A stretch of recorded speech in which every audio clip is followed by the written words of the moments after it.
Brothers and sisters in faith and in humanity, what's awesome? Peace be upon all those who genuinely seek peace and work for it.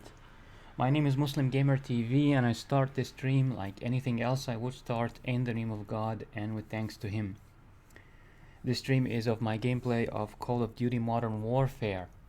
It's part of an ongoing personal project of mine, as becoming quite complex and long, to find my best Modern Warfare weapon. I use a spreadsheet in combination with my gameplay to collect data and then calculate averages and some other stuff. If any of us to come on this stream would not please God, then it may be partially on me. Still, there are things that I might not have been aware of and over which I have no control, like what some game developers may include in their games, what other players say or do in multiplayer games, and what the stream audience may say in chat, which should show up at the bottom right corner of the screen. All of this is out of my control. Unless the chat messages are too many within a few seconds, I eventually respond to almost all polite chat messages. Still, I'm sometimes distracted by the game itself, so I ask you to please be patient if I don't respond immediately. My usual disclaimer: I am Muslim, but I do not represent Islam as a belief system or Muslims in general. I only represent myself. And unless clearly stated, or I'm talking about verifiable facts, historical or scientific, my opinions are my own, and especially my mistakes are my own. I currently do not constantly talk or provide commentary while streaming, so you may sometimes get hours of silent gaming from me, but occasionally on my streams, inspired by something that happens in game or by your messages, I talk about various subjects like religion, science, health, and of course games. And I try to make my talks informative or at least beneficial somehow. If you choose to watch my streaming or archived streams, then I hope I've prepared you very clearly for what you may expect. If you like the sound of all this, I would appreciate a follow from you here on Twitch and a subscription on my YouTube channel with the same name, Muslim Gamer TV, where I permanently archive most of my streams. There's also a Patreon link in the About tab of my Twitch channel and a donations link if you would like to support this stream. And I look forward to chatting with you sometime on stream. Thank you. Now let's jump to some hopefully fun research. So yesterday I started with some of my favorite assault rifles so far, so I think today I should give the turn to the AK-47 and the Kilo 141. I think followed by the assault, by the some of the machine guns to also see what's going on with them, because I didn't play at all with the light machine guns, like at least the the viable ones yesterday. So yeah. Um, I think I'll start with a Kilo, then the AK-47, and then go down the list of, or maybe start with the, and then the PKM, then the Bruin, then the M91, and then the Holger. Yeah, that's what I want to do. Let's get right to it. I'm just checking the Kilo attachments here, and then since I'm also starting the stream, might as well. It's good that I actually did this, because I just realized that I don't have my mouse software. My Razer Synapse wasn't working as usual. Didn't run at the beginning of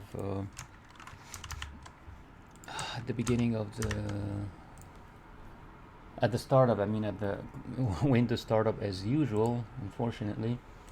So yeah. So this is the sheet where I'm getting the averages and sorting by average kills or by some final score here that I put together using this formula. I explain a lot of these things more. Wa alaikum assalam wa rahmatullahi wa barakatuh, Eva. How's it going?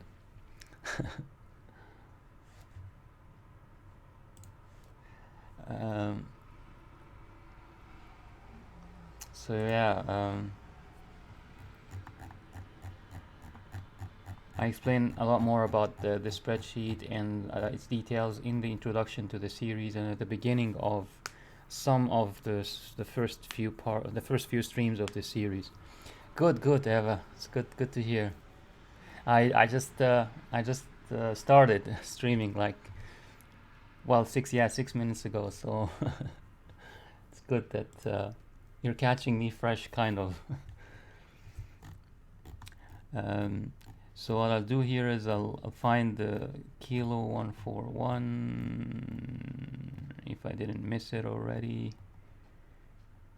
Here it is. Well, at least that's one entry for it. And what I do is, oops, some issues with the mouse profile. So yeah, now to get back here, yep, copy, and then I go down here. So this will be the 287th match in this research, and I'm using the Scout Combat. I'm going to start by the Scout Combat Optic for all these weapons, and yes, that the Kilo is using this specific barrel and the other attachments. So let's see, maybe I'll also play a couple more matches, once with the VLK and once with the operator reflex sight, and I'll probably do the same for most other weapons. Let's see how that goes.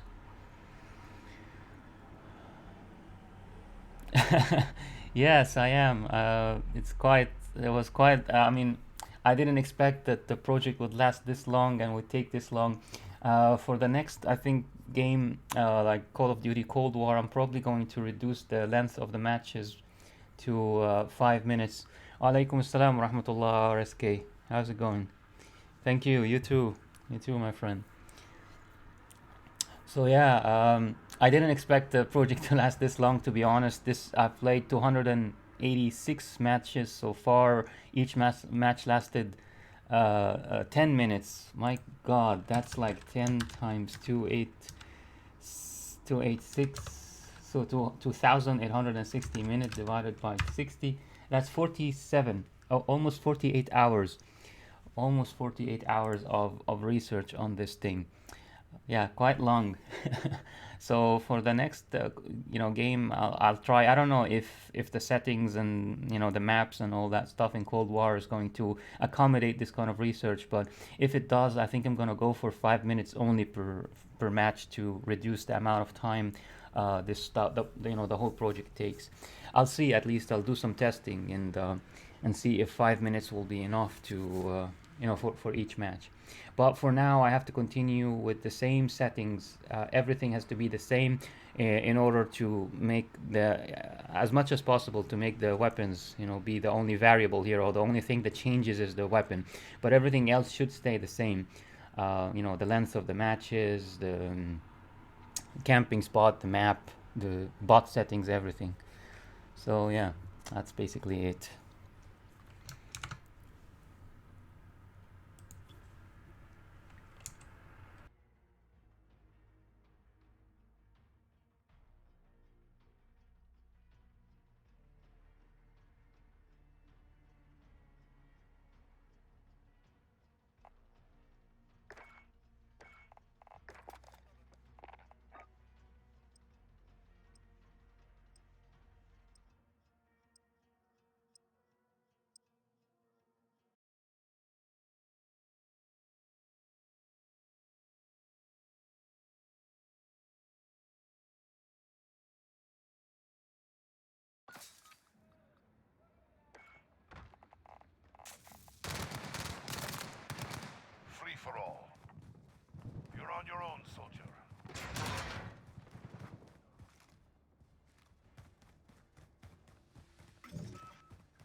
Yeah, I I'm basically doing this mainly for Warzone. I'm just trying to improve, my chances of progressing well and also performing well when I play Warzone. And Warzone uses all these weapons, so basically, yeah, I'm trying to improve my chances. And I know there are meta guns like FFAR1 and some other guns are like basically considered meta by the community in Warzone. But at the same time, I'm considering the possibility that guns can be personal in the sense that not everyone's going to perform very well with all guns. Thank you. So, so yeah, it could be for whatever reason. It could be that certain guns are better, you know, for different players. So rather than assuming that whatever is meta quote unquote in Warzone will be good for me, I'm trying to sort of find something that speaks to me personally. A gun that I feel is good for me, or that I personally will be effective with. And yeah, Warzone is quite serious business, literally. It's like it is one of the top games on Twitch now. So oh no, freaking throwing knives. So yeah, it's and if you do well in Warzone, I guess that can be good for whatever, for business, for streaming. So yeah, and Warzone is serious business because it is one of the top 5 games usually on Twitch now, and also something quite serious for Activision. So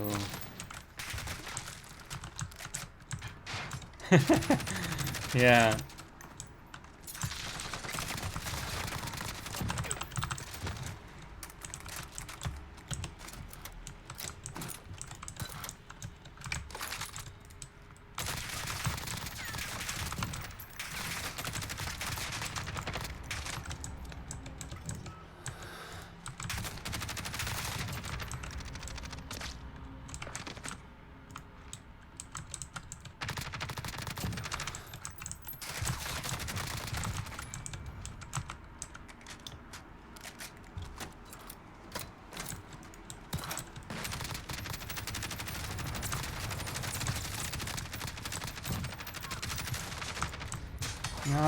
To my left. I didn't hear.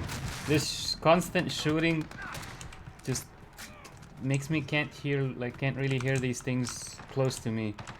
Guns are too loud, even though it's got the gun. All the guns I'm using in this project have silencers, because that's what I would usually use in multiplayer and including Warzone. So, but yeah, the silencers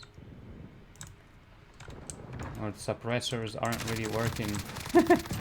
The gun is way too loud still. I am streaming. Well, it's mainly for fun now, obviously, because I am nowhere near popular. I mean, I've had in the past, I've had quite a few follows, but I quit. I'm not very consistent, so I quit streaming for more than a year, and then when I returned, of course people move on. You know how it goes. People's attention span is quite short. It's quite short nowadays, so people move on.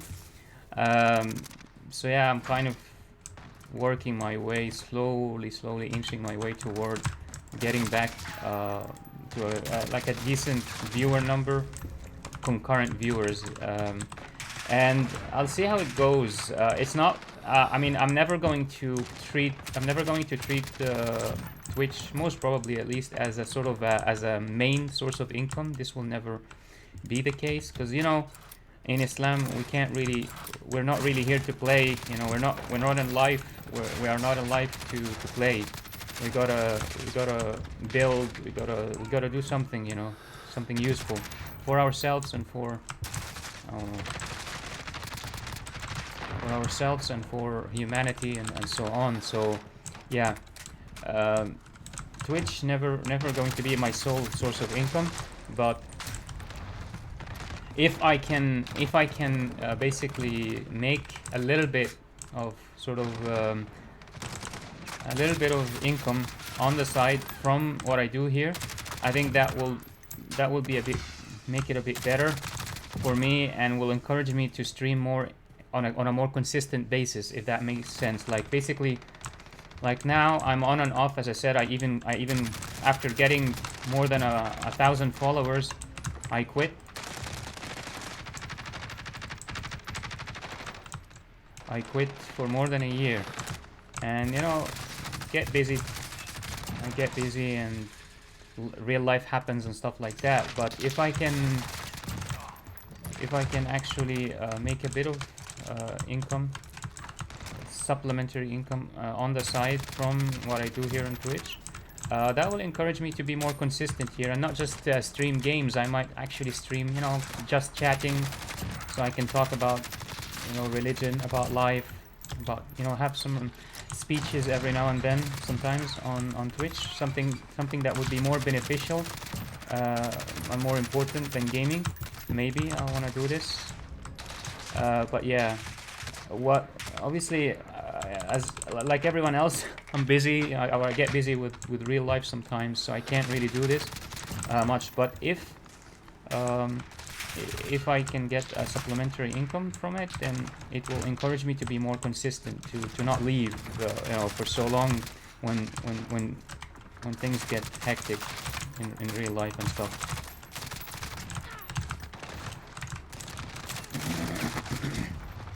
So that's to make a long story short. Right now it's just for fun, but I wouldn't mind making a little bit of supplementary income from it, so I can do it more consistently, because otherwise, I don't know, anything can happen. I get too busy with work and university and life, you know, and then I might be forced to disappear completely for God knows how long from Twitch, but I'd rather not do this. And in order to not disappear completely, like I do travel for quite a bit sometimes. So in order to not disappear completely, I would have to have maybe a gaming laptop. I don't really like gaming laptops much, but you know, I would either have a gaming laptop or more than one gaming PC. So a desktop in another, like in other addresses or other places. It's probably gonna have to be a laptop. So yeah, to fund this whole stuff, you know, it would be better if I am making something from this. So rather than it being draining my own resources, it can contribute. But definitely always something on the side, not a main income. I do not believe that it is permissible for a Muslim to work as a gamer, you know. They or to have the sort of gamer being their main income or their main job in life, because yeah, we are not here to play games as a main thing.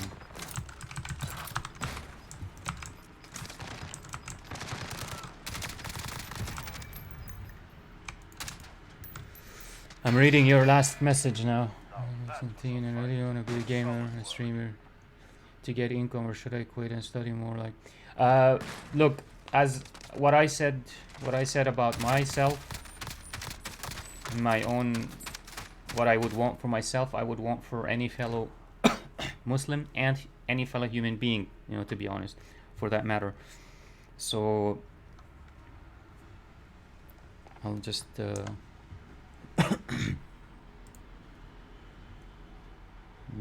game. Anyway, I guess I'll leave the game as it is. So yeah, what I said, what I would want for myself, I would want for any fellow Muslim or any fellow human being for that matter. I believe that it is not permissible. It's actually, it will, like, I'm not going to say it's haram, like outright forbidden, but you will be moving, it's definitely, most definitely going to be on the makruh side, disliked or hated, basically that God wouldn't like that, and as the person keeps getting more successful and they become dedicated to gaming only or streaming only, they will be moving closer and closer to an outright, completely, clear cut, no question about it, haram zone, as in, forbidden zone, a zone that is just, you're going to be moving closer and closer to that zone, to that area where you're doing something literally forbidden or haram, and you're getting sins for it basically, and you shouldn't be doing it.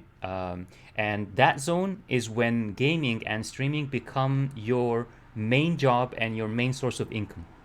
Why is this haram? Why is this forbidden? Because we were not created here. We were not created for this. We were not created for what is called in Arabic lahu.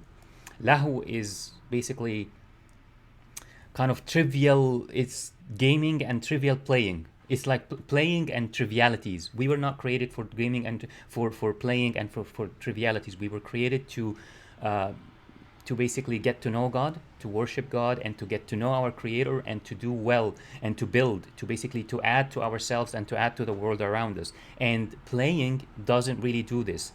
Yes, you might be making some money and what have you, but it's not really benefiting people. Yes, you're entertaining people. I mean, don't get me wrong. I mean, I might be entertaining some people by some of the gaming that I'm doing here, but entertaining is different from benefiting. We are here mainly to benefit. Of course, we have to entertain ourselves, and we have to entertain others sometimes as breaks, because humans do need breaks. So I don't want to be misunderstood here.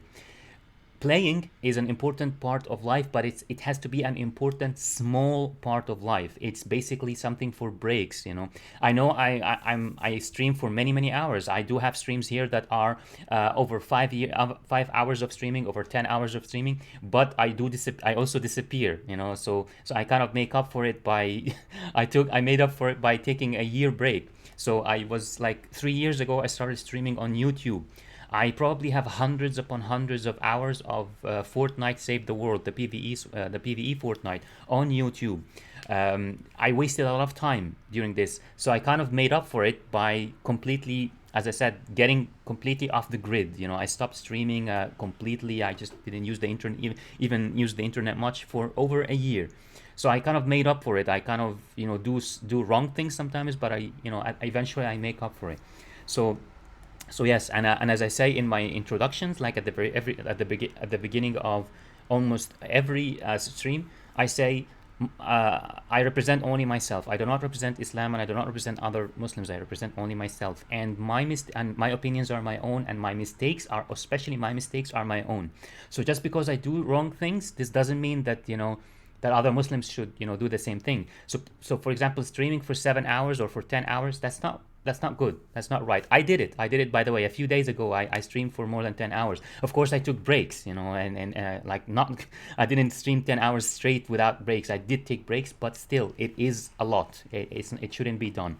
So yes, I do make mistakes, but what I'm saying is that what I do know, that the correct thing to do is to make gaming and streaming a side income, something on the side. So you have a main job, a job that benefits humanity, that benefits other Muslims, benefits yourself and your family somehow, and then on the side you can do streaming and gaming and what have you. And if a person makes playing or gaming or streaming games. By the way, also I don't want to be misunderstood. Someone there might be a person who streams dawah, streams Islamic things. So basically when they are on Twitch, they are playing games maybe 20% of the time, and 80% of the time they're not playing. They are on the just chatting category, and they're talking. They're talking about Islam, talking about life and what have you. They're sharing things with their people. These people are not doing something haram. They are doing something good. But I'm talking about if streaming games becomes the main source of income, or the main thing that you do to make money and your main activity in life, that's definitely something haram, something forbidden, and anyone would acquire sins from it, because as I said, we weren't created for this. God says in the Quran, in our holy book, وَمَا خَلَقْتُ الْجِنَّ وَالْإِنسَ إِلَّا لِيَعْبُدُونَ. This means, my own crude translation of it would be that God says I have not created humanity and jinn, the invisible beings made of fire, which the ones who become evil among them become the demons, basically. So demons and the good jinn. So I have not created humanity and jinn except to worship me. But this part about worship me, it has to be understood in its totality, because no one should be reading this verse and think, oh, we were just created to pray. No, God doesn't want us to pray 24/7. We have to work, and we can't. We can't. God created us in conditions, in a biological condition, in conditions around us where it's basically impossible to actually pray 24/7, because we have needs. We have to eat, we have to sleep, and so on. So it makes sense. You don't even need to be a scholar to understand this in its total context. So what is the context of worship here? When we are working, when we are making money by doing a job that benefits humanity, we are worshiping God. This is a form of worship. But then some Muslims actually take this to the extreme, and then they start pretending they don't pray. So some Muslims, they don't pray 5 times a day. They quit praying, and then they say, oh, but I'm praying by working. I have a job, I make money, I'm praying, I'm worshiping God this way. And of course, this is basically the other side, the other extreme, where this person is sinning. They're doing something wrong. They're pretending to be worshiping God, but in reality, they're worshiping money. Because if they have quit praying, if they're not really thanking their Lord and praying and doing what they're supposed to do, and they are only focusing on making money, then they've essentially stopped. They can't fool themselves or fool anyone else, really. They've stopped worshiping their Creator, and they started worshiping money. So the correct balance here is not to worship God just by working and making money, because that would be, of course, pretending.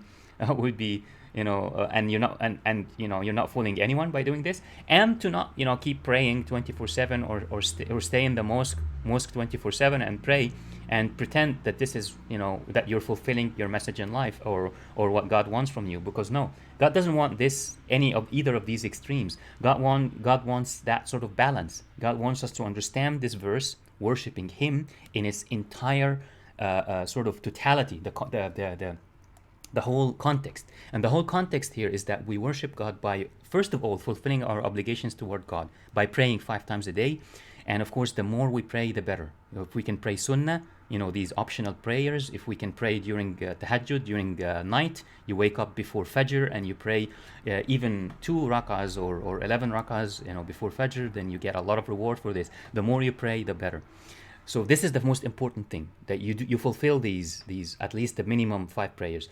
Then you add on this other forms of worshiping God. So you worship God by doing a job, by being a doctor, an engineer, a lawyer, whatever it is, whatever benefits humanity. I don't want to actually take away other jobs, simpler jobs, like plumber, even a shepherd for sheep, a person who slaughters animals in a merciful, way, kind way. Everybody is worshiping God in their own way after they fulfilled their, main obligations, their 5 prayers, their minimum. You're paying zakah, praying 5 times a day, doing your dhikr. It's also very important or great. It's not mandatory, but it's very, very important and beneficial to do the dhikr in the morning and at night. Adhkar al-sabah al-masa, basically dhikr of morning after fajr, and the dhikr of night before maghrib or right after maghrib, but it's better to do it between asr and maghrib. Anyway, so after doing these things, then you can worship God. And you have to ask yourself, am I worshiping God? Am I really worshiping God by playing games and by being a pro gamer or an esports player? The answer is no. Yes, you might, if you're gonna make a lot, even if you're gonna make a lot of money. I mean, someone might argue, okay, what if a Muslim, is really, really skilled and they become an esports, gamer, and they make a lot of money and they become a famous streamer and they make a lot of money. Can't they help the ummah? Can't they help other Muslims, paying good zakah, being generous with that kind of money and benefit people with that money? Yes. However, we do not have this Machiavellian sort of mentality in Islam, where basically someone says that the results justify the means. No, we don't have that in Islam. So basically, this is sort of the Machiavellian way of thinking, where someone would think, oh, but he is a famous streamer and a famous esports gamer, so he makes a lot of money, and he can benefit others with this money, so let him be mainly a gamer and a pro gamer and mainly a streamer. No, it doesn't work like that in Islam. Yes, there are some good results that he can bring, from the money that he makes while gaming, but you don't have to do wrong things in order to make this money, because in Islam we believe also in qadr, in destiny. It's one of the obligations you have to, in order to be a Muslim, you have to believe in one creator, only one and only one deity, God. And you have to believe in all his prophets, including, Moses, Jesus, and Muhammad, peace be upon them all. You have to believe in angels, you have to believe in demons, you have to believe in paradise, and you have to believe in hellfire, and you have to believe in qadr, in destiny. You have to believe in destiny. There's something called destiny, and you can't fight destiny. Whatever is written, but it's written with its reasons. So some people also get confused with this. They say, well, if it's written, then why should I try? I can't really fight destiny. Whatever is going to happen is going to happen. I can just sit here and wait for destiny. No, it doesn't work like that, because destiny is written by its means. So basically, you are destined to make so and so money, but you're not destined to make this exact amount of money by sitting and waiting for money to fall from the sky. No, you are destined to make this money by its means, by the means of making, by the means of reaching, or the means for this money to come to you. So basically, you have to provide the pathways for this money to make its way from the world to you, and the same thing applies for everything else. So you are going to make a lot of money. I mean, if you're going to make a lot of money, you're going to make a lot of money. There's no escape from that. It's destiny. You don't. So what does that mean? That means that you don't have to do something wrong. You don't have to go and steal to make a lot of money. You don't have to go and become a pro gamer to basically dedicate your whole life to playing and trivialities in order to make a lot of money. No, you don't have to do this. Whatever money is written for you in destiny will come to you, but it will come to you with its means. So you can't sit and wait for it. So what does that mean? That simply means that you have to do something to make the money, and that something doesn't have to be bad. So make your efforts to make money halal. Make your efforts to make money good efforts, good things, basically deeds, good deeds and good efforts that God loves or God likes. Make them this way, and then whatever money is written for you will come to you regardless of what you will do. So yeah, that's basically how I would describe this whole thing. That I wouldn't encourage anyone to become basically a pro gamer on the level. You can be, by the way, you can be a pro gamer. There's nothing haram with that. You can be sort of a professional gamer as long as your day is not dedicated to gaming. Basically, as long as only a small part of your days, maybe like 20% of your day, is dedicated to gaming as as a way of life. So I mean, someone might say, "What about you? You play 10 hours a day?" Yes, sometimes, but not every single day. A pro gamer, on the other hand, they might be practicing and playing 8 hours or 10 hours a day every single day, and that is what I say is every single day for many years, like maybe half, a quarter of their life or half of their life spent that way, and that's the wrong thing. That's what I would call haram. But if a person can manage to become a pro gamer or to make a lot of money from streaming just by 2-3 hours a day, then great, that's fine, no problem with that.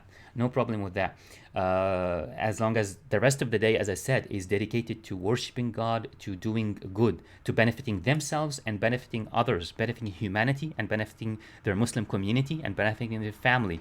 You have to, basically talk with your family members, talk with your fellow, brothers and sisters in Islam and in humanity even. Try to talk about Islam. Try to call people to doing, doing what's good, doing what's right, and forbid what's evil. So, deter people, discourage other people from doing bad things, and call people to do the right things. All these things. This is what we were created for. It's to benefit ourselves and to benefit others around us and humanity, to build. Because we are called, the word Khalifa, I can't remember now. Let me try to find its translation in English. successor. So basically, the word Khalifa means successor. So we are God's successors on earth. That's also what God says in the Quran. He says that we are His successors. We are khulafa. Like humans are khulafa'ullah ala al-ard. Humans are God's successors on earth. So we basically have to take care of this planet. We need to take care of this planet and take care of our families and of our communities and then of humanity as a whole. That's why we were created here, and we are worshiping God by doing all these things. But the most important form of worship, the most important and vital, is the 5 prayers per day. This is nothing can be worship unless you fulfill this one. So if you pray properly and you don't pray just for by 60 seconds or 120 seconds, 2 minutes, and you're done with your prayer. I think 5 minutes is a bare minimum for some of the longer prayers, the 4 rak'ahs. So take your time, pray properly, and then everything else will be proper. Then everything else can be a form of worship, of course, as long as it is permissible, something that is halal. That's basically what I would say. So yeah, there's I mean, as long as the games that you're playing don't have something bad about them, haram, then you can be a gamer and a streamer, but just don't make that your main thing in life. Make it a supplementary part of your life. So you mean if I'm streaming is haram, but if I can benefit people? No, no, no. Streaming is not haram. Streaming is it depends. What are you streaming? If you're streaming something haram, then yes, your streaming is haram. But if you're streaming something permissible, mubah, it's not necessarily halal, because there's a difference between halal and mubah, or in other words, there's a difference between halal, as in kind of favored, and mubah, which is permissible. The difference is that you gain credit, you gain good points for doing something halal. Halal means that you get credit for it, and mubah or permissible means that you don't necessarily get credit or positive credit for it, but you're also not getting sins from it. So yeah, if what you're streaming is permissible, then it's okay. You're not getting sins, so it's not haram. Um, and what I mean is that if the main thing in life is streaming games, okay, that's haram.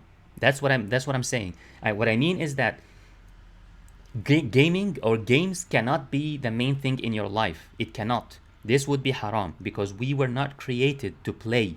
We were not created to play. We were created to basically know our creator, to worship our creator in the bigger picture of worship, in the way I described. So the most important form of worship is to do your 5 prayers per day, get done with that properly, and then everything else can be proper too. Everything else can be also considered worship then.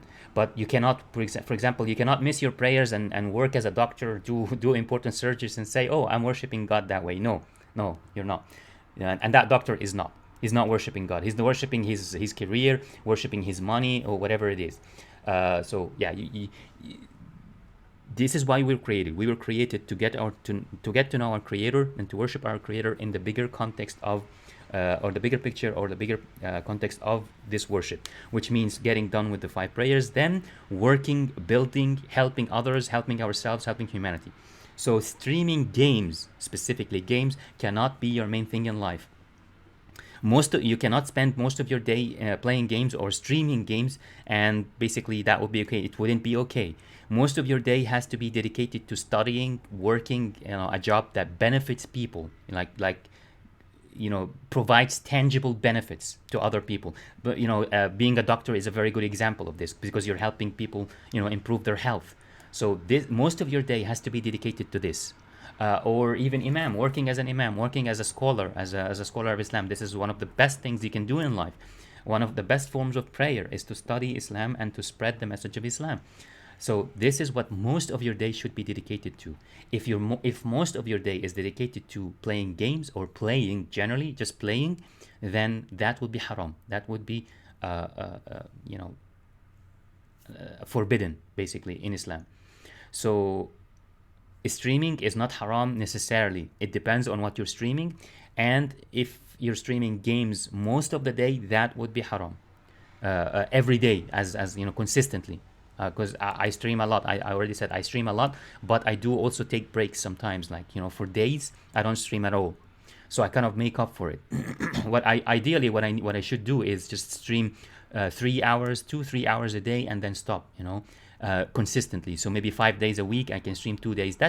I think that's the most ideal thing, rather than stream one day I stream five hours, and then another day I stream 10 hours, and then I stop streaming completely for 5 days. I think it's better to be consistent. So yeah, and it's not about if you can benefit people and others. Everybody can benefit. Everybody can benefit other people. Everybody. It doesn't matter who you are. It doesn't matter what your abilities are. If a disabled person, a person who is disabled, sitting on a disabled, you know, a seat, that person can benefit other people. How? By simply talking, man. Forget about talking. By simply listening.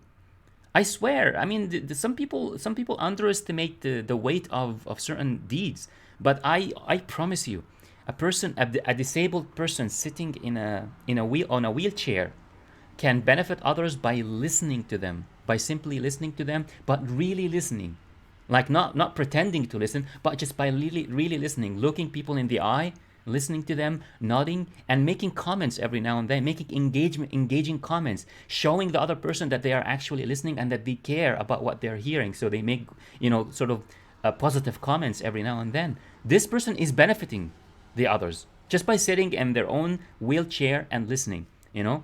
So yeah, anyone can benefit humanity. Anyone can benefit other people. That's it. It's not like someone can't. No, everybody can. There is always a way to benefit other people. Even and guess what? Someone might say, what about someone who is disabled and someone who can't even hear and can't see and can't talk? Someone who doesn't have any senses other than their skin left. Well, this person can benefit others by simply praying for them while they're sitting receiving, you know, care in a hospital or a place like that. They can benefit others by praying for them, by asking God to benefit others, by asking God to cure others, by asking God to not afflict others with the same diseases that they have. That person is benefiting others. So praying, like in their mind, not by, they can't talk, but they can pray in their mind. They can ask God for good things for others and for themselves in their mind. So they are benefiting others that way. So in Islam, you can always benefit others. Like basically, or as long as you understand monotheistic submission, you understand our religion deeply, you can benefit others and you can benefit yourself, no matter where you are, no matter what you're doing, no matter what your skills are, what your knowledge is. It doesn't matter. You can always benefit others if you understand, you know, if you understand God's way or monotheistic submission.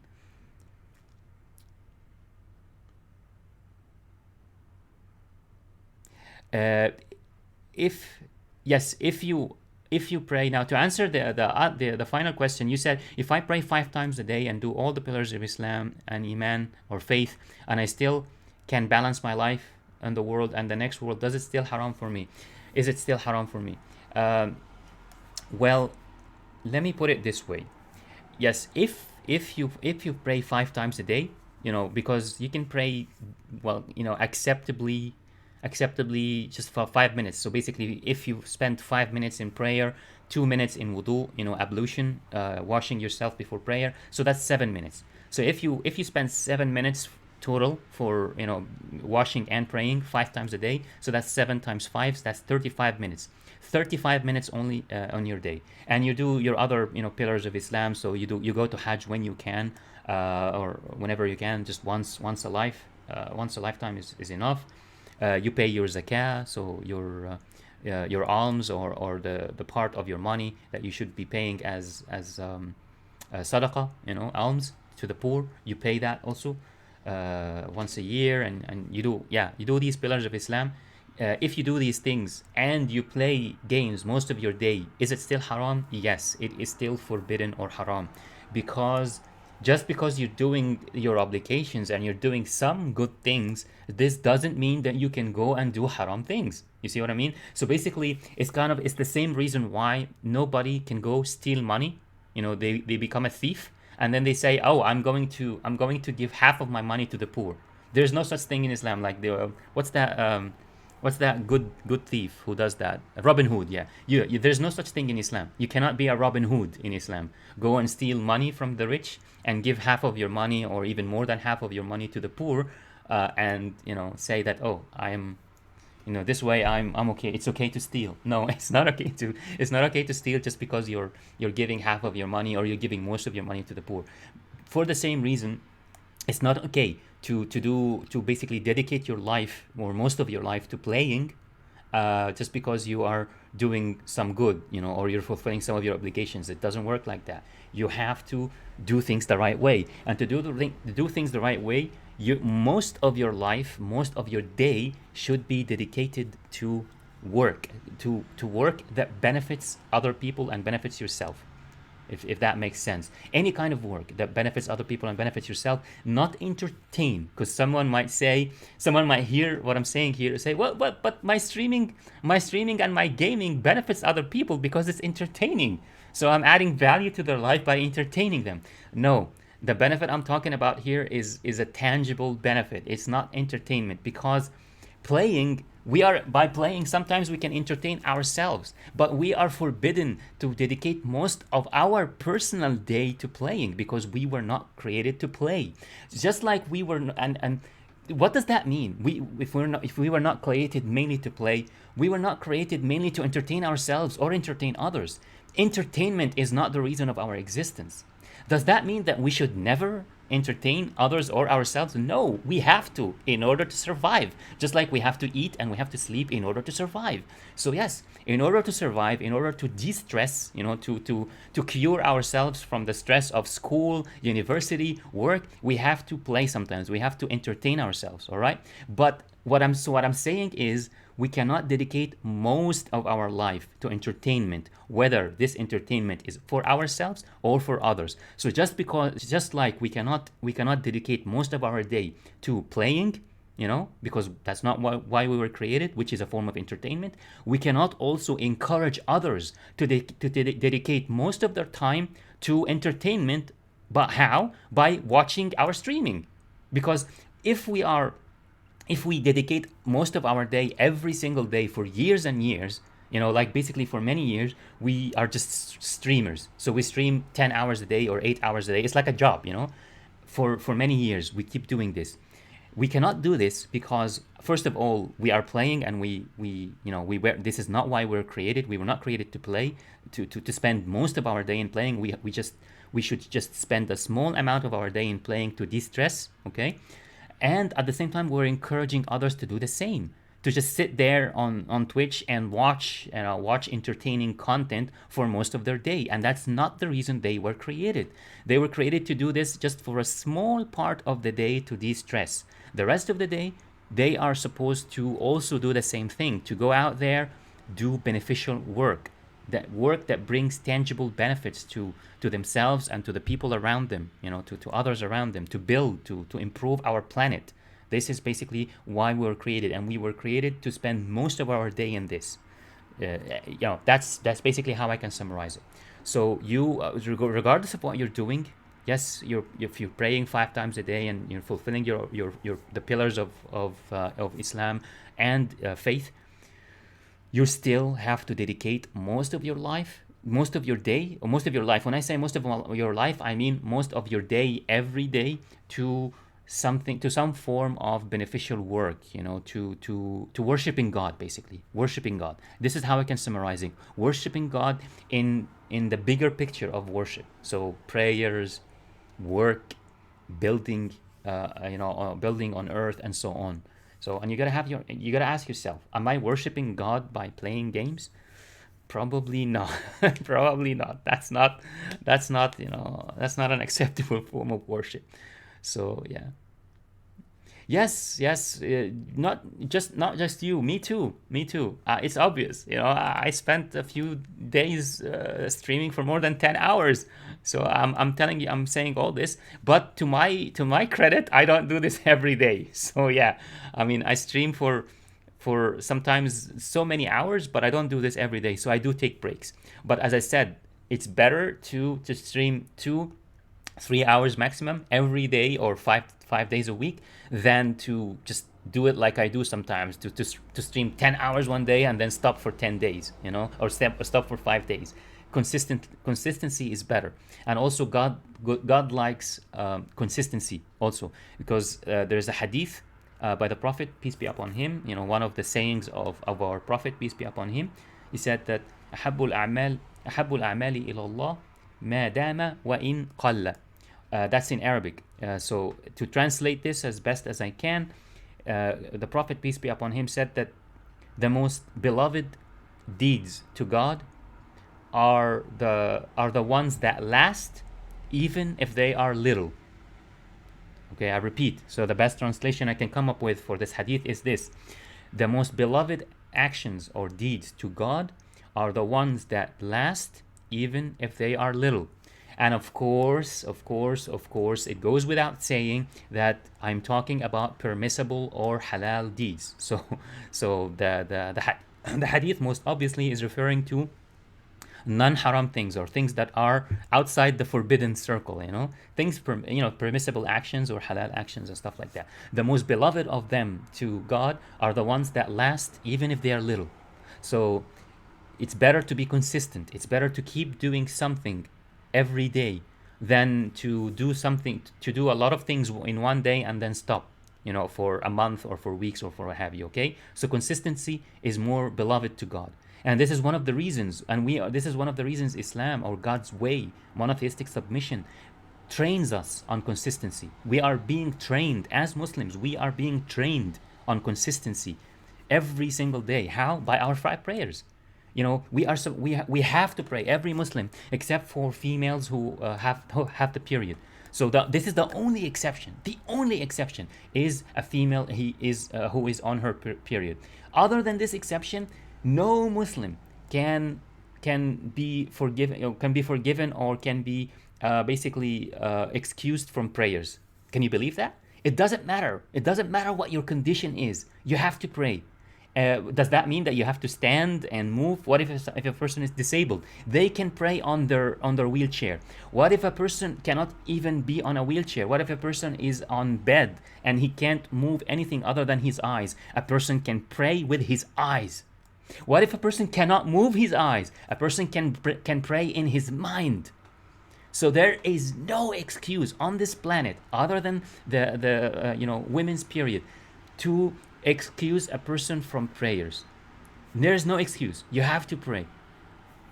So imagine the level of consistency that we are being trained on, that we have to pray every single day. Like, as a man, a male who never gets the period, you have to pray every single day, non-stop. There is no excuse. There is nothing that can stop you. If you're so tired, you can do it while sitting down. If you can't do it while sitting down, you can do it while laying down in bed.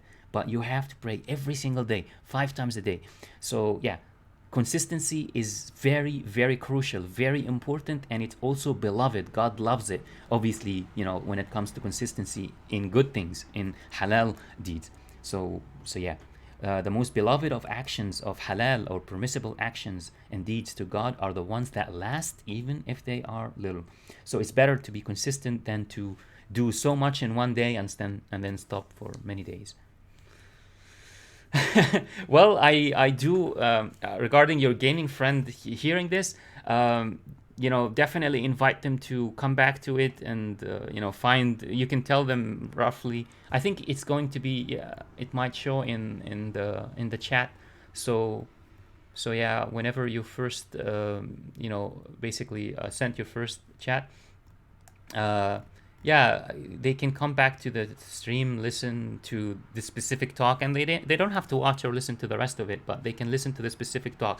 And I know Twitch removes streams eventually, and this is why I permanently archive most of my streams on YouTube. So hopefully this talk will be available on YouTube for many, many years, for tens of years, or until, I don't know, until technology disappears from the planet. I hope so. I hope that it's going to be available until that time.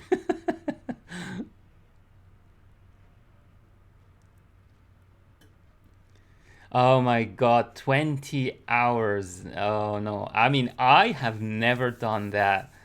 That is insane. No, no, no, no, no. 20 hours streaming on YouTube and Twitch. No. That is absolutely haram. There is no question about this. Because even when I did something similar in the past, like I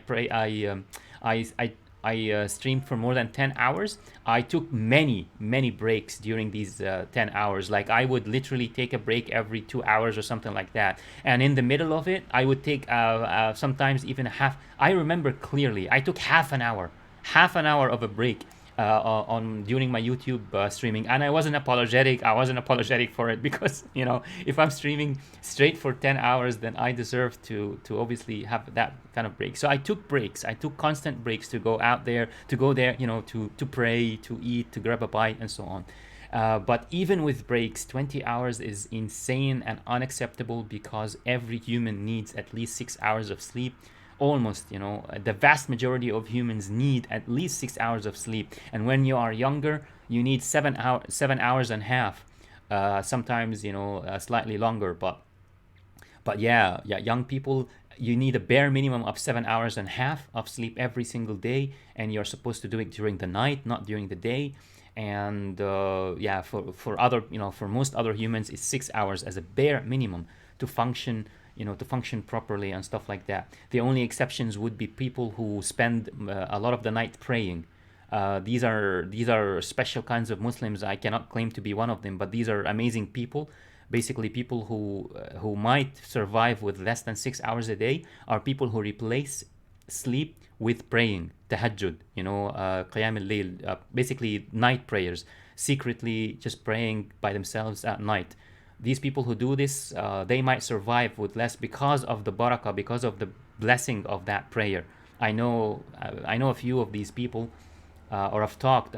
They're not my friends. I'm not, I'm not at that level to have friends like that.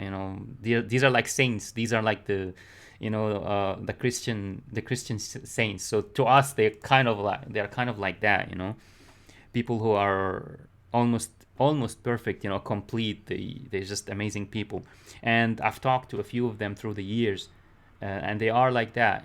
They do survive with less than 6 hours, but with that exception, like with that exception of people who are that amazing, who are able to replace some sleep. And they are not, they, by the way, they cannot go like that without sleeping at all. They do sleep, but what I mean is that they sleep only 3 hours, 4 hours and a half, and so on. But that's because, as I said, they replace the hours with prayer. So they are somehow blessed by the prayer to be able to survive that way. But other than that, for the normal for the normal people like me and the rest of people, yeah, we need a minimum of 6 hours a day. And if they are young, teenagers and stuff like that, then you need 7 hours and a half as a bare minimum to be healthy and stuff. So yeah, that is so bad and unacceptable, not just in Islam. I bet, any person, any sane person is going to say that's bad, but it's double bad. It's bad normally speaking, regardless of religion. But in Islam, it's double bad. It's double bad because you're most probably missing your prayers. You're not taking care of yourself. You're not eating properly. You're not sleeping properly, and this is haram. This is forbidden in Islam. To harm your health, to harm yourself, it's forbidden in Islam. Why? Because you don't own that body. The West, non-Muslims, they think, oh, it's my body. It's my body. I can do whatever I want with it. Well, guess what?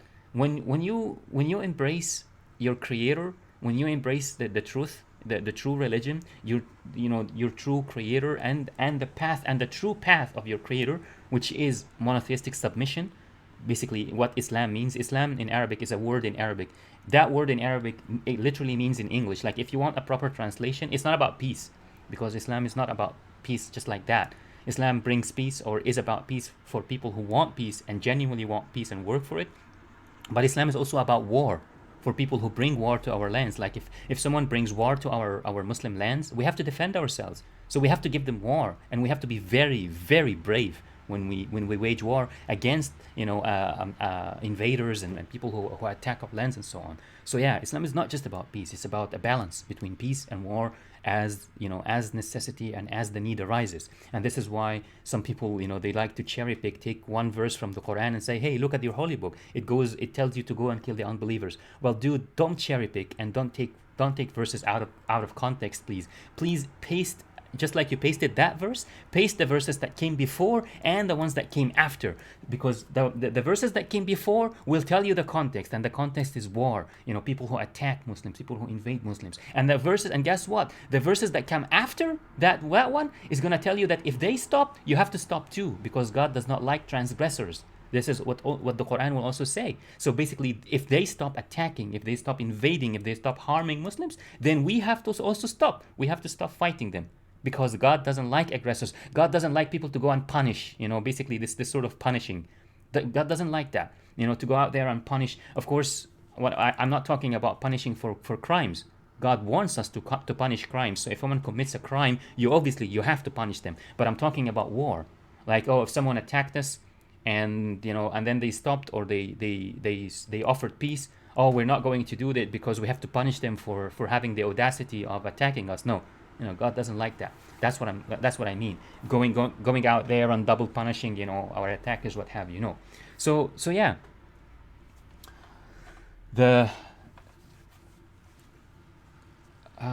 What was I saying? How did I get into this part about the Quran? We were talking about health, the importance of health, and sleeping and double bad. That basically streaming for playing games or streaming for 20 hours is bad regardless of religion, but it's double bad in Islam, and monotheistic submission. And I said, the meaning of Islam literally is not about peace. Yes, that's how I remember now. So the meaning of Islam is not peace. It's peace it depends. We give peace to those who want peace with us, and we give war to those who want war with us. But Islam literally, it's always about monotheistic submission. What does that mean? It means submitting to one Lord, to the one Creator, submitting to the one deity and to no one else. So this is what a Muslim is about, and this is what Islam is about. It's about submitting to God and only God. A Muslim doesn't submit to anyone or anything other than his Creator or her Creator. So God, that's the only entity that we submit to. That is what Islam means, monotheistic submission. So God's way, and when you find that God's way or the true path, you will understand that just how double bad this is, and you will also understand that you don't own your body. So not like these non-Muslims and Western people, or just generally non-Muslims would say, it's my body, I can do whatever I want with it. It's not your body, because you didn't create it. Did you design that? I mean, ask these people who say it's my body. Did you design that face? How is it your body? Did you create it? Did you design that? Did you even choose the color of your eyes? You could not choose the color of your eyes if you wanted. Some people say today, we're playing with genetics, and parents might choose the color of their eyes of their own child. Yeah, great, good for them. But that child, her or himself, did not choose that color. So they could say, they might, like atheists might think, so I might say that my parents created me. No, your parents didn't create you.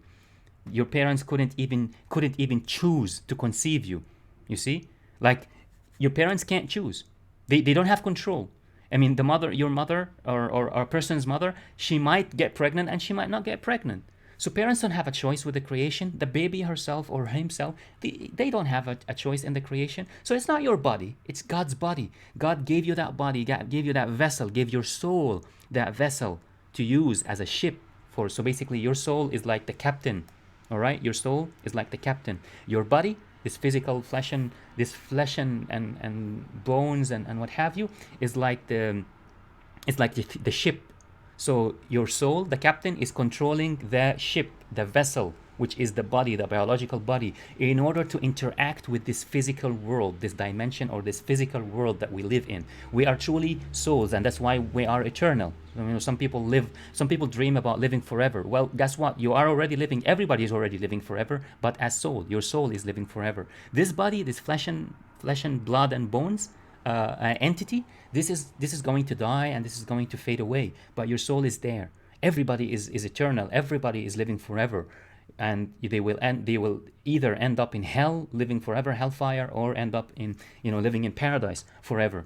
So yeah, it's definitely not your body, and this is why you cannot harm it. You cannot do bad things to this body, eating bad things or harming it, and then saying, oh, it's my body, I can do whatever I want. No, it's not. It was a loan. It's a loan. It's something that God loaned you. God loaned you this, or made you borrow, allowed you to borrow this body so you can use it in this world, so you can hopefully worship God by praying and by working and building and benefiting other humans, and then you will go back to your Lord, your Creator, one day with that body that He lent you. So yeah, this is also why you can't just can't play games or stream for 20 hours a day. You need to take care of your body. You need to eat. You need to also pray. To thank your Lord, your Creator, for giving you a computer, for giving you games, for giving you eyes to see the screen, for giving you hands and fingers, functional hands and fingers that aren't disabled. To be able to play, to hold the mouse or to hold the gamepad and play. You have to thank your Creator and pray. For your Creator, for all these countless gifts that He gave you, not just the body, but He gave you parents, loving parents that take care of you, and so on and so forth. And you have to take care of your body. So absolutely, this is so bad. Spending that long in playing games or streaming, that's just unacceptable. Wa alaikum. Sorry, I was talking about so many things. Hachiroku. Sorry about. Sorry about the lapse in pronunciation there. Wa alaikum assalam wa rahmatullah. I'm doing okay. How about you? I hope you're doing okay too. And welcome to the chat, Res Edits. Yes, that is definitely a beautiful translation. We created man from sounding clay, from mud molded into shape. 1526, Quran, the Islamic holy book. He began the creation of man from clay and made his progeny from a quintessence of fluid. Yes. Thus, human beings have a fundamental attachment to the earth. Exactly, absolutely. We are attached to this dimension, to this sort of level of existence, this physical level of existence with our bodies, because all we have to interact with this existence is are those bodies. But essentially, like originally, we are souls. Yes, I am Res Edits. I am actually doing this research that I'm doing, this project, personal project that's becoming so long, mainly for Warzone. I'm planning to basically, as you can see, the title of my stream is continuing my research on my best modern warfare weapon, and this is number 7. This is stream number 7 in this series. I'm almost done, thankfully. So I'm basically trying to find out the weapons or the top 1 to 3 weapons that I would like the most in modern warfare, and then I'm hopefully going to use these weapons in Warzone. I might be doing a similar project, but I'll try to make it shorter for Cold War, because you might be aware that Warzone takes weapons from both modern warfare and Cold War. So I might be doing the same for Cold War, and then basically I'll settle for 1 to 5 top weapons, and then I can use those weapons in Warzone and see how things go. I'll probably be playing a lot more Kingslayer than Battle Royale, just because I talked about this in the past. I don't like Battle Royale much. I'll probably, once I start playing Warzone, I'll be explaining why. It doesn't mean that I won't play. I'll probably play it on stream just to see how it goes and show how it goes and stuff like that. But yeah, if it doesn't go well, as usual for me in Battle Royale, then I might stop playing Battle Royale, and I will explain why I wouldn't enjoy it. But then I most probably will play, I would say I'm 80% certain I'll play a lot of Kingslayer and similar modes. That's good. Alhamdulillah. Hachiroku. Are you any chance you are you're Asian or Japanese, or is that name just borrowed from anime or something like that? The kilo. I'm actually this match. That's this match here right here. I played it with the Kilo 141. It's not one of my favorite weapons so far. Personally, I'm not saying it's a bad weapon. It's great. It's got sweet recoil. Like, it's got like this tight recoil, so it's one of the easier guns to use. But I'm not sure what exactly I'm doing wrong. I might be using it wrong or what have you. I'm not so effective. I'm not as effective with it as I can be with some other assault rifles. But I'm using the kilo right now. Before I was talking about this, religion and health and taking care. And because Eva Jack here asked me about whether it would be permissible or acceptable in Islam to dedicate most of your life to gaming and streaming. If you want to be a pro, for example, a gamer and streamer, like is it okay or not? And I was explaining that dedicating most of your day to gaming or streaming games would not be okay, would not be acceptable in Islam. And I basically spent a long time explaining why. That we can play, of course. So we should probably play to de-stress and just take a break from life and from the stresses of school, work, and so on. But we should probably do this for like 2 to 3 hours maximum when it's every day. I know, and I mentioned that I stream for longer hours sometimes, but I do make up for it by stopping completely. So I spend like 5 days, for example, not streaming at all, not showing up. So I get off the grid sometimes to make up for spending too long every day streaming for a while. So yeah, I was explaining about all these things. But before I was explaining all these things, I played this match here with the Kilo 141, and I'm planning to play 2 more matches with it also, but after changing the optics. So I'm experimenting with different optics too. So yeah, that's one thing I'm doing. Rebirth. I'm not aware. Do you? Maybe I'm not aware of the mode, but when I tried Warzone recently, there was a Kingslayer. There was a mode called the Kingslayer mode. I really like that mode because you don't get kicked out of the match. You don't even go to the gulag. You just there's endless respawning. So I really like that. There's constant action. South Africa. Oh, a name for a Toyota. Cool, cool. A name for a car. It's cute. Well, I'm glad. I'm glad that there's some chat going on. I'm sometimes like streaming with just my usual lurkers, whom I do appreciate. I hasten to add, I appreciate the lurkers because they give me views anyway. I'm thankful, so why not? But yeah, it's good to also chat, of course. All right, before I return, I register, so I'll show you those of you who I don't know checking this for the first time, you might not be familiar with this, but what I'm doing here is I'm playing these matches and I'm collecting data, basically the results. Like I write down the results of the matches here. So I got 66 kills with this Kilo 141, and then I had 6 deaths, 11 KD ratio, 17 for the live streak. And then I go next match, I'm playing also with the Kilo 141, but with this specific optic. So I'm gonna change from the scout combat optic to the VLK. So now to get back to the game, I would go to the Kilo 141 here, change the optic to the VLK, and yeah, start a match, see how that works and stuff, and then also register the data and so on and so forth. Alcatraz Rebirth is Alcatraz with respawning if your teammate. Yeah, I know. Yeah, I remember reading about that. I remember reading about that mode. Respawning, and if your team is alive, then you respawn for free. Yes, respawning for free as long as one of your teammates is alive. I remember reading about that. I haven't tried it, but now that you're mentioning it, maybe I should try that one, see how it goes. MGL, Muslim Gamers League. Oh, no, I haven't heard of MGL. What is it about? Last question. Absolutely, Eva. You can always ask questions about important things in life. By the way, I just want to emphasize this. If I'm streaming and I'm playing a game, I am open anytime for you to. Maybe I'll just finish a match. Like if I'm in a match, maybe I don't want to mess up, the results of the match and stuff like that. Especially if I'm playing with other people, or if I'm doing research and it's just 10 minutes a match, then I want to get done with this.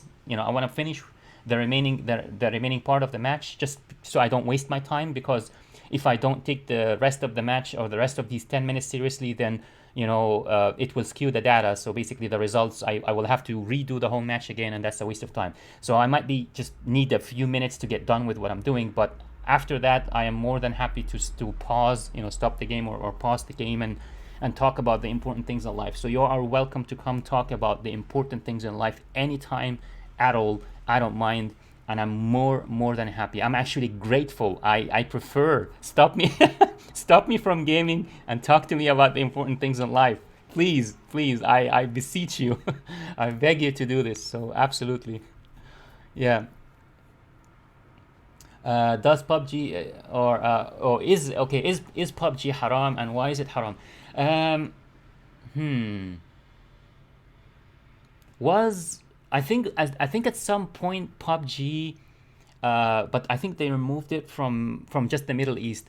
I heard I'm not very knowledgeable about PUBG. Like I've never played it, so I don't know much. But what I did hear about it in social media is that they added some sort of statue, like the devs of PUBG, they added some sort of statue that you had to stand and bow in front. It's a subtle small gesture, but basically you stand in front of a statue and you bow, and when you bow you get some sort of resources in the game. I don't know, bullets, weapon attachments, money to buy more weapons, or to buy other stuff, whatever it is. It doesn't matter what they give you. It's some sort of resource, beneficial, a virtual beneficial resource. So you are bowing to a statue to get a beneficial resource that would be haram. Doing this would be haram. So basically, also using women, like if you use a female character with skimpy clothes, or even showing her hair, that would be like in the game. That also would be haram, unless the graphics are too cartoony in nature. Like Fortnite, for example, I don't know. I'm not. Honestly, I'm just going to stop and not give fatwa here, or to say even my opinion, because I'm not sure. Like in Fortnite, it's cartoonish characters, so it's difficult to really judge the you know how things are like. But I would lean towards haram, like using female characters with skimpy clothes and showing their hair and stuff like that, even if it's cartoony character. But in PUBG, as far as I'm aware, the graphics are kind of more on the realistic side, kind of like how it is here in Call of Duty. So yeah, if you are bowing to statues, even if it's a simple bow, it doesn't matter. This is a ritual, and it's a ritual of what's that word? Wethany. I knew the word, of course.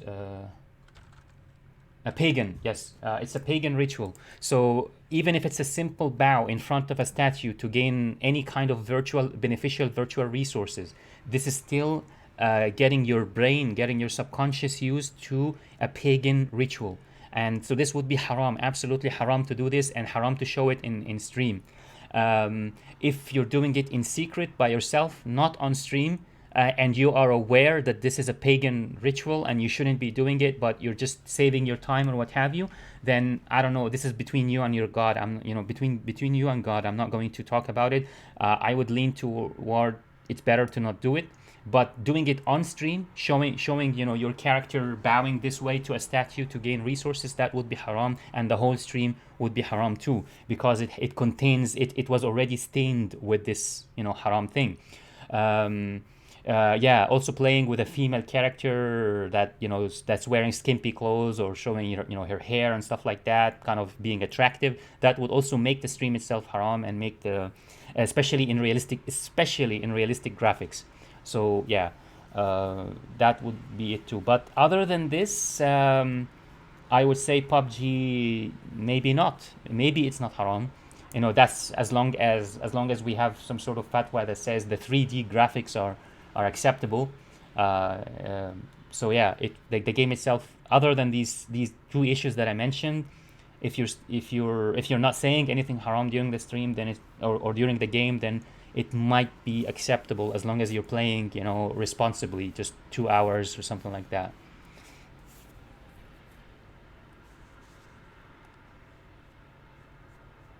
Yosha Evans, oh, it's some, yeah, Muslim Gamers League Community of Muslim Gamers by a man called Yusha Evans. I definitely should check it out. He used to and still does give dawah, and then he made MGL for Muslim gamers.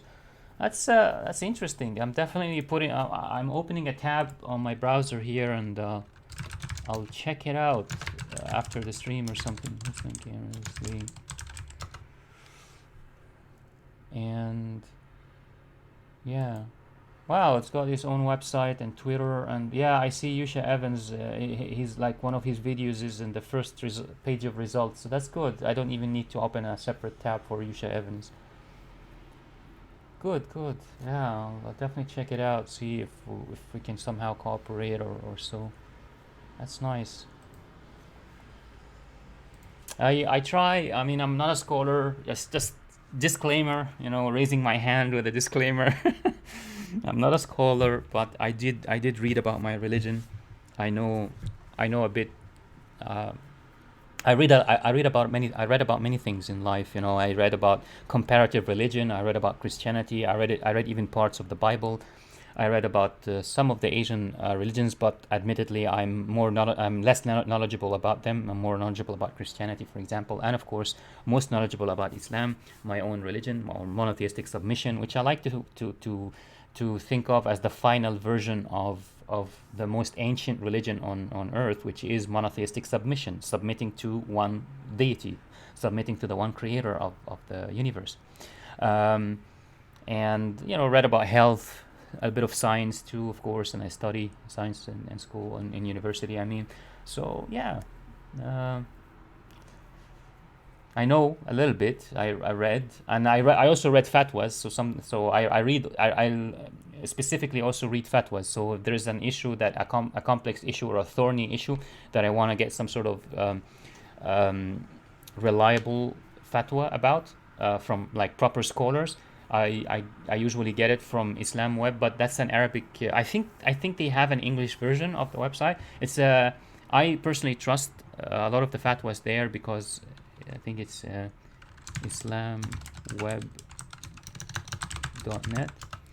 So yeah, I compared in the past. I compared the fatwas I read on their website, especially in Arabic, to some other places, and they seem to use better evidence. Like usually they have good evidence for the fatwas that they issue, or the basically the Islamic ruling on any issue. So when I say fatwa, if there's anyone who is not aware of the meaning of the word, it's an Arabic word. It means the Islamic ruling. So yeah, they usually quote better evidence for any Islamic ruling that they come up with or they publish on their website. So yeah, I do read fatwas. So I get some of what I know from actual fatwas and from other books and stuff like that. And as I say at the beginning of every almost every stream, unless I'm talking about verifiable facts, historical or scientific, my opinions are my own, and especially my mistakes are my own. So yeah, it's always important to also consult proper scholars about certain things. But when I answered the question about PUBG, about other stuff, I'm definitely more like talking about, it's a mix of my own opinions and some fatwas that I read before from proper scholars. So it's important, of course, to get the final verdict from trustworthy sources, absolutely and ultimately. But yeah, there are a lot of issues in today's world that are difficult to really know the final ruling about,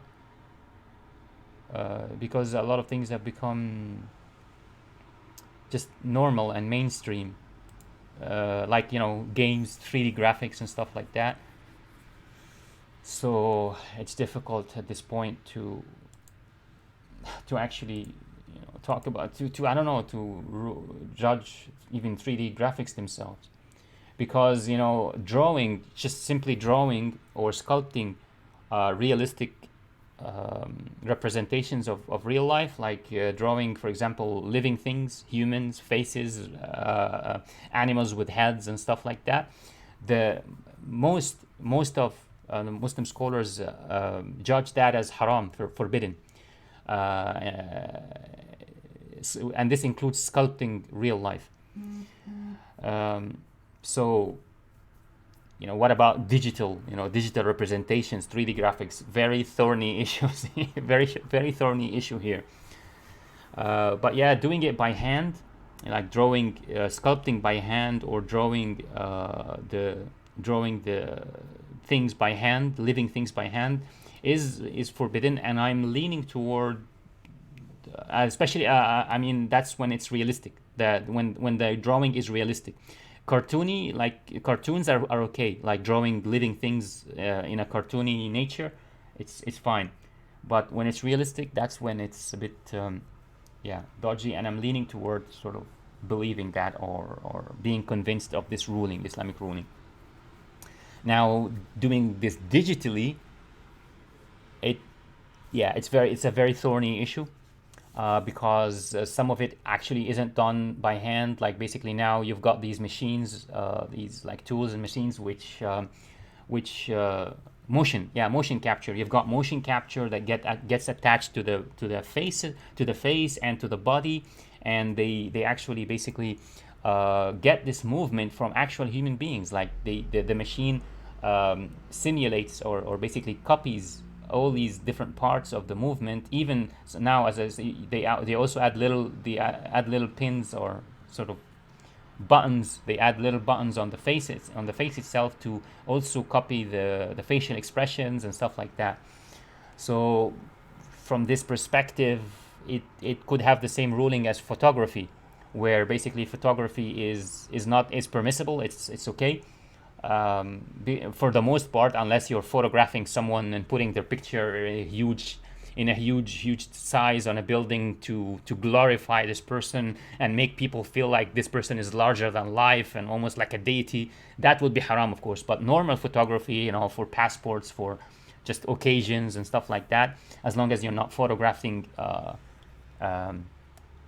things that shouldn't be shown in public, for example, women who showing their wearing skimpy clothes or what have you. So yeah, just photographing normal things, that's fine, even including living things and human beings, animals, and so on, because you're not drawing these things by hand. You're like copying God's creation onto a piece of paper, for example, or on the screen or something like that. So that's fine. So in a way, some of these games can be treated the same way, because they are not really drawing these things by hand. They are more like copying God's creation and representing it that way into the game. It could be, but of course, as I said, we do have to consult like a proper group of Muslim scholars on the details of all this. But there is a chance that some of the photorealistic games that were done that way could be permissible, as long as I said, they don't have something else that makes them haram or forbidden. And then the games with cartoonish graphics, kind of like Fortnite, that's gonna be a case-by-case basis. But I do prefer to use male characters in these games anyway, just to avoid any, for the most part at least, when the male characters are strong. Because in the past there was, I can't remember what her name is, this Asian-looking character in Fortnite, Save the World, the PvE side of Fortnite. She was strong, so I sometimes used to use her, and I kind of let it go because it's a cartoony graphics. But yeah, a lot of complex issues in today's life. We made it complex. We made not our religion. Our religion is simple, straightforward, but humanity has strayed too far from God's path, and we've made things too complex for ourselves. And here is the Kilo 141.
these bots with professional sliding skills.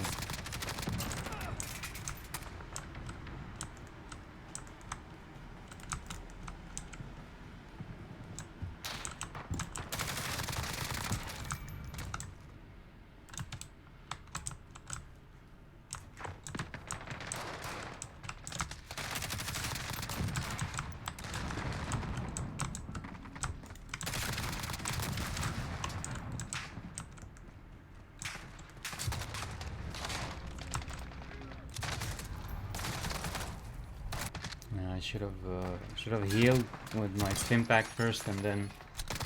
Oh, I also had someone behind me. Probably had no chance of surviving that.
Shotguns, I can't ban, like restrict them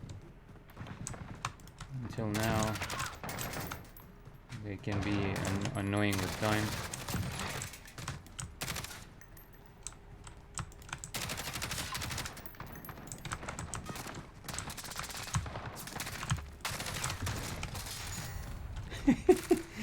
My god! Shotguns. They scared me, man. Just a shotgun in the face.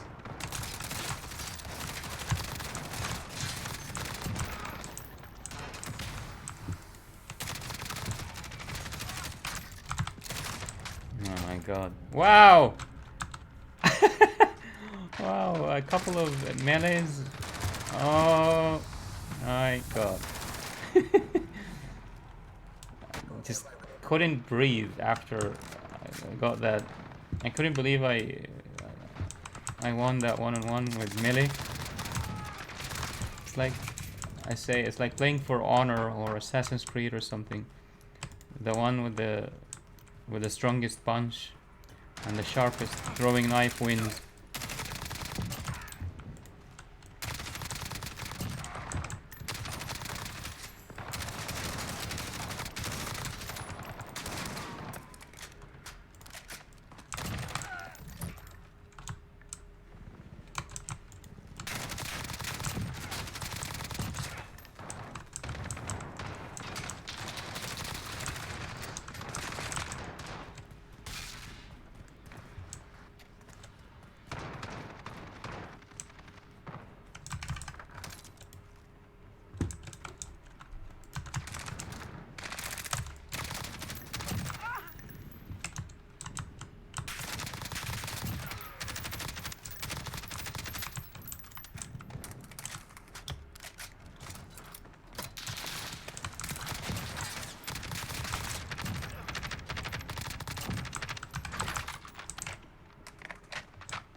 Oh my god, sneaking on me, sliding. I'm not gonna show it. It's just I showed it so many times on stream. That kill.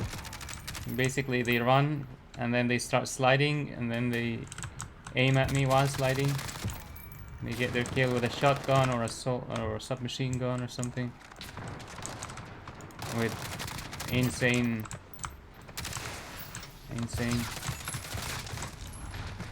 Is that a shotgun? No, AM.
Ah!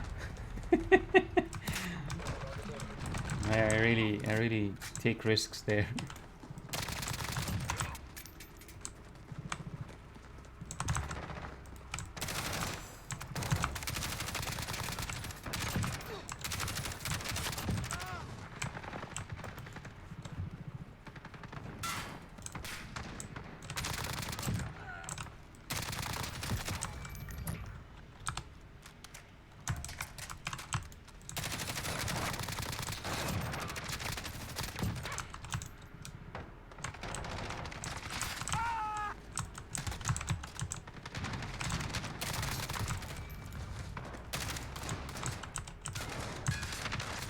Ah, oh my god! 3 directions, left, right, and in front of me. Of course there was no hope.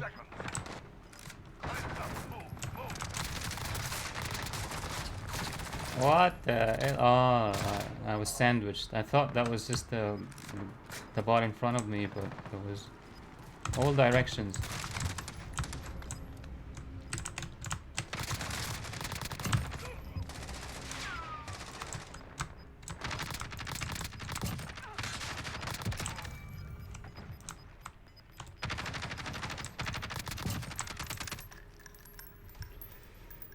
Not too bad.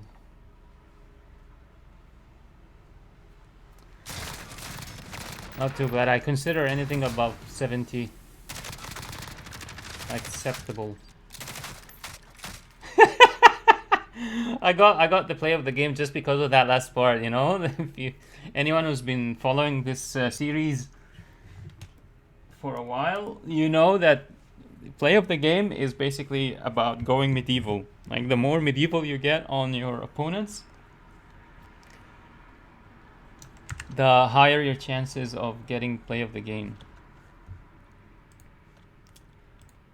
Oh, did I change? My god, I don't know if I changed it or not. 11, the 6.45, 17. I hope I changed the weapon. Oh yeah, good. I did. So now it's operator reflex. So get back to the game. Operator reflex. So yeah, I just changed it from VLK to operator reflex. Just Quick, be right back. Yeah, be right back, guys.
All right, back.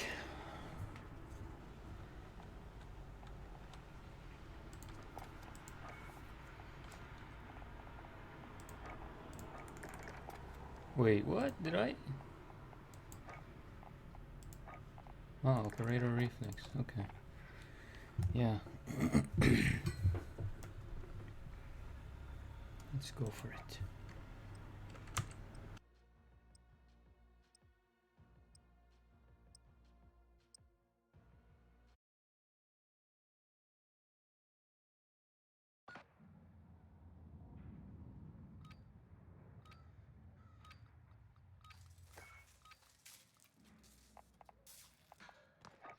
Free for all. You're on your own, soldier.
I meant to melee. The when I panic, the keys are close to each other, so I'm like panicking. I wanna melee quickly, and instead of meleeing, I used the stim pack, whatever it is.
So dramatic. When they, some of their death sounds are just almost funny. They're just over dramatic.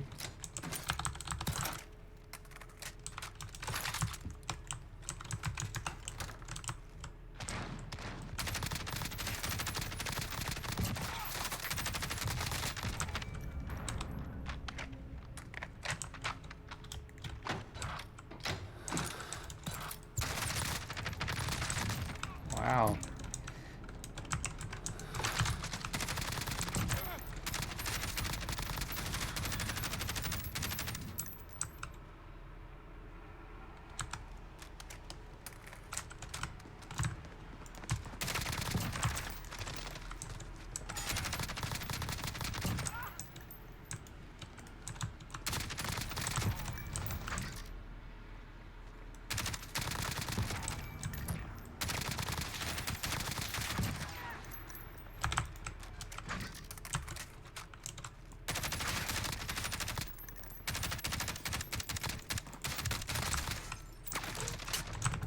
What the?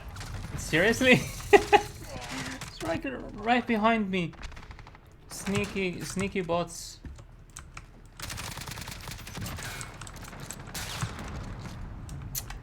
This is just not even. I'm not even gonna see a second of that. It's just annoying.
The hell, man, that was so bad.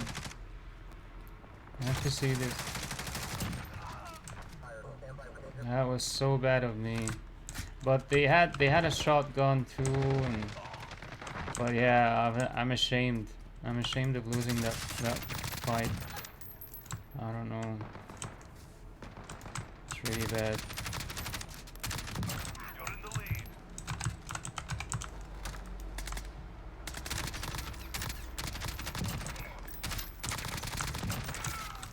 Shotgun. That's why he came running at me, because he had a shotgun.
Lights up. Move.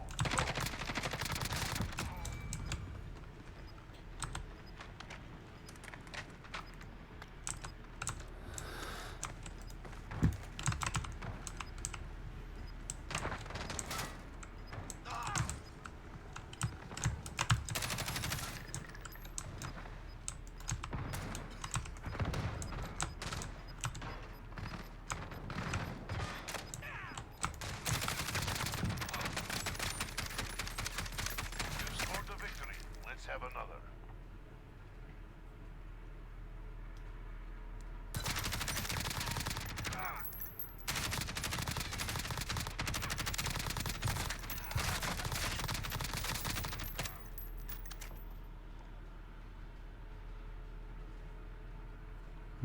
I don't know.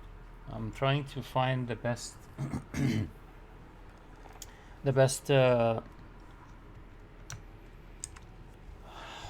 optic for this one. I mean, this feels alright. But so far, there isn't really a huge difference or like significant difference in performance. It's just about feeling.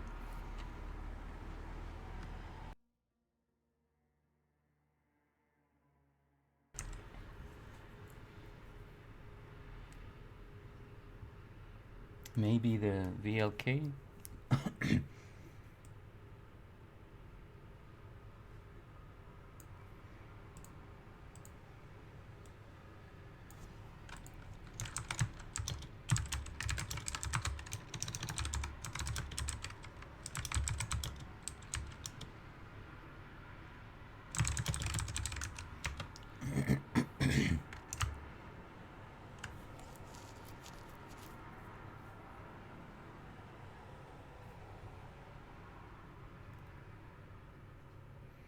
So I got 66. So basically, from 65 to 70-ish. This one was, but this one was toward the end of the session. This one is better. M13 was performing better, and the M4.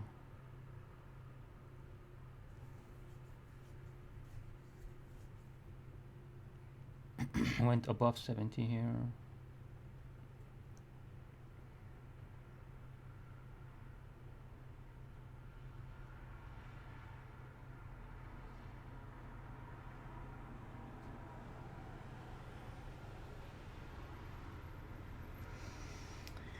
I have to consider that I mean, this is at the beginning of my gaming session and the stream, so rather fresh, so if it had the ability to go higher, I think it would have gone higher, but for some reason maybe I just can't use it more effectively than this. Yeah.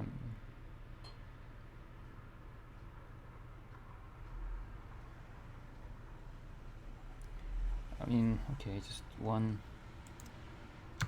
match with the VLK, I guess. Let's see how it goes.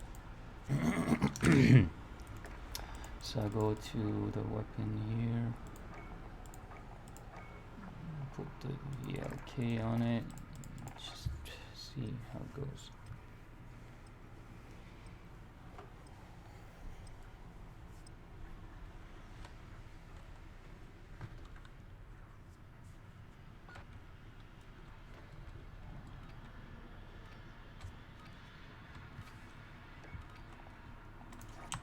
Free for all. You're on your own, soldier.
god, that was so close.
You're in the lead.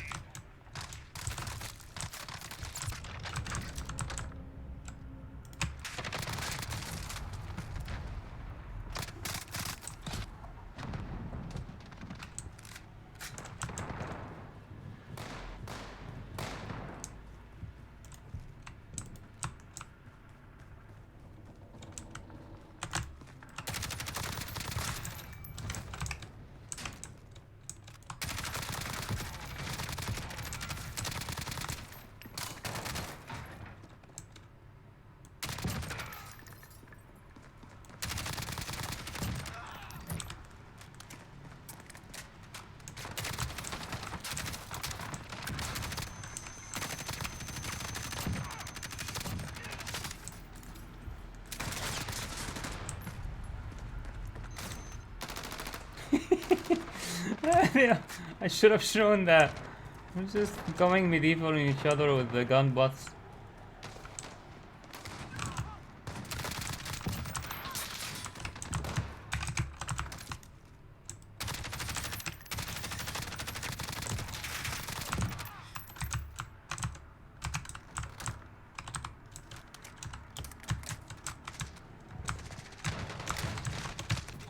I couldn't go back. I literally couldn't go back. Not because of the pipe, because I moved away from the pipe.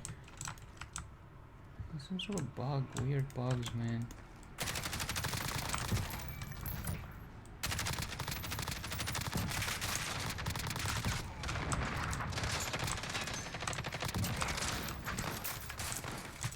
That is some good luck for a change. Ah, he just stood there cooking it. He cooked the bot cooked the nade. That's why I didn't have enough time to run forward.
74.5. That's it is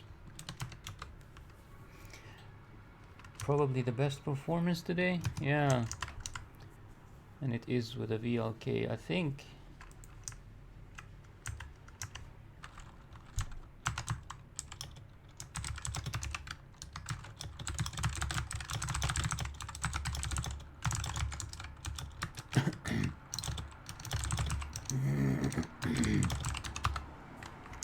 I think so.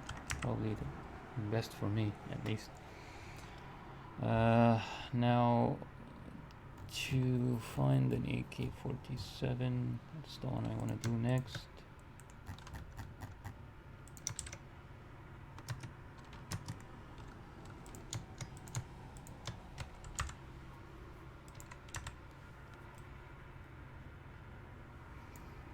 And no, wait.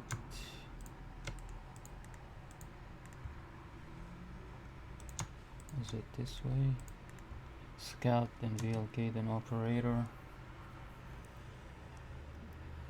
I guess so. We can do it that way.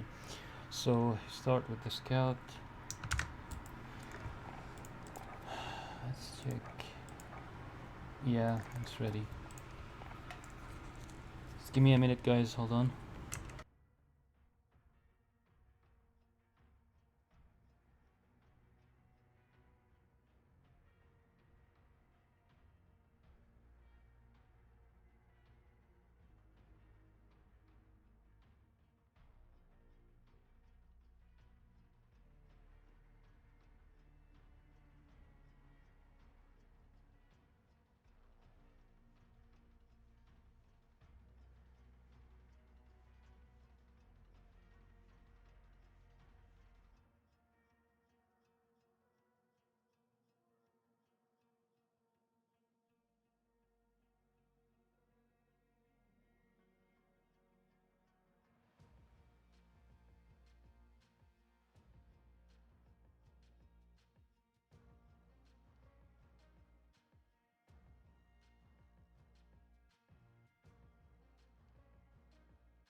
All right, back. Hey, Rez Edits. Alaikum assalam wa rahmatullah. That's good. Good. Yeah, I also took a couple of breaks. Yeah, I was AFK. I was away from keyboard. Literally, just returned.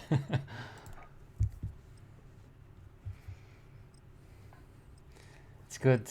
I'm glad to hear that you're learning You're learning Quran, mashallah. That's good. That's the best thing you can do after prayer. Is memorize Quran and learn it, understand it. Free for all. Yeah, it's such a You're on your own. beautiful, amazing, awe-inspiring book, the Quran. Especially when you learn it in Arabic, like if you learn Arabic and you read it in its original language, it is amazing. The Quran is amazing in Arabic, and that's the language it was sent to us in.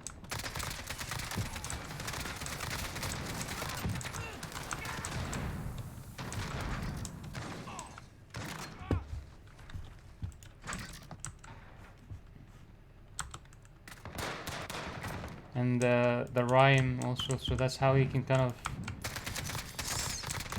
feel the rhyme of the.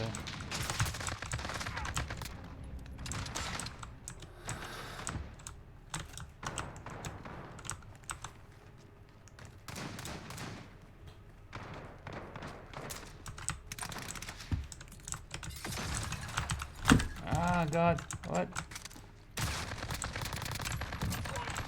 How did I? How did I survive? It seems the bot was as surprised as I was by the meeting. Even the bot didn't expect to bump into someone.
Crazy, crazy, untamable recoil from the AK-47.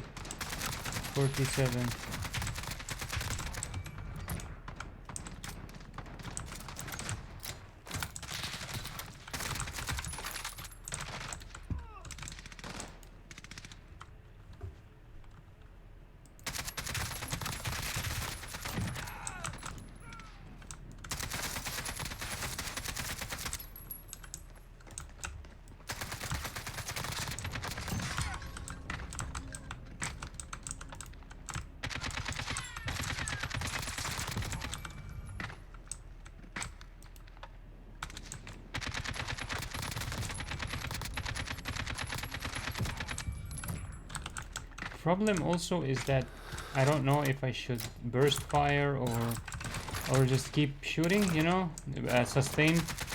Should I burst or sustain? I'm not sure because yeah, there are two of them.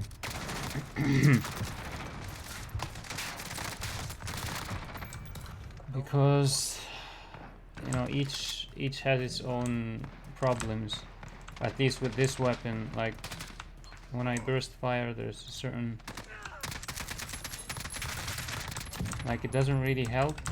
Like with other weapons, burst firing helps with the, like, really reduced recoil, but with this one I think it's almost like it makes it more difficult because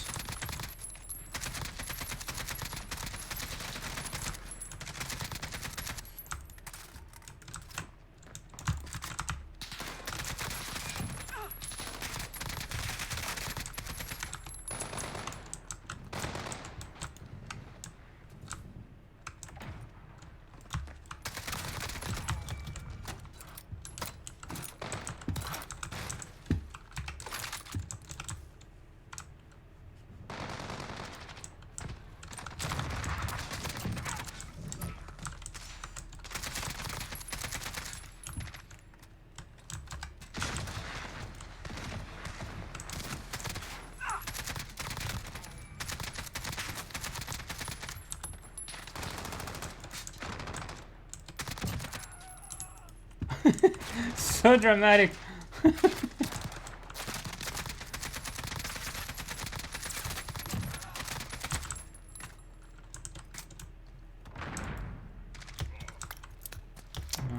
Didn't mean to do this.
Yeah, I probably shouldn't have done that. I was like curious. Can I do the animation thingy?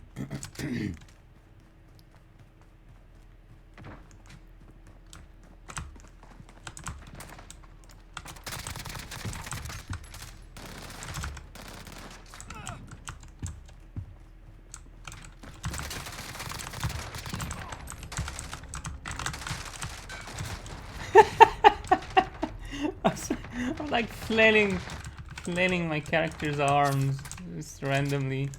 Maybe I can.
That was an Odin, I think.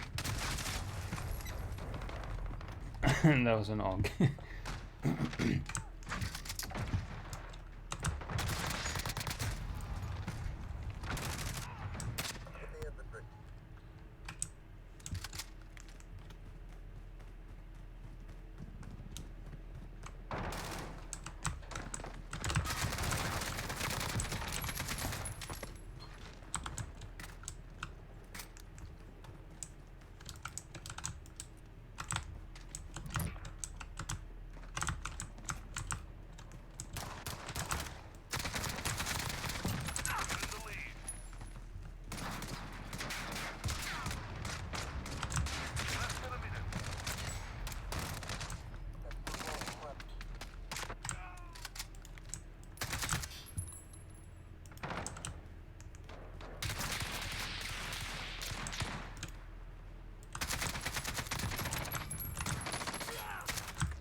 Yeah, that is such a bad result.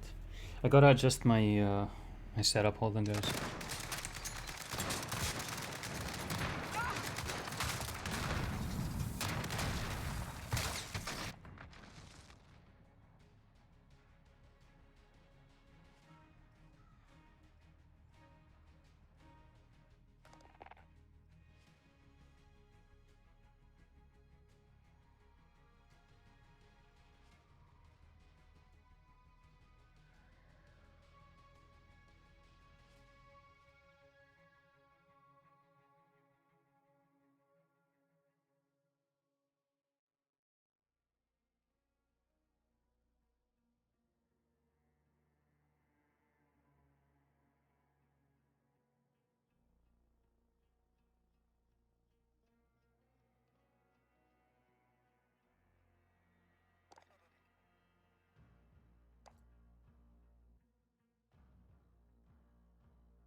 All right, back.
Free for all. You're on your own, soldier.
I can't.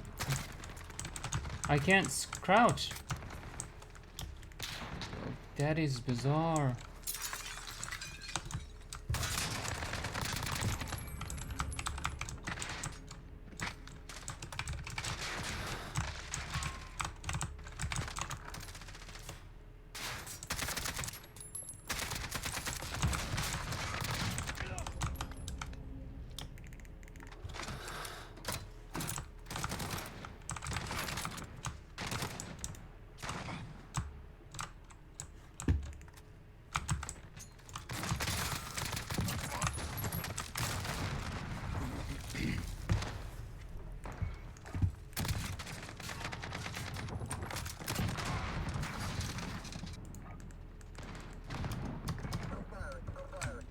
Okay,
can't even open the door.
Just one burst.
Okay.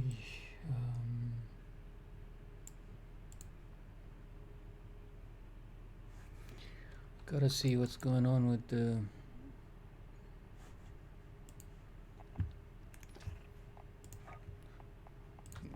key situation here.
All right.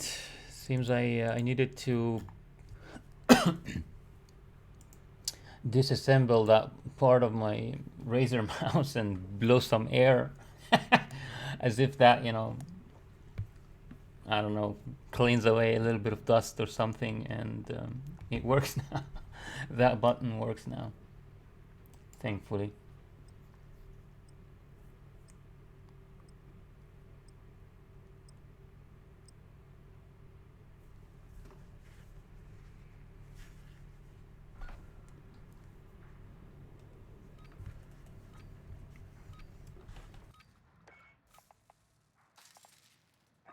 Free for all. You're on your own, son.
This freaking pest, man.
I'm not playing very well today too, so this is affecting the performance of the weapons definitely. I just I can't control the recoil of this gun especially. I mean, at other days I can do it, but not today.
I just could not play with the AK-47 today at all.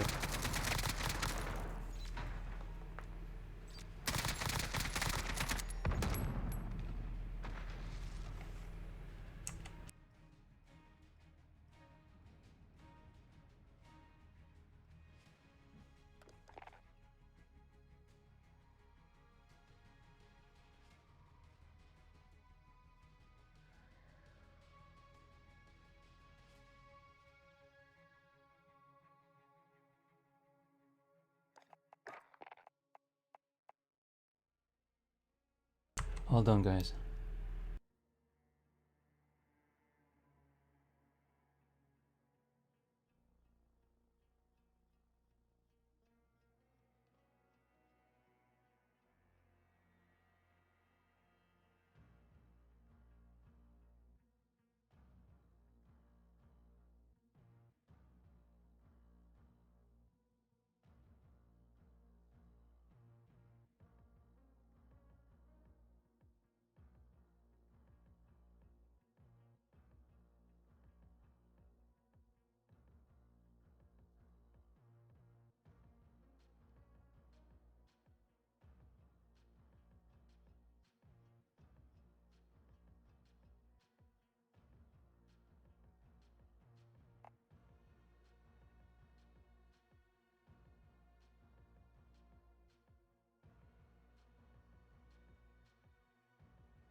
Alright, back.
Free for all.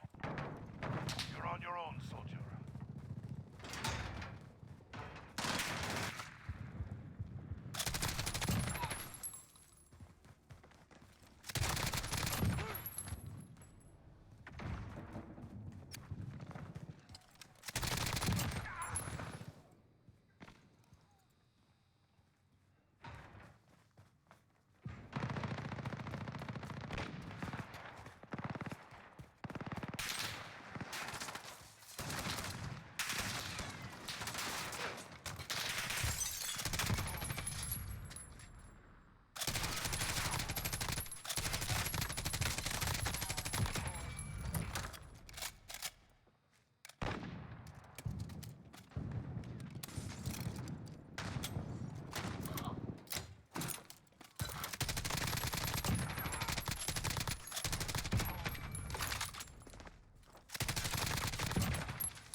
got the first one just in time before they could use the shotgun, but yeah, they are swarming the camping spot.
Yes. Yes. Spraying and praying.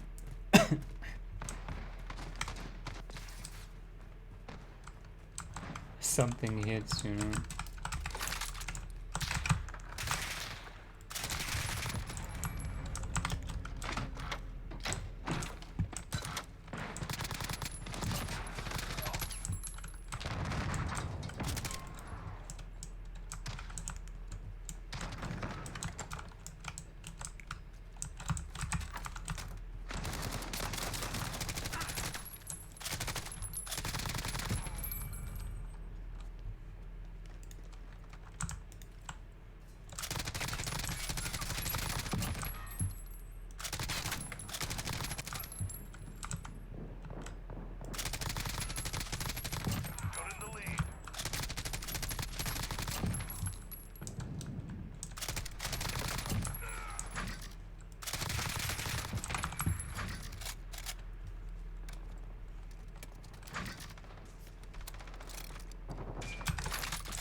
Sorry about that.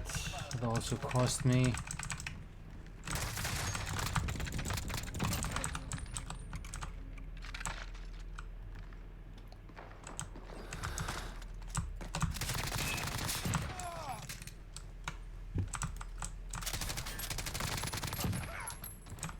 Less than a minute.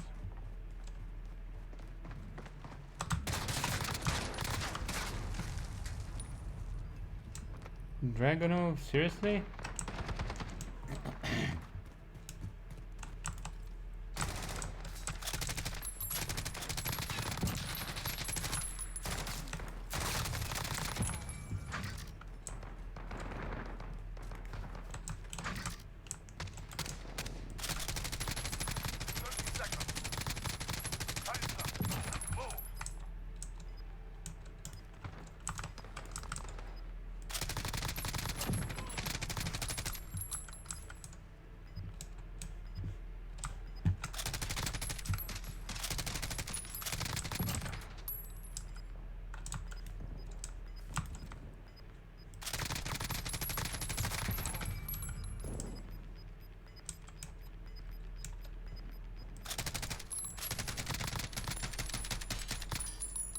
You've scored the victory.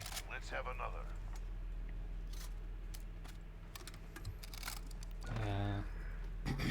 Even on a bad day, for me, I mean, my focus and ability to aim and stuff is, I think, not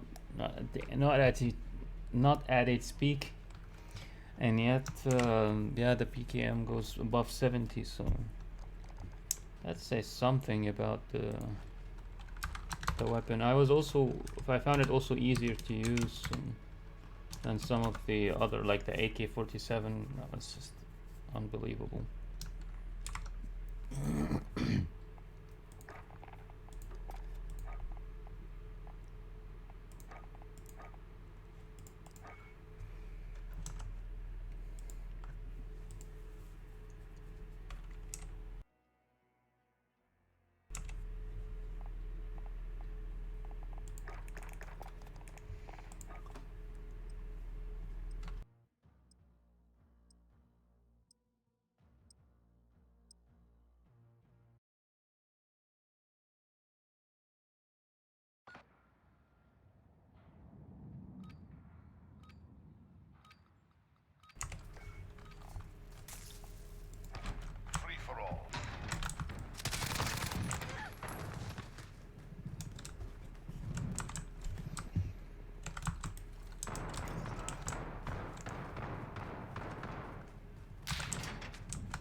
Oh, this freaking reloading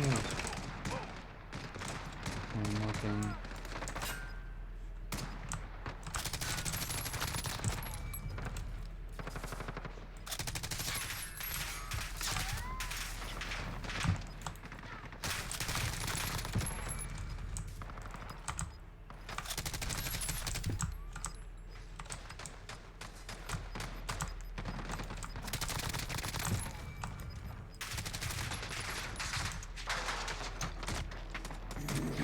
That was a fight. Solid work. I did not imagine I would get this number today. This number of kills in one game. It's not the record, but it's pretty high. It's like only top performing weapons can do this. The PKM is it's really amazing. That it's got like, I think some of the best accuracy and recoil control that I've seen, or nice sweet tight recoil. Good spread, also the spread of the bullets. It's amazing.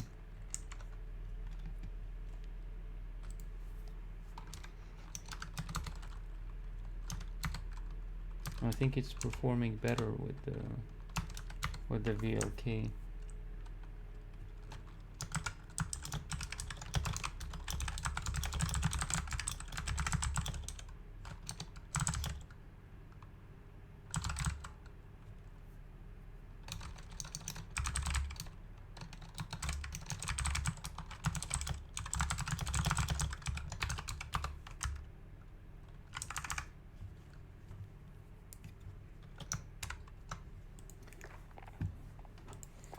Change the optic.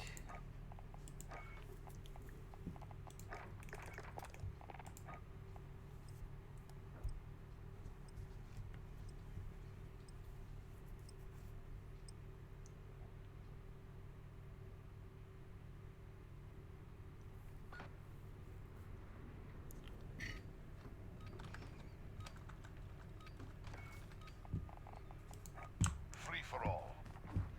You're on your own, soldier.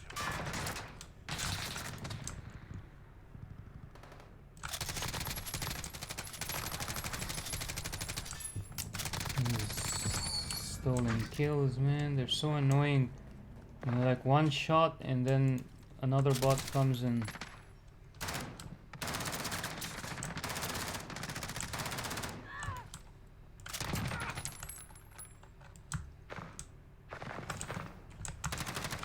That was probably what I deserve, to get one shot for.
Oh my god, they were one shot, but I was already busy with that. I don't think it would have helped to turn around, move aside, and then.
Ah.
So annoying, man. Shotguns, throwing knives, so annoying.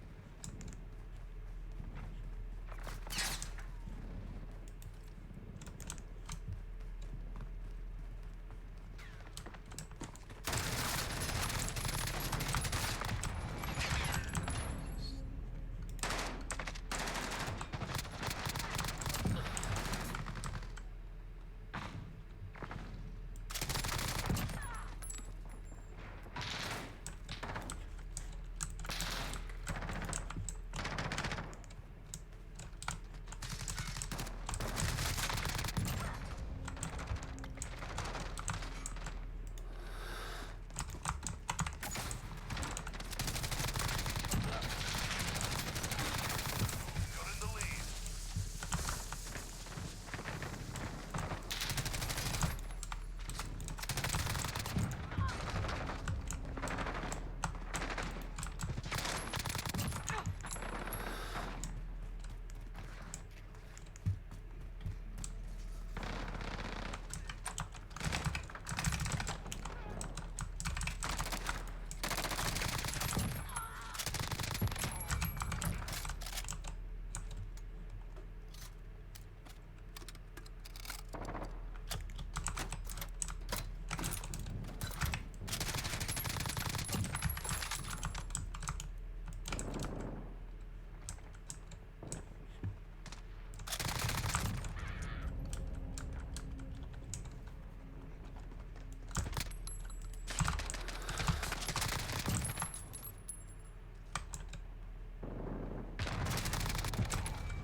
Less than a minute.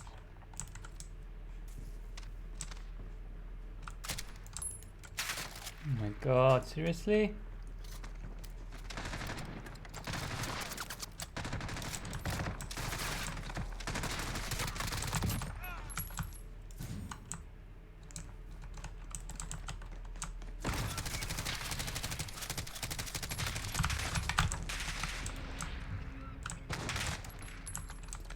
These see-through walls and gas.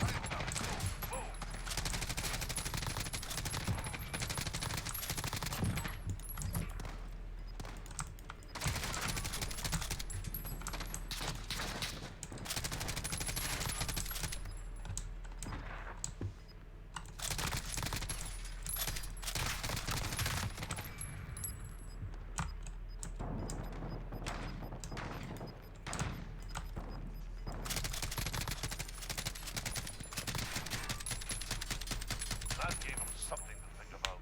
Good work.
Free for all.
Shotguns and throwing knives.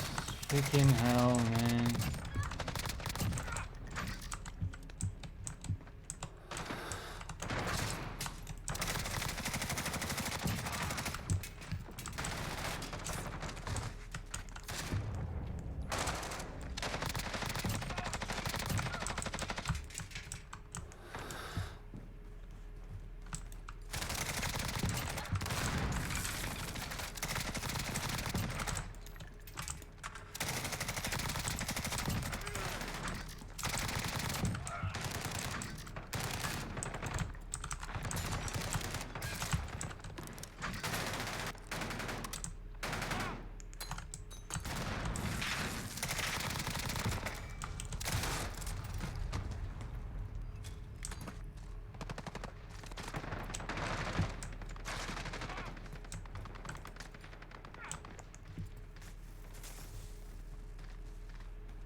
Seriously? Oh my god. Oh my god, this play of the game kind of demonstrates, that demonstrates that bots are cheating. It's like smoke doesn't matter. They can they can see through smoke, through walls. It does not matter. Nothing's gonna stop these bots from cheating, basically. Oh my god, play of the game. This blind, well, not blind. I mean, the bot can see through the smoke. They're targeting with their throwing knife, and there's always throwing knives and always throwing knives. Melee, isn't it? It's always that's like that's how you impress at Call of Duty. By going medieval on the enemies.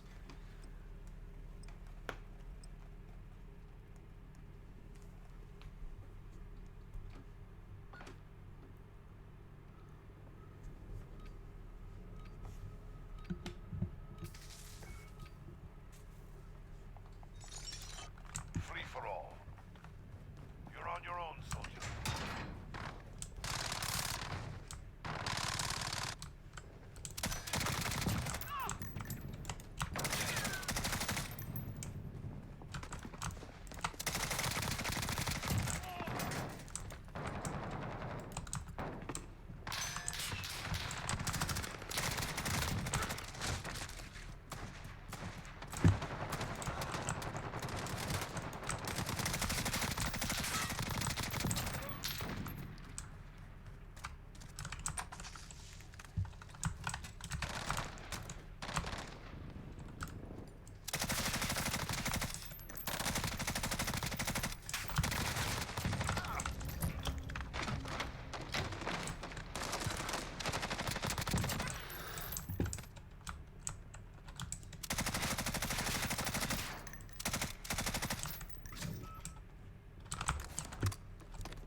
Wow, I spawned in my camping spot for a change.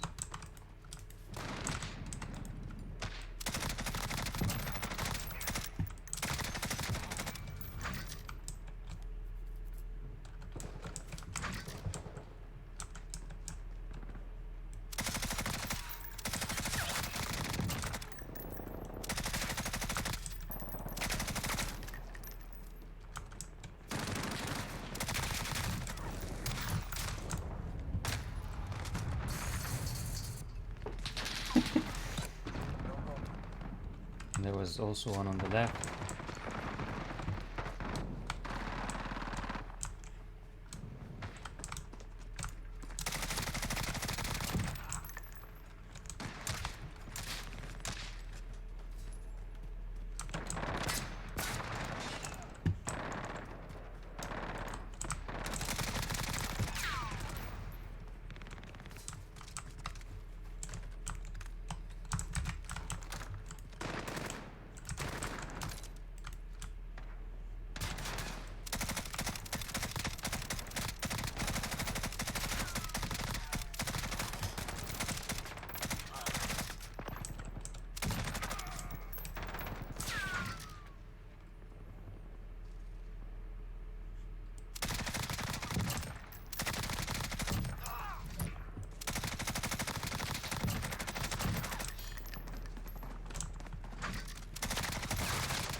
Yeah, submachine gun wins for sure.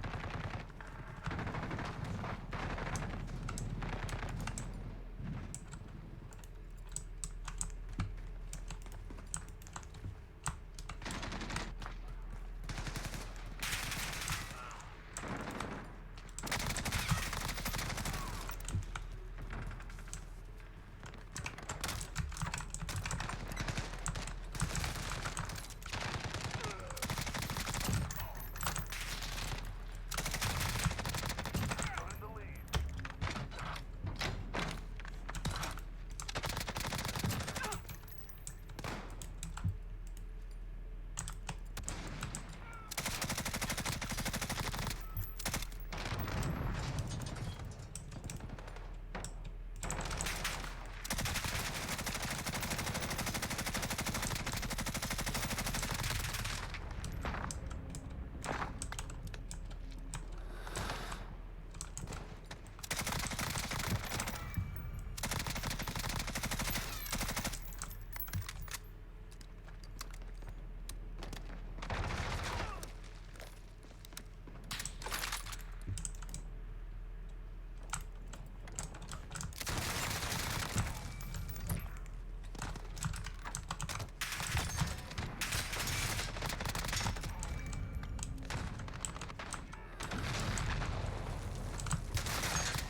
Everywhere.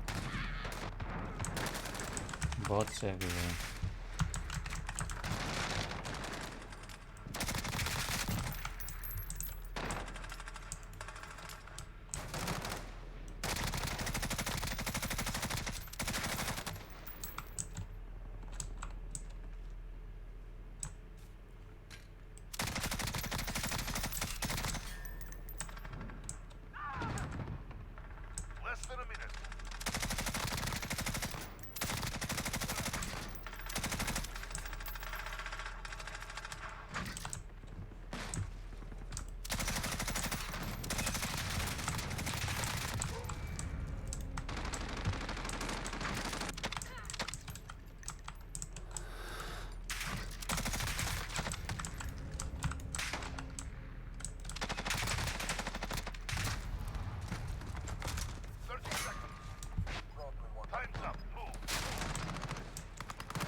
Wow, it's a miracle.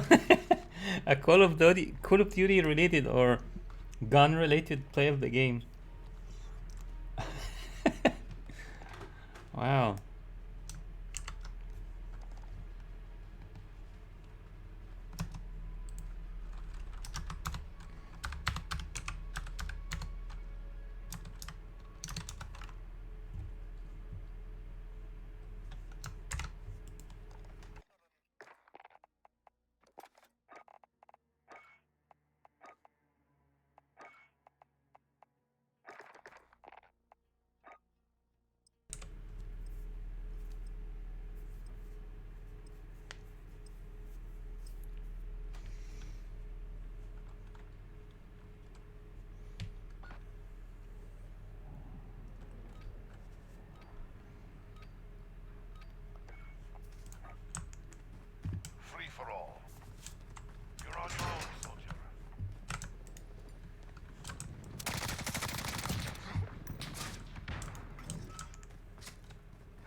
You see how long it took anyone to come to my camping spot in this match?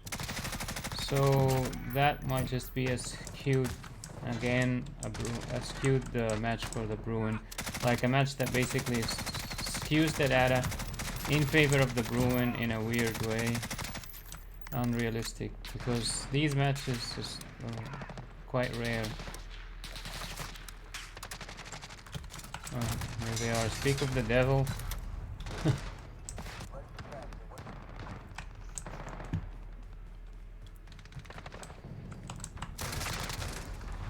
And shotguns. I thought I won't see this good old stuff in the match much, but still, I mean, it took them quite a while to actually start to come to the room again. Whereas in some matches, they're just never ending. Just keep coming.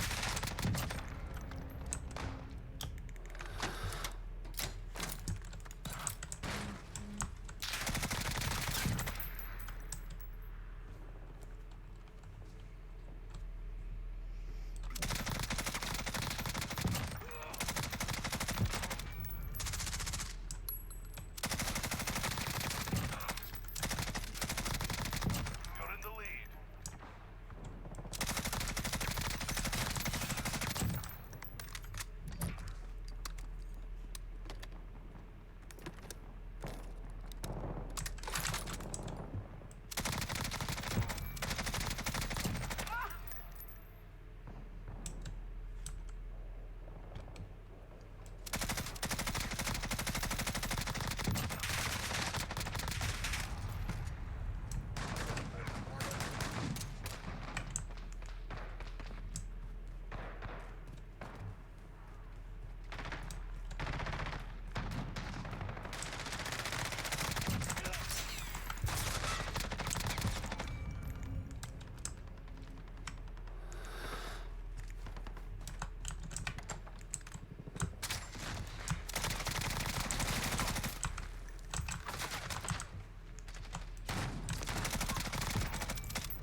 Oh well.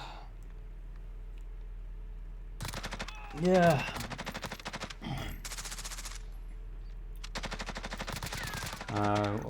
This was a fairly sort of good luck, you know, match with fairly good luck.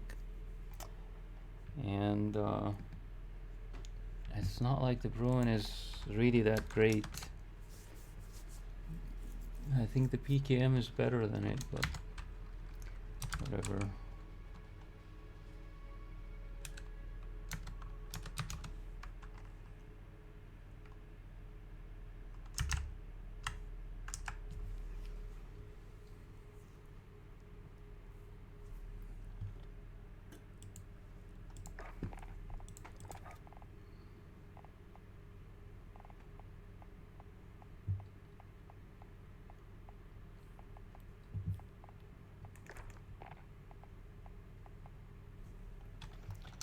Alright, Holger on M91.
The hell?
You're in the lead.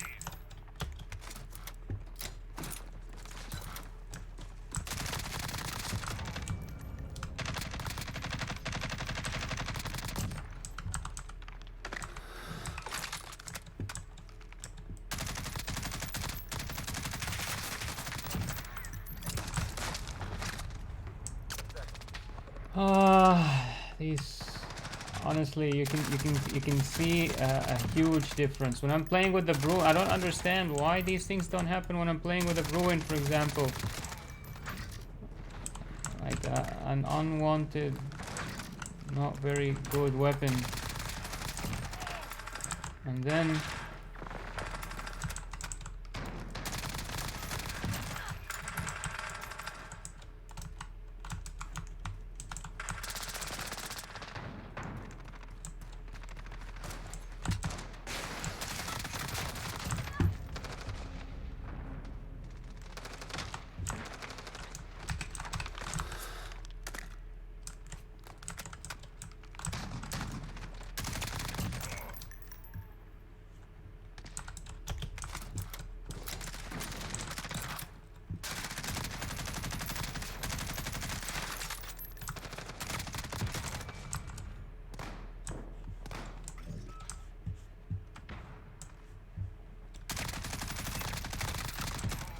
Less than a minute.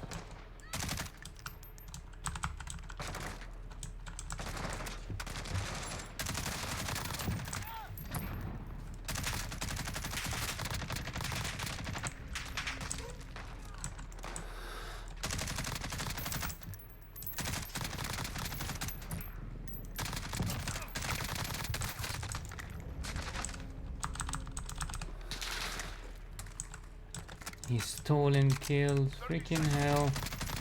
Time's up. Move. I mean, to be fair, I ran out of ammo.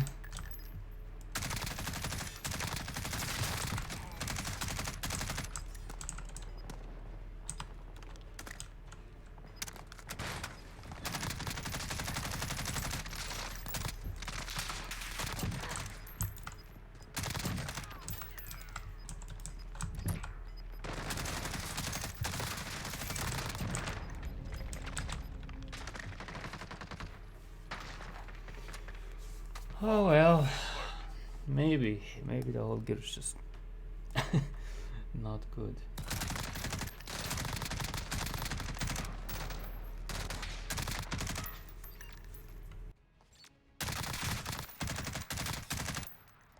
It doesn't look like a not good weapon.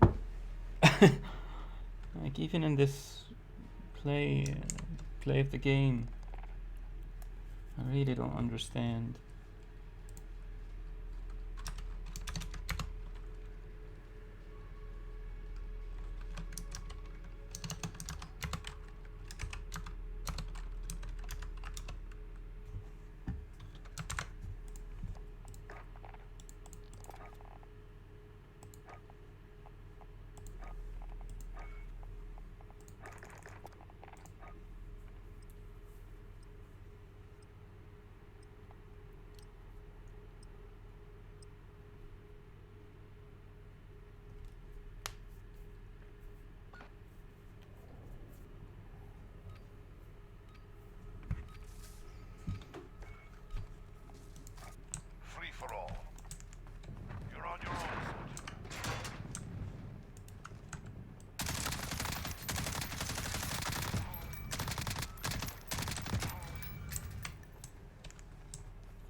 Man, this FR in the hands of bots, I don't think they miss a single bullet.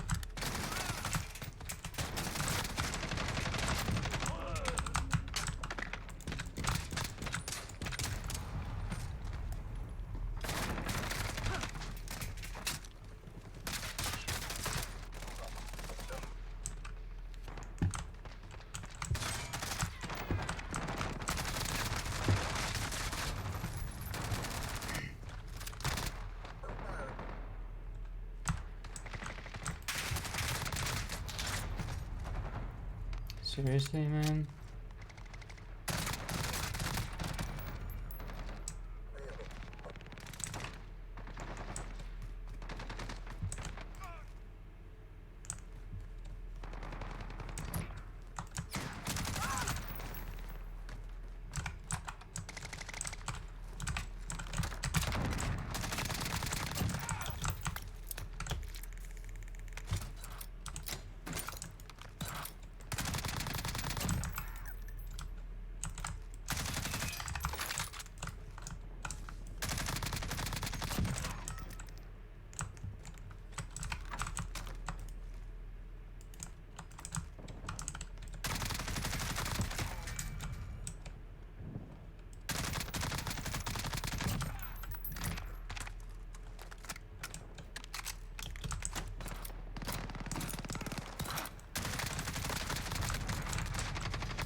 Free for all.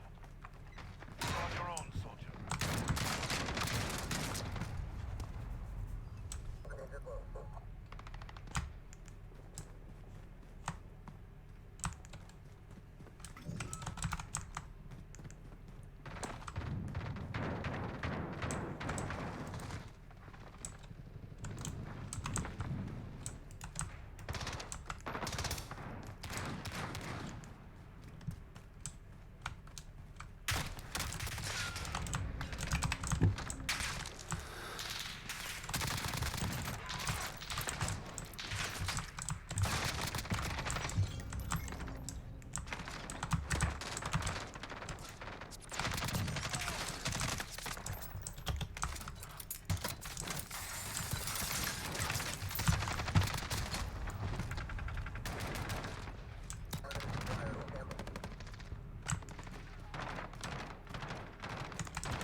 Oh my god!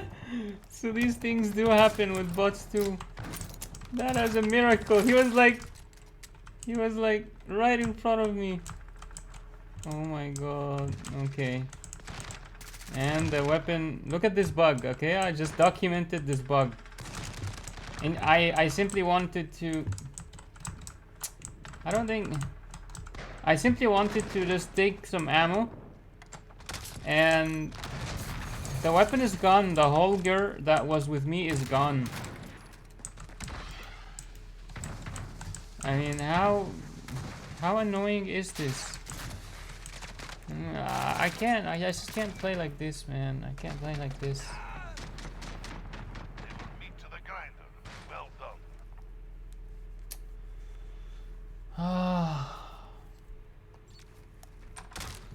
And I can't open doors and close doors sometimes because when weapons are like right next to them. This is bizarre.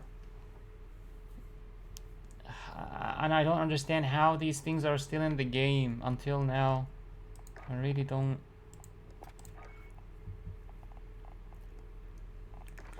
Maybe they don't like show up in normal games against humans and stuff. I don't know.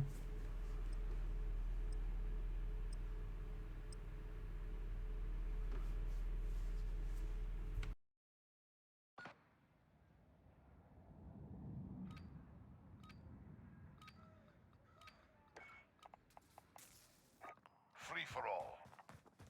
You're on your own, soldier.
Right shields and they can see me through the smoke and I can't.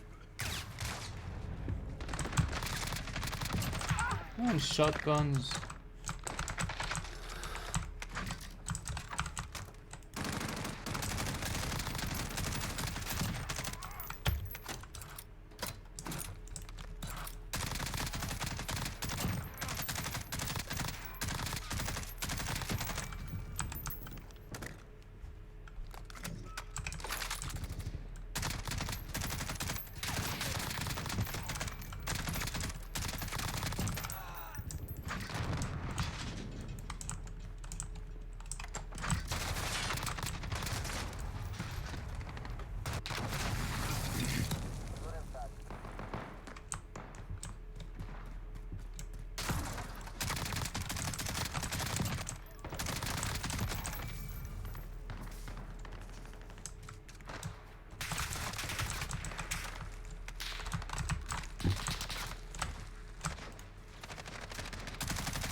Is that a right shield? Freaking hell.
Freaking trolling, I swear.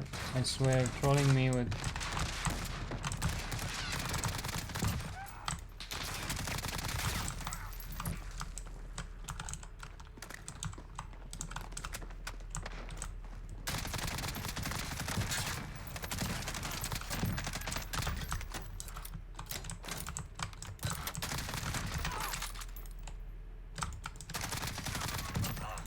Screw you, freaking hell.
You're in the lead.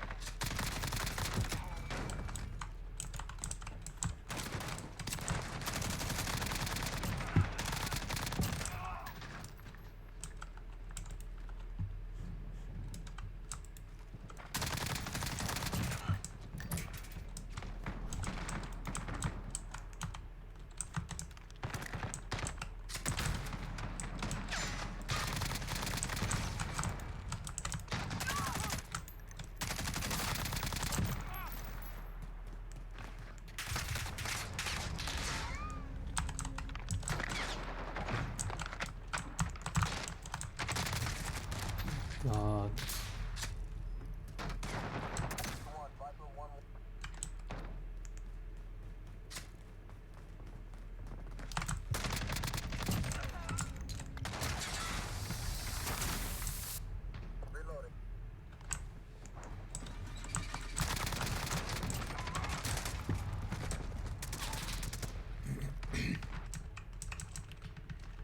This is like the second match now like this for the holiday.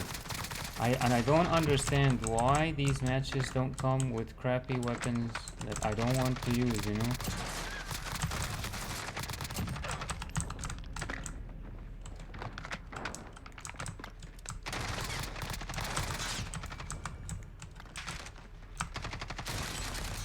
My God. This is non-stop. I don't understand.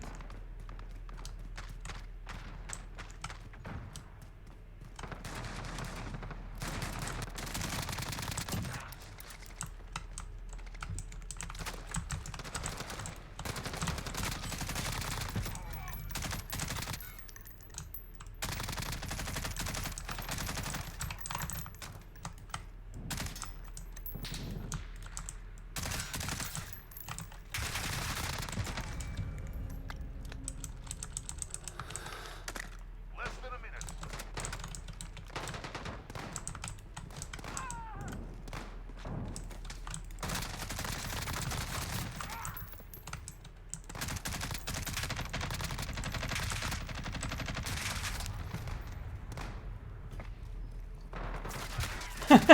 That was a submachine gun. And he's just standing there, you know. burst firing, no problem. 30 seconds. Time's up. Move.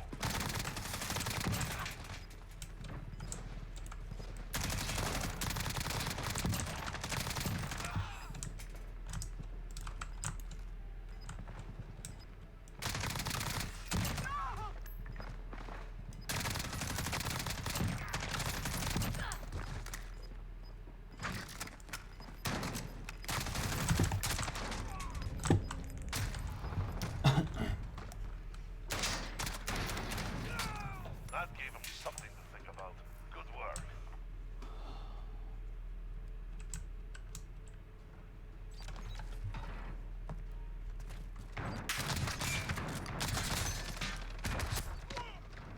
Of course, throwing not just that's the play of the game, you know. Two or three missed shotgun shells, and then a throwing knife. That is the play of the game, according to whoever programmed this stuff.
I knew. I heard the explosion, but I just couldn't care anymore. Couldn't be bothered.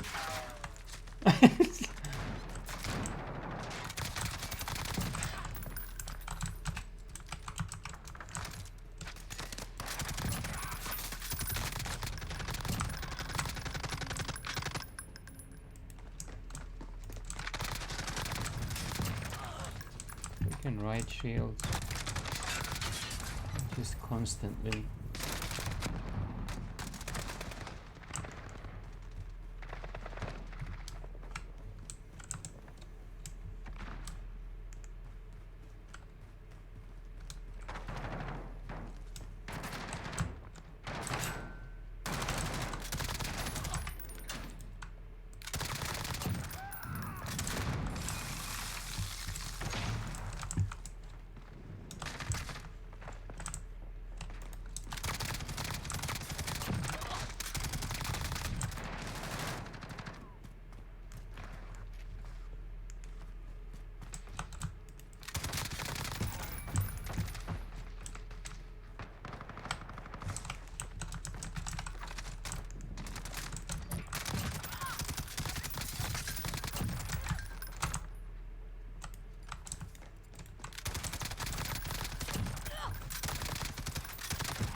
Oh yeah. He just stuck the thermite literally on my chest or something.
Oh my god.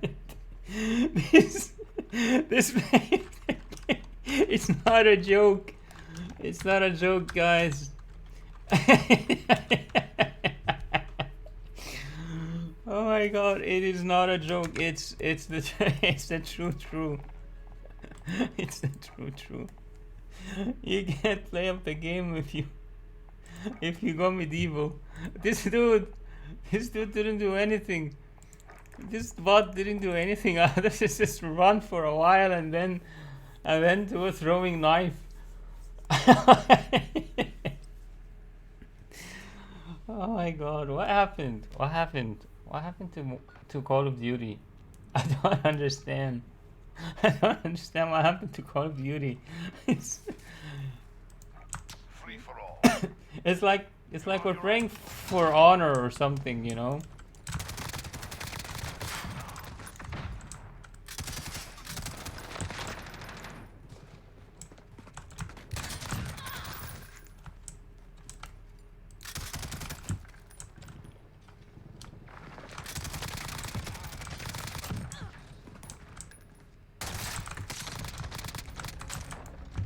God.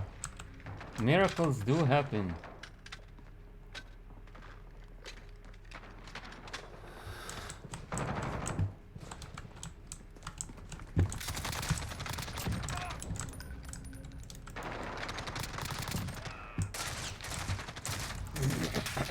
Not for long though.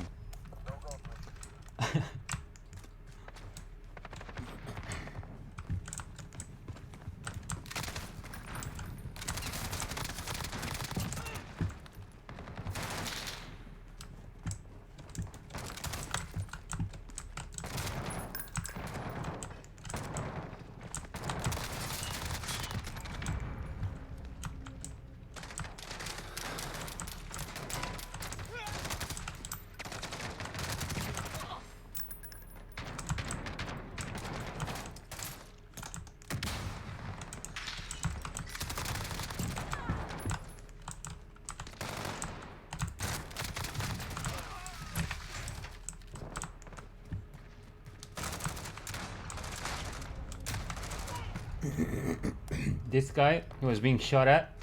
Look, you see that?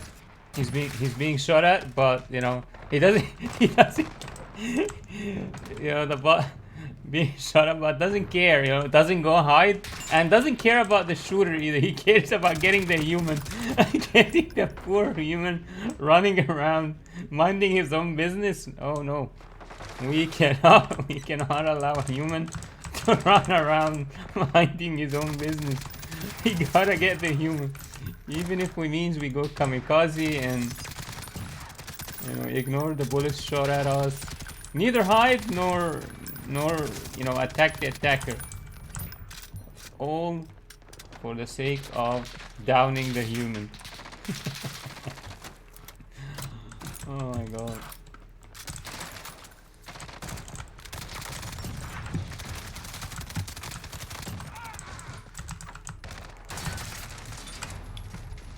Just one after another.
Did it throw? Oh my god. This threw a gas grenade and now threw a throwing knife. Almost dead because of it.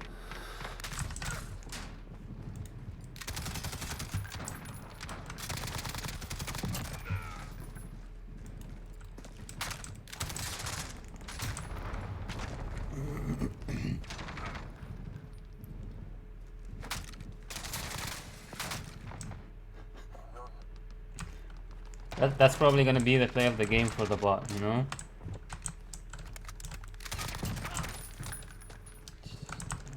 How to go medieval. How to go medieval on your Call of Duty opponent.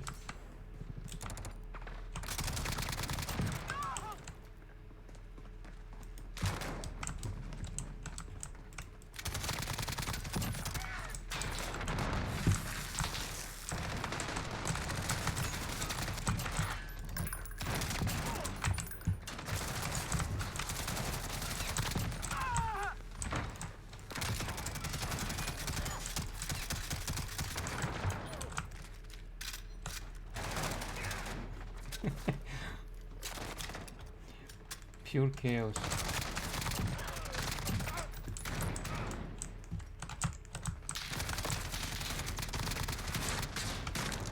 God damn it, man.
And it just had someone, you know, a bot had to come just while I'm throwing the mine.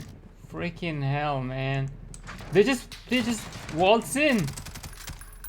They think it's a good spot to come and walk around, have a walk, you know.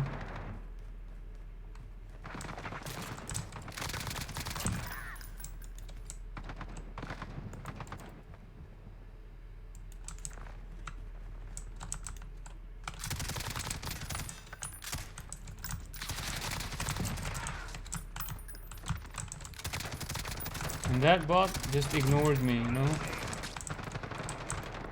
Usually they look at the direction and they start defending themselves. So.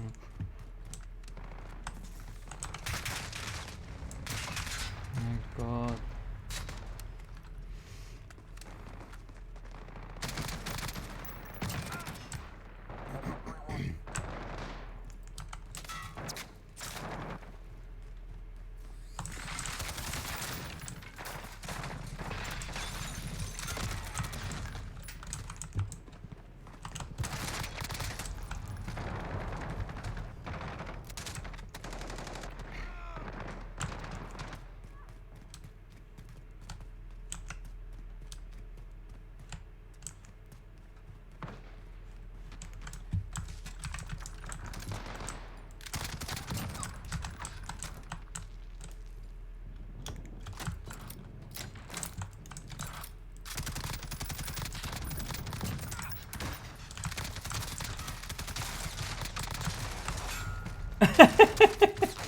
And two of them.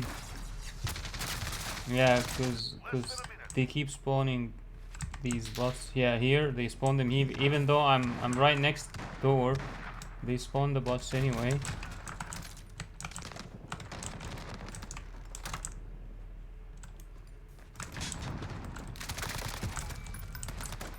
And they spawn them a lot.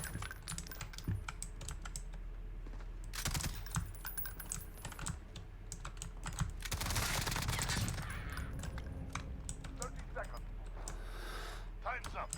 Move.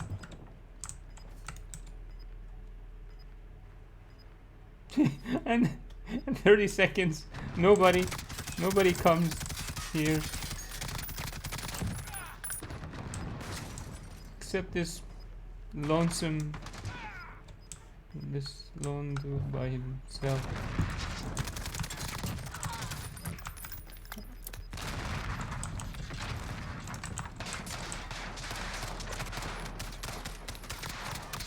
You've earned your paycheck. I don't mind with the M91 because just I can't play the game for some sort of crappy play of the game as usual. Oh my god, it's too funny, man.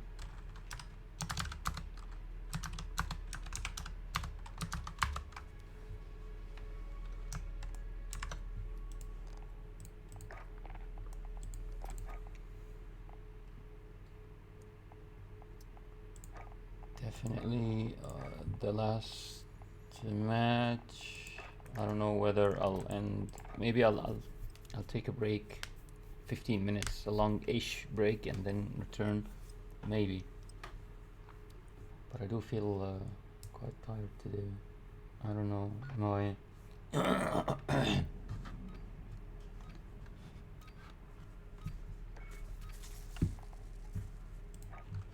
Free for all.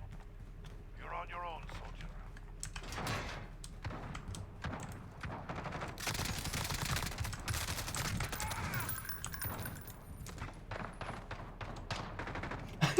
Why did he stand on these high things? It's bizarre.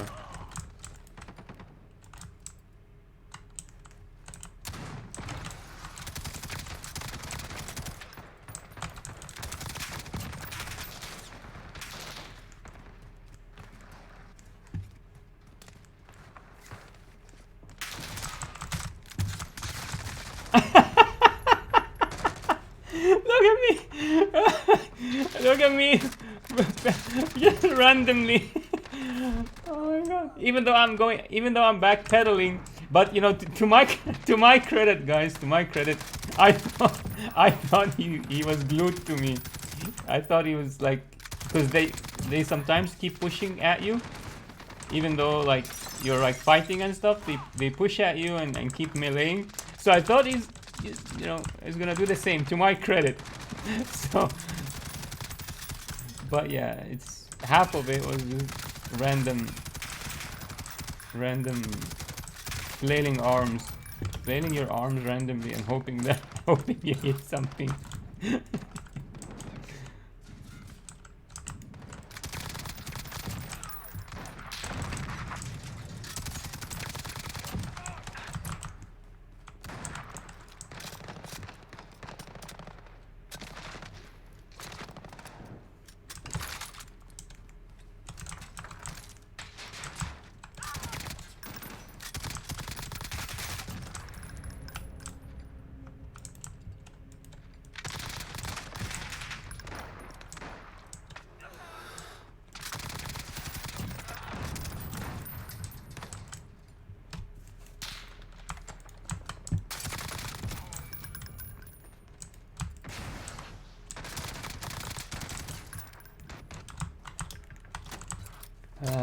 We are ready to take you on.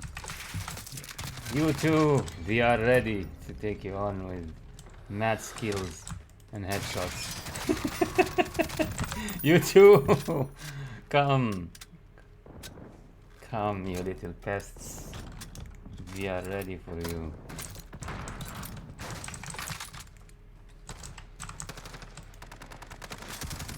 always going to be ready with headshots and mad skills.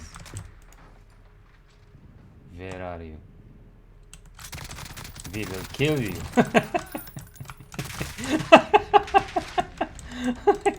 I can't even play. I can't even play anymore.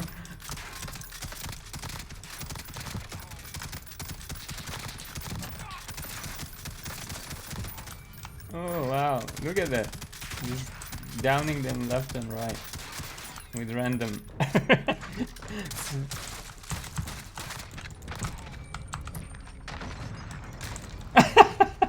Oh my god! Look at this chaos and this dude just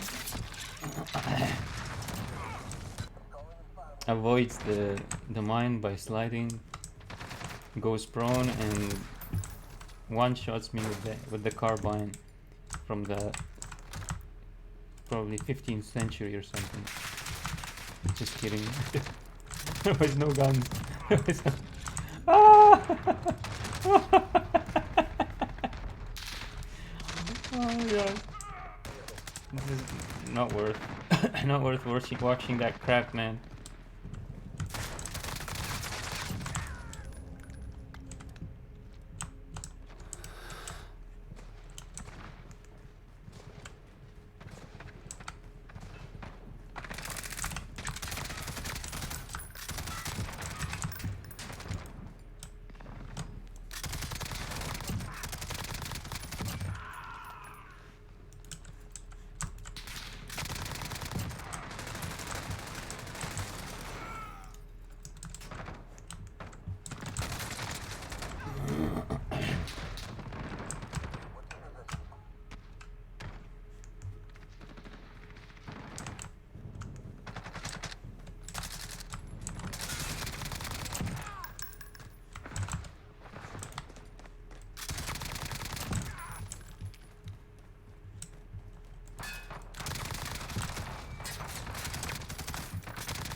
Yes, come, we will kill you with prejudice. We will kill you with prejudice.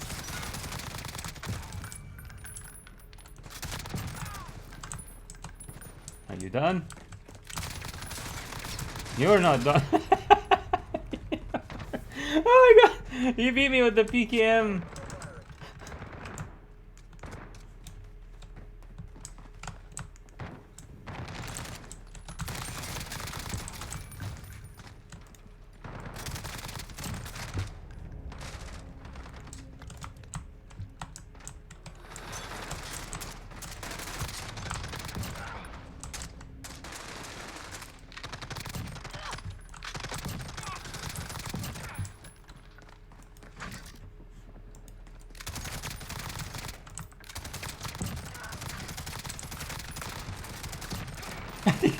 Did that bus slide twice in a row? My god, I don't have enough bullets for you all. I don't have enough bullets in the light machine gun for all these pests, man.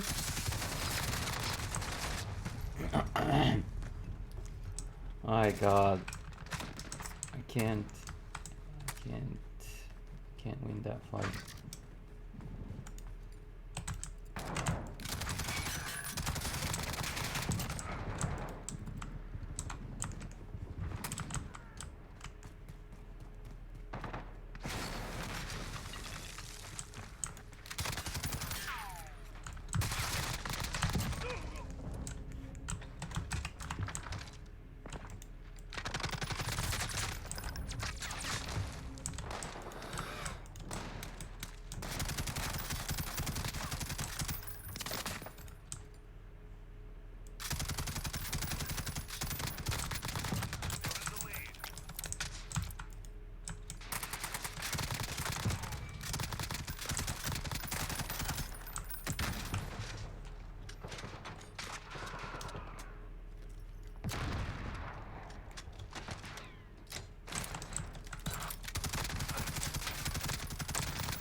shotgun. Miracles do happen.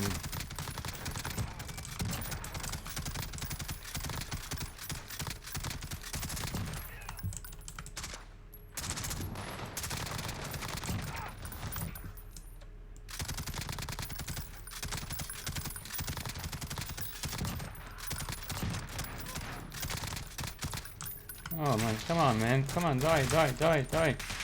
Yeah.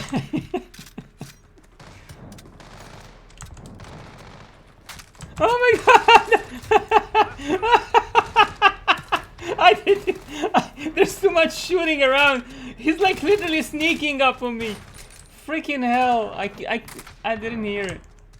I mean, I probably heard it, but I thought, okay, it's probably somewhere outside the building, you know. Freaking hell! 30 seconds.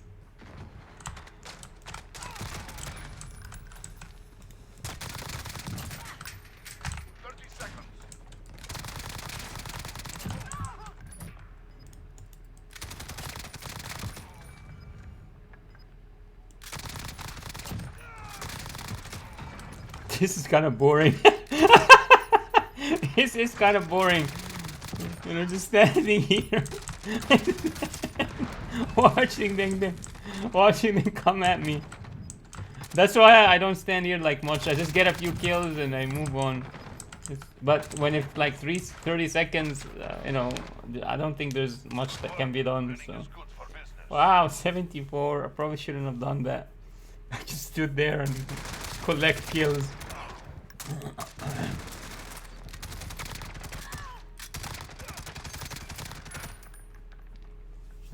A shooting related, you know, shooting guns related play of the game. That's a miracle. Yeah, as you can see, completely non-consistent performance there. Obviously, I got really lucky with some of those kills in the corridor. I think that's what probably got like 20 or something, just from the corridor. All right. Yep. That's it for now. I think I'll go take a break, make some coffee or something. Maybe I'll wake up if I do.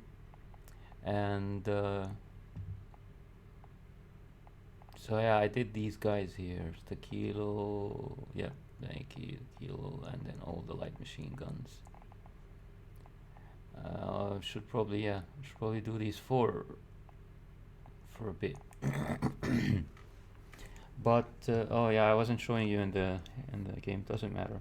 I'll switch back to the spreadsheet and to this one here. Let's see how the numbers look like now. So if I sort by the largest, yeah, that's fine. Like from the highest average kills, the PKM is still at the top spot. 2 times, once with the specifically with the scout optics and once with all the optics, the average, and then the M13 still has the top place for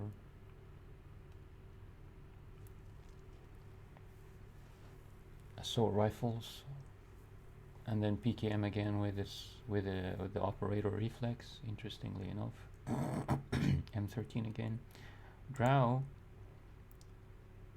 and then M91 now because of that match. And only 5 matches with the operator. Yeah, with the operator reflex, because of that 70 something that I got. This is just skewing the data. I probably shouldn't have played with these guns with the M91 at all.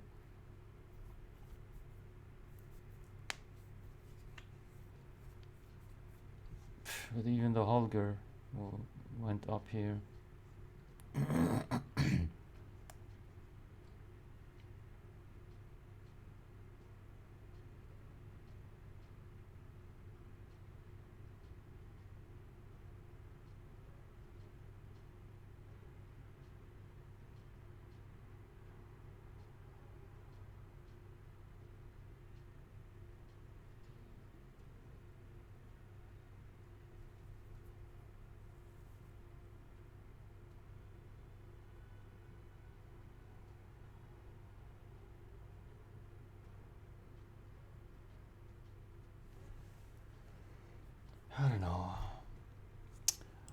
to make it this at this point.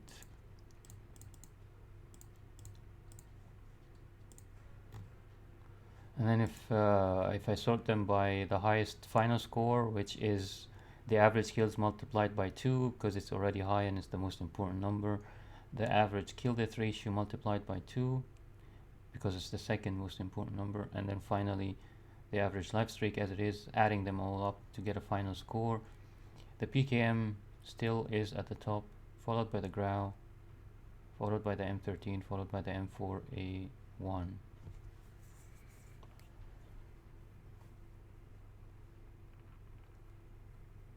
I shouldn't be picking the position, because that's the point of the position.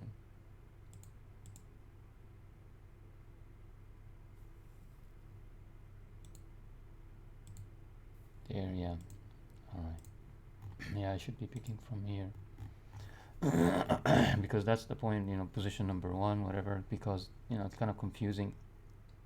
With the header occupying number 1 here, you might think this is 2, this is 3, but no, the position sorts it out. But yeah, I'll take a break, guys. 15 minutes, I think, and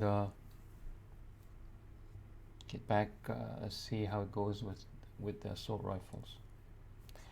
So yeah, be right back.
Alright, a marathon of real life stuff over with, and I am back.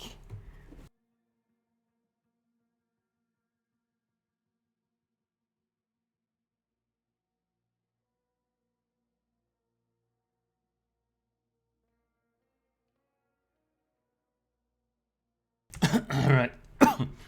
Alright, so what are we doing here? What kind of stuffs are we doing?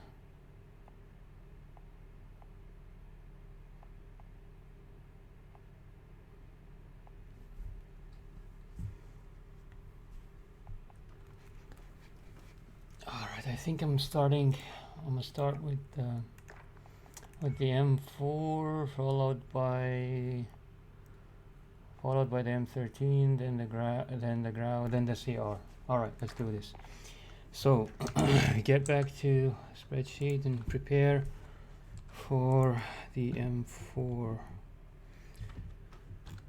Oh, here it is. Maybe pick something with correct optic, which is the Scout. I think we're starting with the Scout. Come here, paste, delete these guys. Okay, maybe it doesn't matter because I want to delete this Scout optic.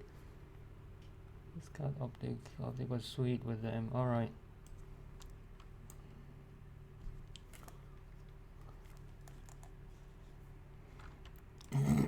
I'll delete this and yeah, copy these, paste them, bam.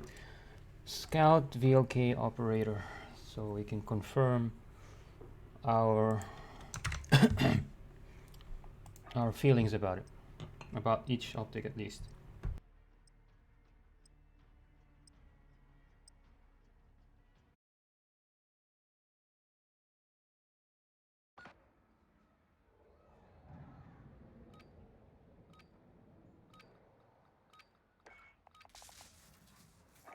Free for all. You're on your own, soldier.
Alright, now I gotta put the VLK.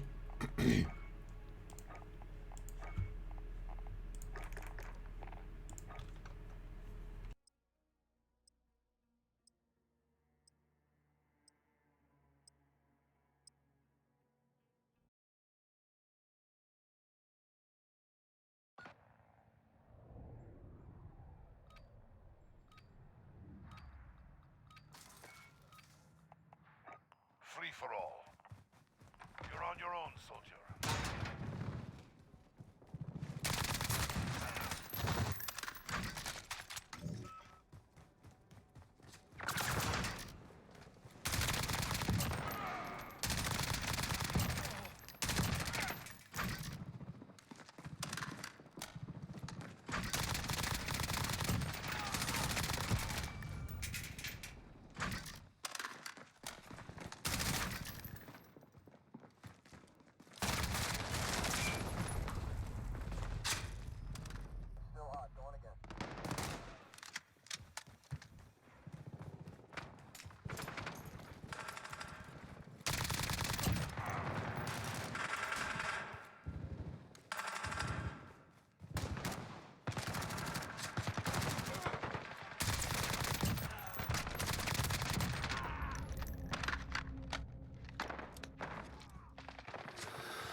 Hey, Jack. I just saw your message.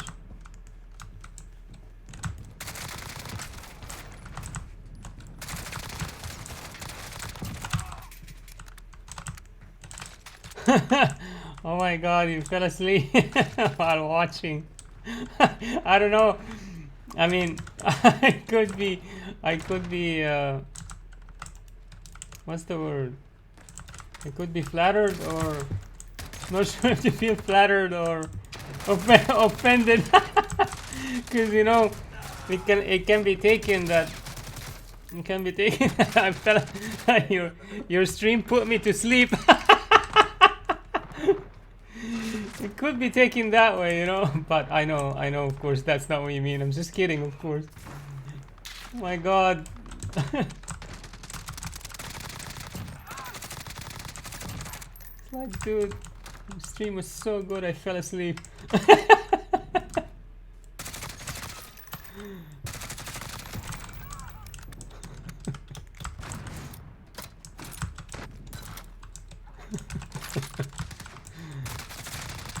Oh my god. How do these bots do this damage?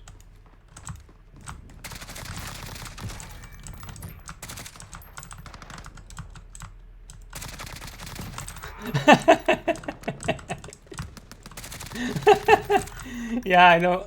I know it is hours, tens of hours of the same exact camping spot doing the same exact thing. It's probably not exciting. Yeah, I know. It's probably not exciting. I'm doing this mainly for documenting the you know, the journey, the project, like kind of to show how much work goes into it. Because the thing is, you know, all these YouTube montages of, you know, people like, you know, some YouTubers or even streamers sometimes pick the best clips from their streams or the best clips from their videos, and they put them into these short montages, like 15 minutes of exciting, you know, clips, all kind of exciting stuff happening. But I think rarely do people ever see the journey itself, like how long it took to reach a certain point where players play well in a specific mode or with a specific weapon and so on, you know. It's like,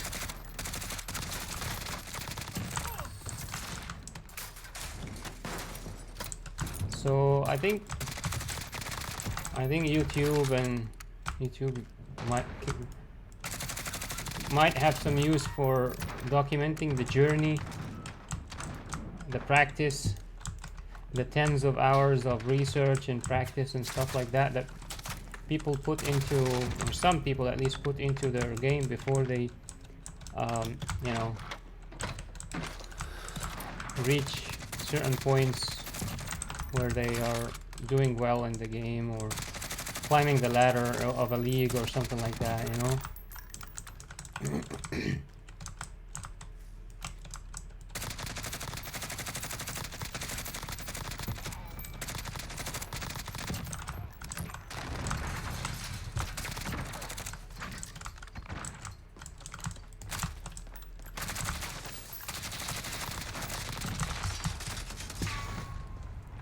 How is this bot seeing me in the smoke? Oh, okay. But they can see through the smoke anyway, it doesn't matter.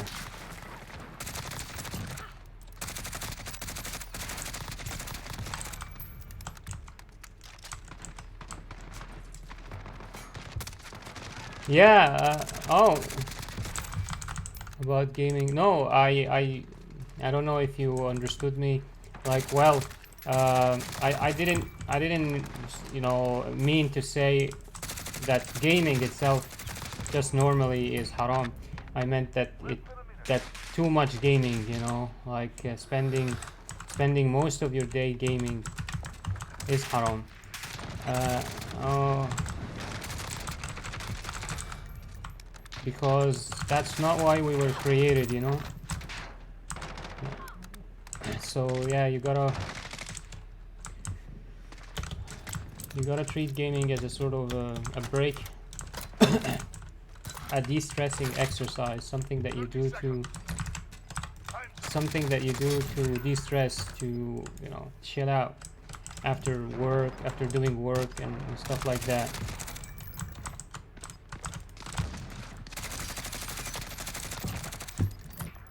So yeah, 16 hours of gaming is definitely haram. Even 10 hours of gaming consistently, like every day, is haram.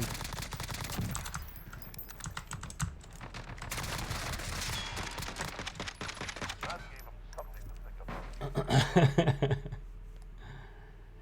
Probably, yeah, you're right. Six hours is long enough. True, yeah, I agree. Especially if you've got, like, you know, work or university or stuff like that. And especially if you do it every single day, you know.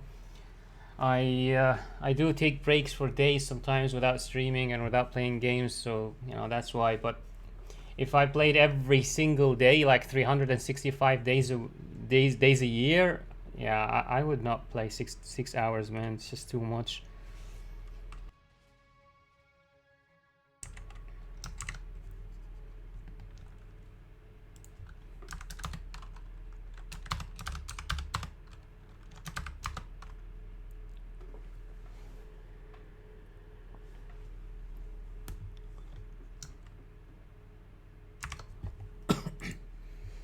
Yeah, five days a week. I don't know. Maybe I don't know if you're really, like, really a gamer at heart. Maybe 5 hours, 5 days a week. So so 25 hours a week maybe. But I'm guessing, I don't know, the weekend people might play more, especially like gamers. But yeah, generally, I think generally speaking, I think 5 hours would be the max. And if you have like a long day of school, then of course that 5 hours is too long. It's gotta be like two days or 2 hours or something. Because if you come back like from a long day at university at like 4 or 5 p.m., basically hour 17, you don't really have that many hours left in the evening. So if you play 5 hours, then, you know, what time have you saved for studying, for family, and stuff like that? So yeah, it's gotta be on days of work and on the school or university. It's gotta be about just 2 hours max. Wow, 3 a.m. Yeah, that is late, man. You gotta sleep. You gotta get back to sleep, I think, instead of sleeping on at a stream. You're on your own, soldier.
So where do you live? Which country, I mean?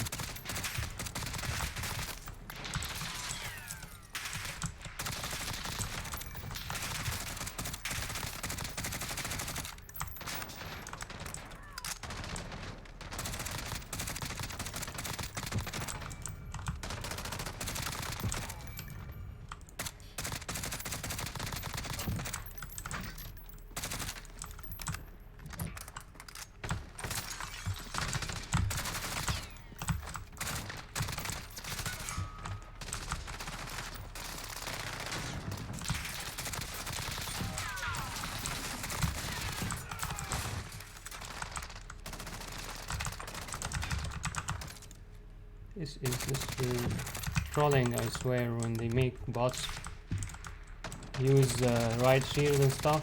It's like the devs are trolling us.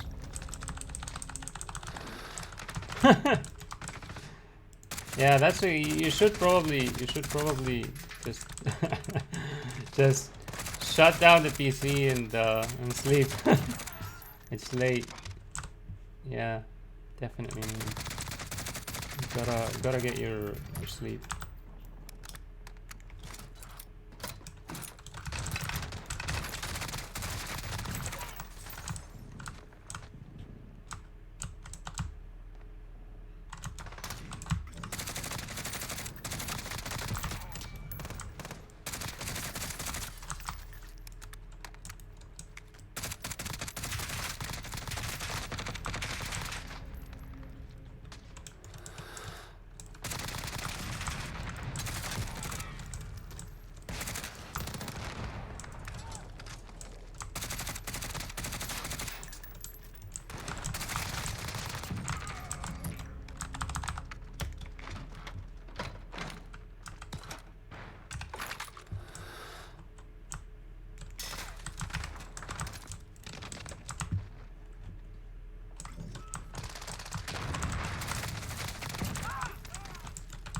These freaking pests, man.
Walaikum assalam wa rahmatullah, RS. Thank you. Thank you. You too have a good day and successful time, whatever you're doing.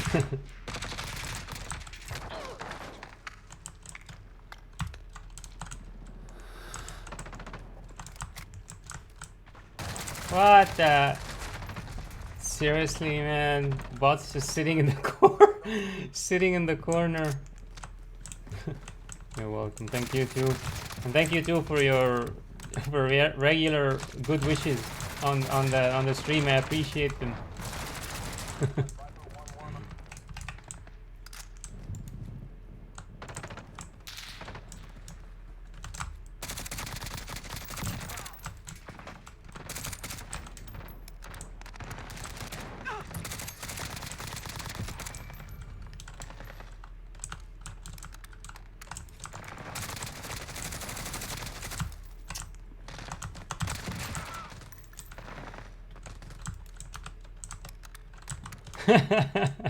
Thank you, I try.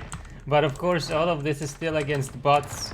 I am improving, and you know, it's a bit of a research project, personal project for research.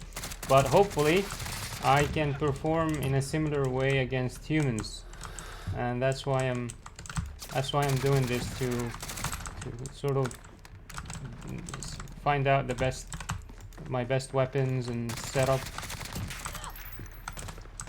And I learned a few things on the way.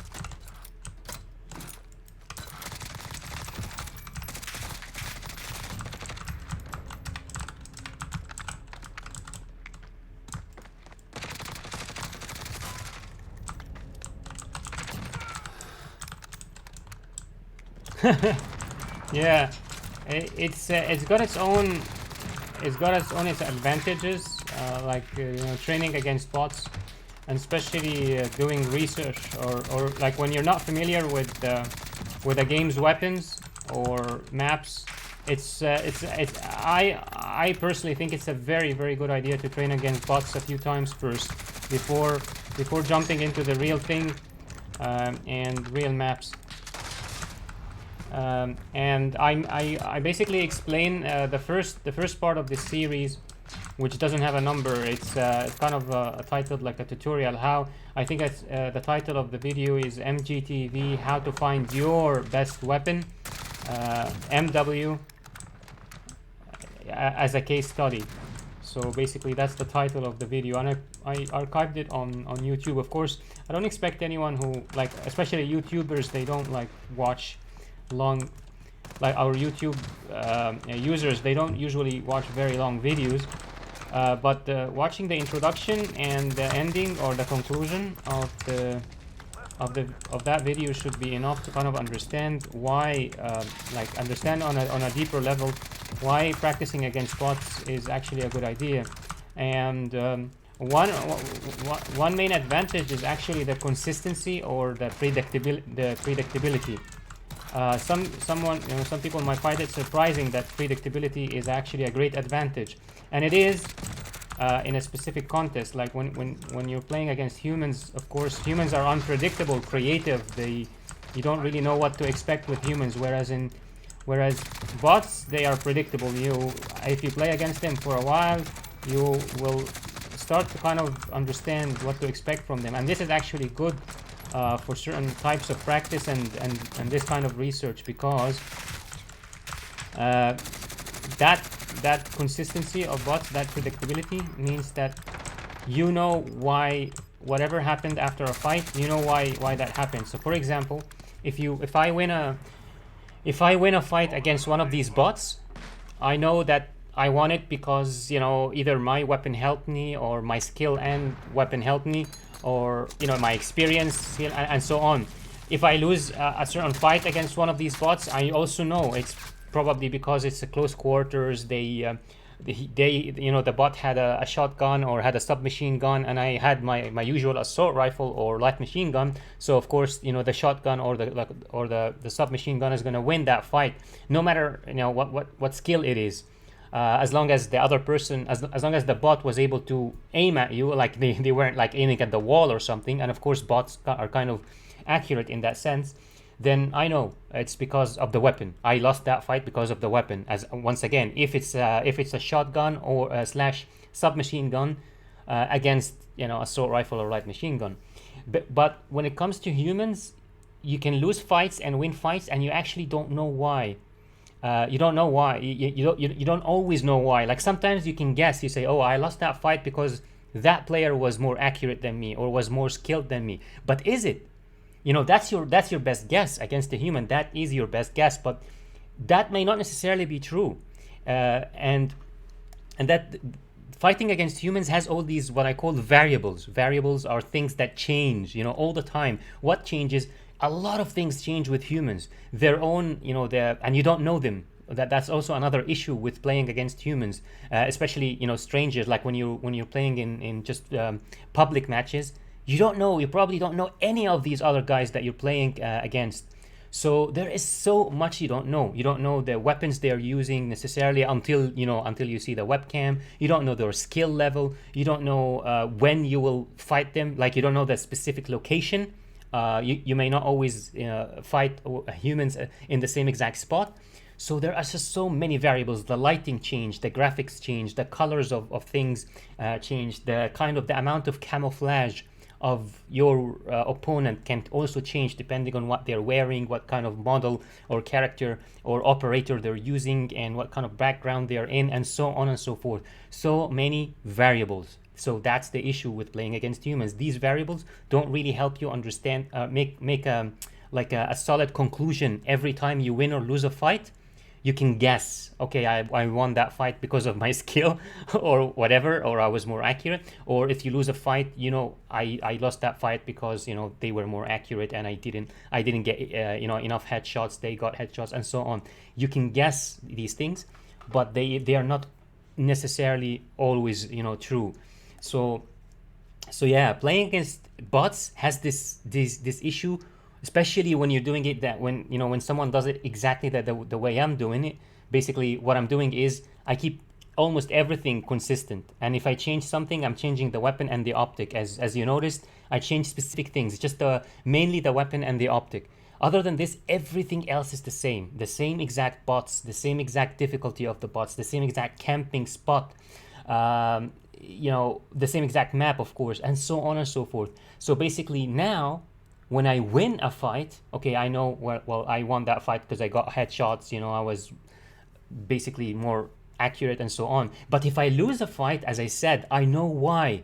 It's because, you know, I was bad with my aiming. That's it. There are no variables, you know. I am sure it's because I was bad with my aiming, or it's because they had a better weapon and we were in the same room, close quarters. They had a shotgun, a submachine gun. I had my, you know, usual AR or LMG, and so on. So I know exactly why I lost a fight or I won a fight. Almost exactly why every time.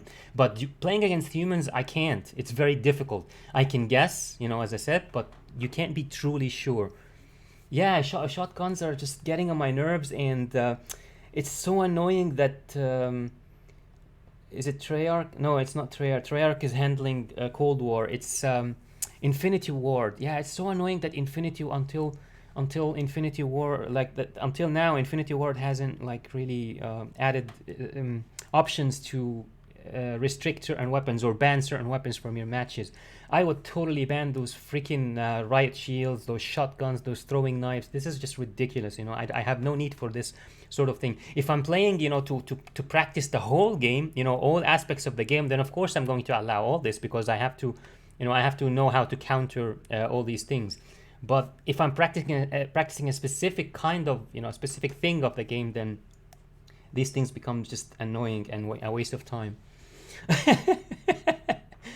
Well, skill is something that you acquire with practice, you know. And another reason I like, you know, practicing against bots, not playing, because, you know, it's not really playing, but practicing against bots is because it just allows you to improve. You know, there's little stress. You don't like, because, you know, they are bots, you know, so you don't feel offended if they beat you. You don't feel offended as much. But if humans keep beating you over and over again, it can be very frustrating. You know, you feel like, oh, I have no skill, blah blah blah. So you don't really keep trying. But with bots, you don't feel that. You know, you feel like, okay, I gotta improve. You know, these are bots. I can take them.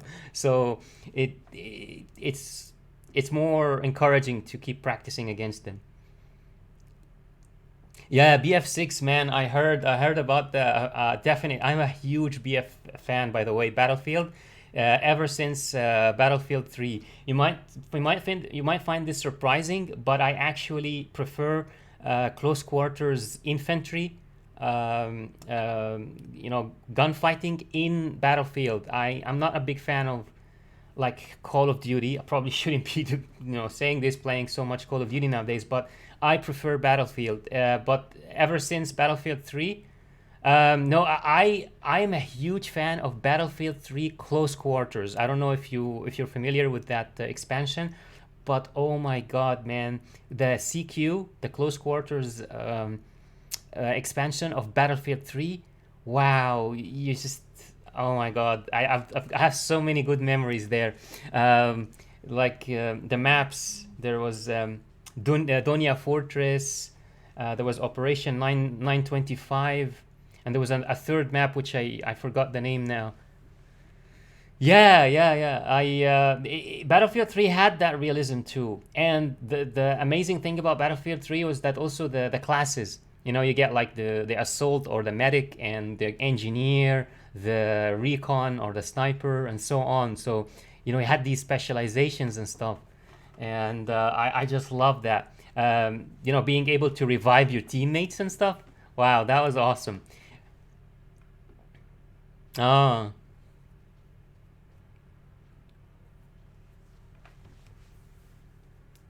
What do you mean by real life games like Squad? That's good. That's good. Yeah, being stuck with grown up stuff. In a way, I guess it depends, of course. If it's stressful, that's not so good. But I don't know. Keeping busy is probably better than gaming. Keeping busy with life. Ah, no HUD. Wow. Yeah. It's, oh, you mean like realism, like the realism mode? Yeah, there is this realism mode. Oh yeah, yeah, yeah, yeah. I know what you mean now. Realism mode. Yes, I know it. Yeah, it's I don't know. The thing is, I just die too fast. So it's usually these fights are so tactical, are very tactical. You have to move slowly.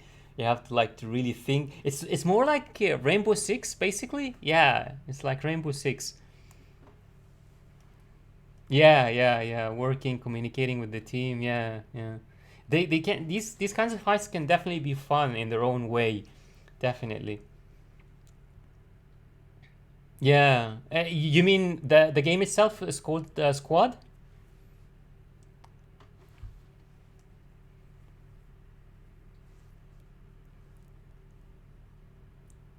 All right, Squad. Yeah, I'll open a browser tab. Check it out. Is it on Steam or something? Yeah, Steam. Yeah, I see it. Yeah, I see it now. Interesting. Wow, and it was released in 2015 on Unreal Engine 4. That definitely looks interesting, man.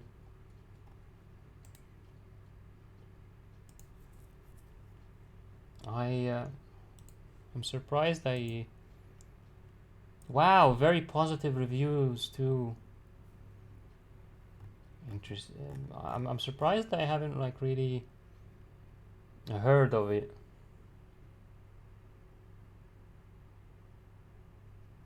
Oh wow, wow, the Turkish military. Are you Turkish?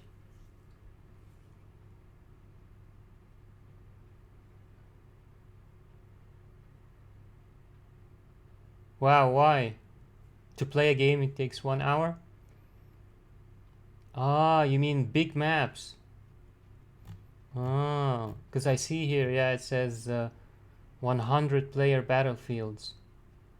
Squad is a tactical that provides authentic combat experience through teamwork, constant communication, and gameplay. It bridges the large gap between arcade shooter and military simulation with 100 player battles, combined arms combat, base building, and a great integrated voice over IP. Interesting.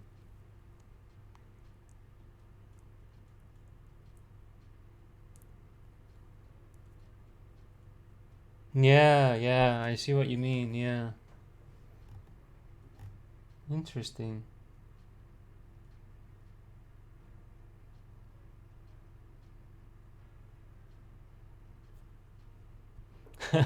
Yeah. You know about PC parts or what's it called? Yeah, PC parts picker. Yeah, I built mine for sure. I don't even have a case, man. I don't have a PC case. I just got I literally got my motherboard right in front of me on the desk. Yeah, here, check it out. PCpartspicker.com, I think. Yeah, man. just uh just badassing it, No case, no need for a case. Yeah, PC. Oh wait, PC, is it PC part? I think it's PC part. Sorry, my bad. Yeah, yeah, yeah. It's PC part. So here it is. Here it is. Forget about that one. That this is the correct one. So it's PC part picker, not PC parts. And you should be able at the top right corner. You should be able to. uh, W7 case. Oh, I'm not familiar with the names of cases because it's been it's been so many years since I used the case.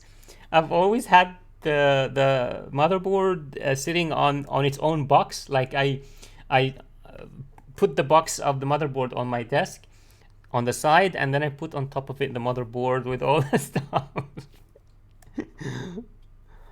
And I just enjoy watching the the contents like that in front of me.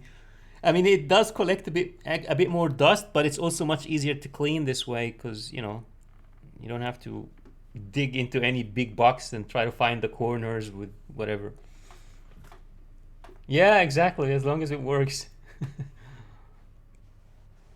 Yeah, yeah. Once I get children, yeah, of course. No way, man. Absolutely. If I have children at home, yeah, I know. No way I can do this, especially on the desk. Like maybe if I put it like very very high, but then what's the point? Yeah, I definitely have to get a case. Little cousins, yeah, when they visit, of course. My God, kids are funny, man. They're fun and funny.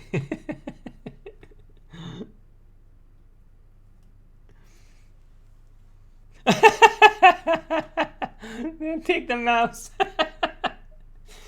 No, man. One has to make some rules.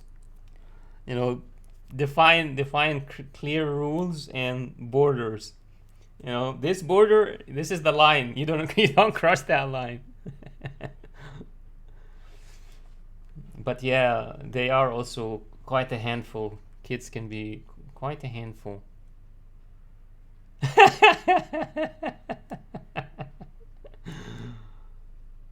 Yeah, no, I think once you have your own, you're just programmed, biologically programmed to love them no matter what.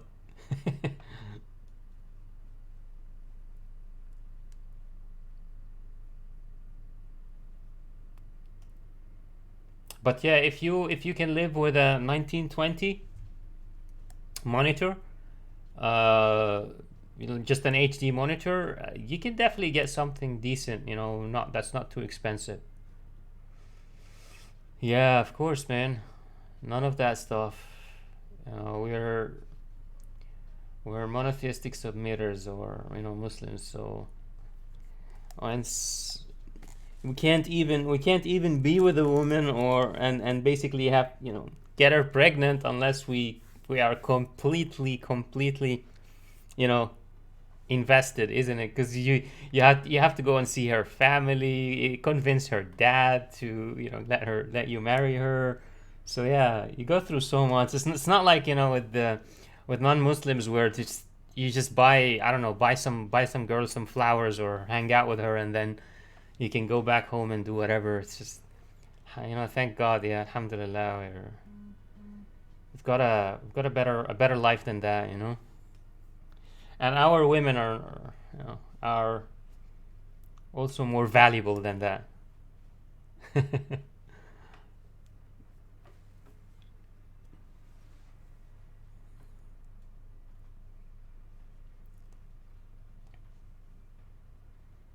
Yeah, yeah, it is very sad.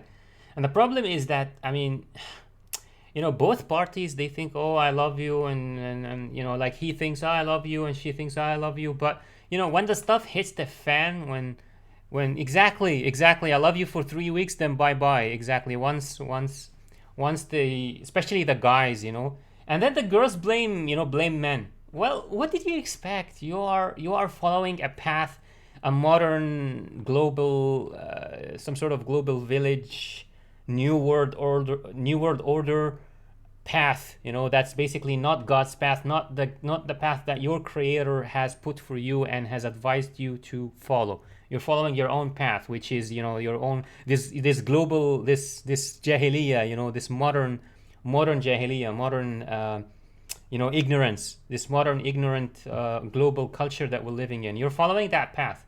So what do you expect? Yeah, and this other guy who you hung out with, he is also following the same path. So of course, both of you are going to hurt each other. Both of you are going to do stuff that that messes up, your own life and also harms other people. But yeah, when you follow God's path, man, there's none of that. Uh, sometimes the guys don't actually mean, like, sometimes these men, they actually don't mean, they literally don't mean to hurt, to hurt the women or to hurt these girls, but they just, yeah, once they hang out with certain girls and they sleep with them, that's it. They feel like, they really don't want to hang out with these girls anymore. So what are you gonna do? And there's no marriage, there's no commitment. So yeah, I really have to get out of this relationship. I've literally talked to guys like that before, and I believed them. They had no reason to lie. They said they didn't get into this short-term relationship that lasted whatever, 2 weeks, 2 months. They didn't get into the relationship with the intention of just sleeping with a girl and then getting out quickly. That was not their intention. They simply couldn't keep going. They went into the relationship to have a long-term relationship, but things happened. They hung out, they went back, they slept together without marriage, without anything, without commitment.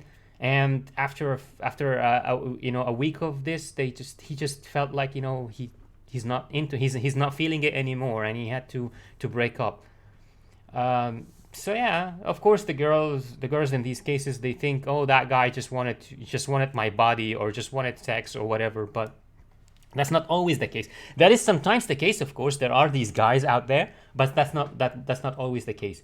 And our, alhamdulillah, thank God, our way of life, the God's way of life, or basically the way of life that God has given us, and that some of us at least are trying to follow, it ensures that this doesn't happen, because basically it's a benefit for both the man and the woman, because it makes the guy sure. It's basically a sort of a way for the guy himself to be sure of his own feelings and what he wants, because he's gonna have to ask himself, are you sure that's really the girl that you want to spend the rest of your life with? And if you're sure, then you're going to follow through. You're going to go visit her family, talk to her dad, talk to the rest of her family, try to convince them that you're a nice guy, try to convince them to give you their daughter. And you also have to be ready. You have to be able to support a pregnant girl one day. Once she's pregnant and once she has a like 3 months old baby, she can't work. And she shouldn't work during these times. So are you going to be able to support her? All these things you go through before, long before, before sleeping with any women. So yeah, man. I'm grateful, alhamdulillah, that I have this faith in my life, and I have this way of life, and there are about 1 billion people out there who follow the same. Well, not all of us, of course, follow very closely, but we try, isn't it? Yeah, exactly, and that's why, of course, and that's if they get married, man. That's if they get married, they divorce a lot. That's if. A lot of there. I've read this. I've read a few articles about this in the web, and also I think one of the scholars talked about it too, in Arabic at least. Some of the Muslim scholars, they talk about it. They basically say that now some men in the West, like non-Muslims and stuff, they intentionally don't get married. Like, even if they're going to keep spending even if they know they want to spend the rest of their life with that woman, they intentionally never get married. Why? Because of the laws of these countries, which are basically non-Islamic laws. What do the laws say? The laws say in most of these countries around the world today, because they don't apply God's laws and path, and they don't follow God's path. They say at divorce, you're going to split your possessions with your woman. So I don't know, depending on how long you've married that woman, everything you own, you split them into half, and you give the other half to that woman that you're divorcing. Who said that, or who thought that was just, some humans literally sat together and they thought that was a good idea. So guess what? Some men intentionally never get married, and they refuse to get married. Why? Because they have some possessions in life. They've got a car, they've got a house, they've got some sort of money in the bank and stuff like that, and they don't want even the woman they love. They don't want her to take this stuff, from them unjustly. Especially if he had these things before he got married, then yeah, he has the right to be honest. These men, they have the right to feel that way. They don't want to share this. Basically, they especially don't want to share this while feeling forced. That's the point, by the way. I don't mean these men don't want to give. Of course they're going to give gifts to their girlfriend, quote unquote. They're gonna give her gifts. They're gonna buy her gold. They're gonna also maybe fund vacations. They're gonna go on vacations, and he's going to pay for these vacations and so on and so forth. But he doesn't want to be forced. He doesn't want to be forced to give this money to his ex. And he doesn't know. Divorces happen. Every single couple in the world, they never ever think of divorce. Like 99.9% of couples around the world, they get into a marriage and they never ever consider the possibility of divorce. But divorce happens. So, and that's what these men have also learned from experience. Yes, right now we love each other and we want to spend the rest of our life, with each other. But I don't know what's going to happen tomorrow. Women can get mad, crazy, whatever, and ask for divorce and insist, and then I have to split my possessions with her. Why? I don't want to do that. I don't want to be forced to split all the possessions that I've worked so hard in my life to get with anyone, and especially not being forced to do that. So yeah, so a lot of men now, they literally just avoid marriage intentionally because of this issue.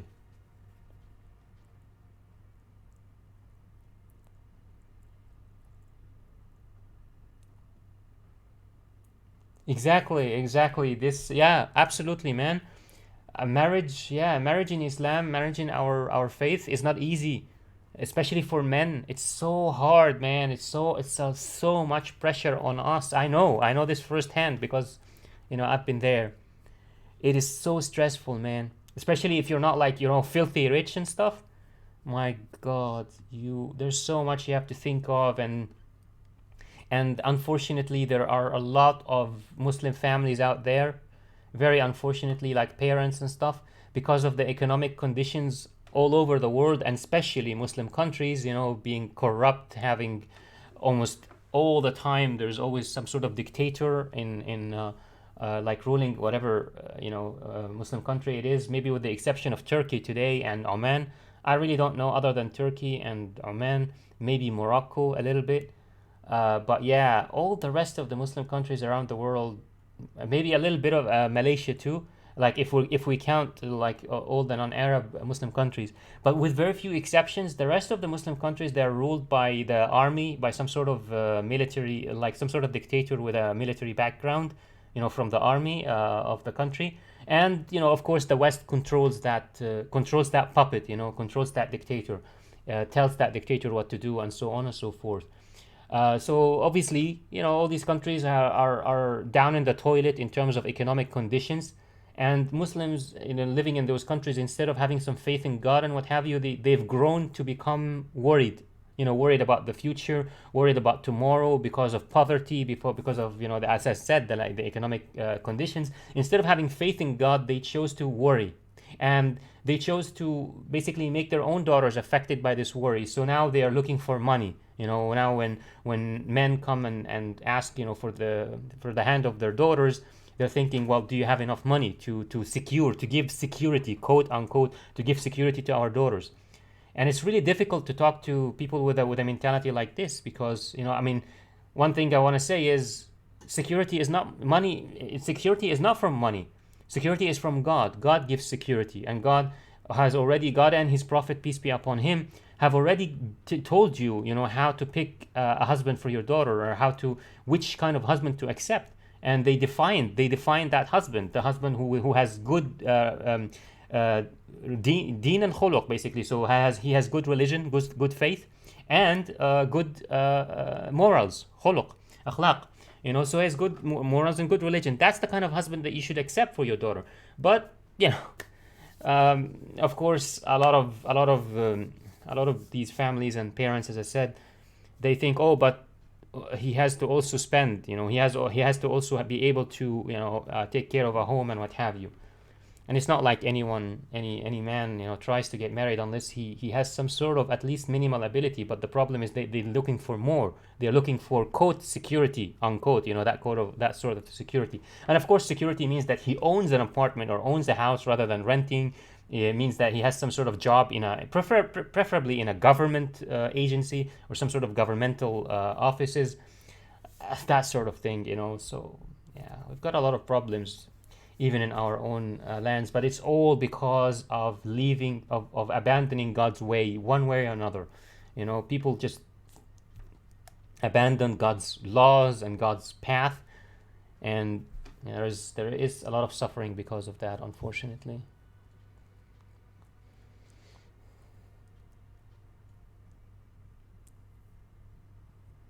Yeah, yeah. Uh, the thing is, in Morocco, the king. I know. Of course, we've got a king, but it's not exactly dictatorial in that sense. At least, I mean, the Moroccan people might be some of the better, you know, Muslim populations out there. Of course, they still have a lot of problems, just like, you know, any population in the world, and they have economic issues and stuff. But they are not as oppressed as, say, you know, in the Gulf area, in the Arab Gulf area, or in Egypt, for example, in Syria, and so on. They do have a little bit of freedom, and the king also, he's not like really in control of the country. They're like back in the so-called Arab Spring, there was some demonstrations and stuff like that to reduce the authorities of the king, and that actually went through. I don't know. It seems like the power in Morocco is covertly, secretly shared between the king and the military, like military leadership, and some other people in the country. So yeah, Morocco is a little bit of a special case in that sense. I really hope that Muslims, monotheistic submitters, get back to their creator for real, you know, for real, not just by name, not just be Muslim by name, Muslim by birth, but to actually be a Muslim, you know, to practice, to follow God's path, you know, to understand, to sacrifice when God basically tells you to sacrifice, sacrificing your own desires or your own needs or your own greed. You know, sometimes we are greedy, we want more, we want this, we want that, but God tells us something different. You know, God tells us to not want that. So it's like basically brings me back to what I mentioned a while ago. It's like when a father is greedy, a little bit greedy. He wants a great job, like he wants for his daughter. He wants a husband with a great job, with a lot of money, with ownership of a house or a home, and so on and so forth. He wants also good morals, akhlaq, and he also wants some sort of religiousness and so on. But you know, God tells him, well, you know, you shouldn't be too greedy. If one comes with just these two things, which is a good religion, good faith, he's a religious person, a practicing religious person, and he has good morals too. He's a polite person with good manners and good morals. Then you should accept that man for your daughter. And in the Quran, God also says in the Quran that um, we should basically marry our daughters and our sons, you know, to people like that, and we shouldn't fear poverty, because God will, you know, give them money, give, you know, whoever, you know, marries our children money after the marriage. So yeah, and the Prophet has hadith by the same meanings and stuff like that. So yeah, that's one example of even Muslims sometimes being a bit greedy, wanting more, or wanting things that are clashing with God's path, with the true, you know, path that God has given us in this life, you know, Islam or monotheistic submission. And even Islam itself means monotheistic submission, means, you know, submitting to the one Lord, to the only creator, to one deity. And when you think about it, submitting is submitting. You need to submit, as in you need to say I obey. You know, once you've embraced the, you know, the belief, once you've felt sure in your mind and in your heart that there is a creator and there is one creator, only one creator for the whole world, and you've embraced, you know, believing in that creator and submitting to him, then you really have to submit, as in whatever your creator tells you to do, you have to do, even if you don't like it. And God himself acknowledges that some of the things he ordained upon us, he wants us to do, we don't like. And one great example from the Quran is fighting, jihad, or fighting, striving for God's path. Whether this striving is striving against our own selves, jihad al-nafs, or striving against invaders, for example. So yeah, and God says, كُتِبَ عَلَيْكُمُ الْقِتَالُ وَهُوَ كَرْهٌ لَكُمْ. So fighting has been ordained upon you, even though it is disliked, or it is something that you dislike. So yeah, even God himself has told us that some of the things he wants from us we don't like, but they are for our own good. And we need to submit. We are supposed to submit, but unfortunately, some people are just too arrogant. Whether they are outright atheists, too arrogant to submit to their Creator, and some of them pretend that they don't believe in Him, and others, of course, they really don't believe in Him. Or even some Muslims who are Muslim by name or by birth, as I said, they don't truly submit fully to God. They still have this a little bit of arrogance where they follow their own path, and you can see their arrogance also in the way they deal with other people. Like even the people around them and their community, they treat them like they are less than them. They treat them like trash. You see this in Arab countries, in Muslim countries, sometimes people like that. And it just baffles me, how can a Muslim be like this? You're supposed to be a person who submits to their Lord. And after submitting to your Lord, because that's what Islam means, monotheistic submission, and that's what a Muslim in Arabic, that word Muslim in Arabic, it means this. Muslim means the one who submits to the one Creator, the one who submits to the one Creator, or a monotheistic submitter. So someone who submits to God, to God and only God. That's what Muslim means. So how have you submitted to your God, but you're this arrogant, with other people? It just doesn't make sense, it really doesn't make sense. And in the hadith, one of the sayings of the Prophet, peace be upon him, this is confirmed when the Prophet, peace be upon him, said that God is not going to allow into paradise any person with an atom of kibr. Kibr is like arrogance. I think that's, let me confirm.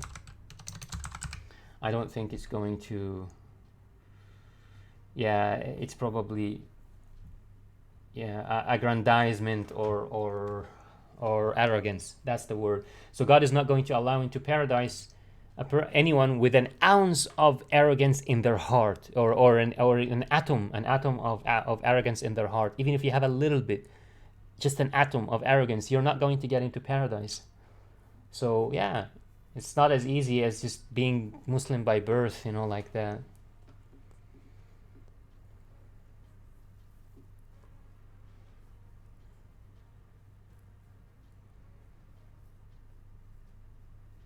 Yes, there is no way, there is no salvation, there is no, definitely, brother, there's no way for us other than God's way. Yeah, exactly. There is no other choice, because everything else is destruction and misery and everything else. Like anything that doesn't have to do with obeying God is just ultimately, in the end, it is destruction and misery and disease and corruption and darkness and so on and so forth.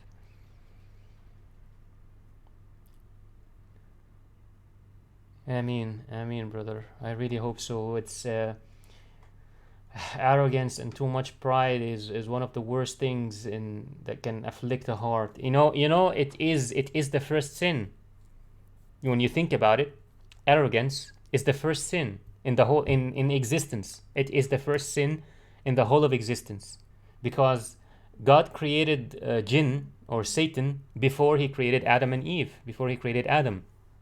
If you remember the story, and in the hadith there is also a bit of information that I've learned in the last couple of years, which I've never heard of before, but I found it's in authentic hadith sayings, authentic sayings by the Prophet, peace be upon him. There's an authentic saying that basically says that God had created Adam in not fully. He basically shaped Adam from clay, and put that shape in Jannah, in paradise, just like that, without a soul. So Adam at that point was almost like a statue without a soul. And Satan started, basically circling around Adam, and just touching around that statue of Adam, and touching it and exploring it and trying to understand what this is. Just basically, he's curious, what is God creating, and what is this, at the time. So yeah, Satan was there when God basically created Adam, and he even witnessed Adam before God blew a soul into his body. And then, God created Adam, gave him a soul, or breathed the soul into Adam, and so on, and ordered all the angels and Satan to prostrate, to make sujood, or prostrate, to put their forehead on the ground to Adam. And of course, only God can make an order like this, because we don't do this in life here other than to God. Only God, we put our forehead on the ground just for God. But God can tell us to do it for someone else if He wants. That's our Creator. He does what He wants, and we obey. But Satan couldn't. Satan couldn't do it. He couldn't find it in his heart to do it. And when God asked him, why did you refuse to do what I ordered you to do, Satan? God is asking him, and this is in the Quran. Satan responds and says, I would not bow, or I'd not prostrate to him, or to he whom you created from clay, and you created me from fire. So basically, in Satan's mind, he was better. He was better than Adam. Because why? Because in Satan's mind, his logic says, oh, it's because I'm created from fire, and he is created, and this Adam is created from mud, clay, mud. All right?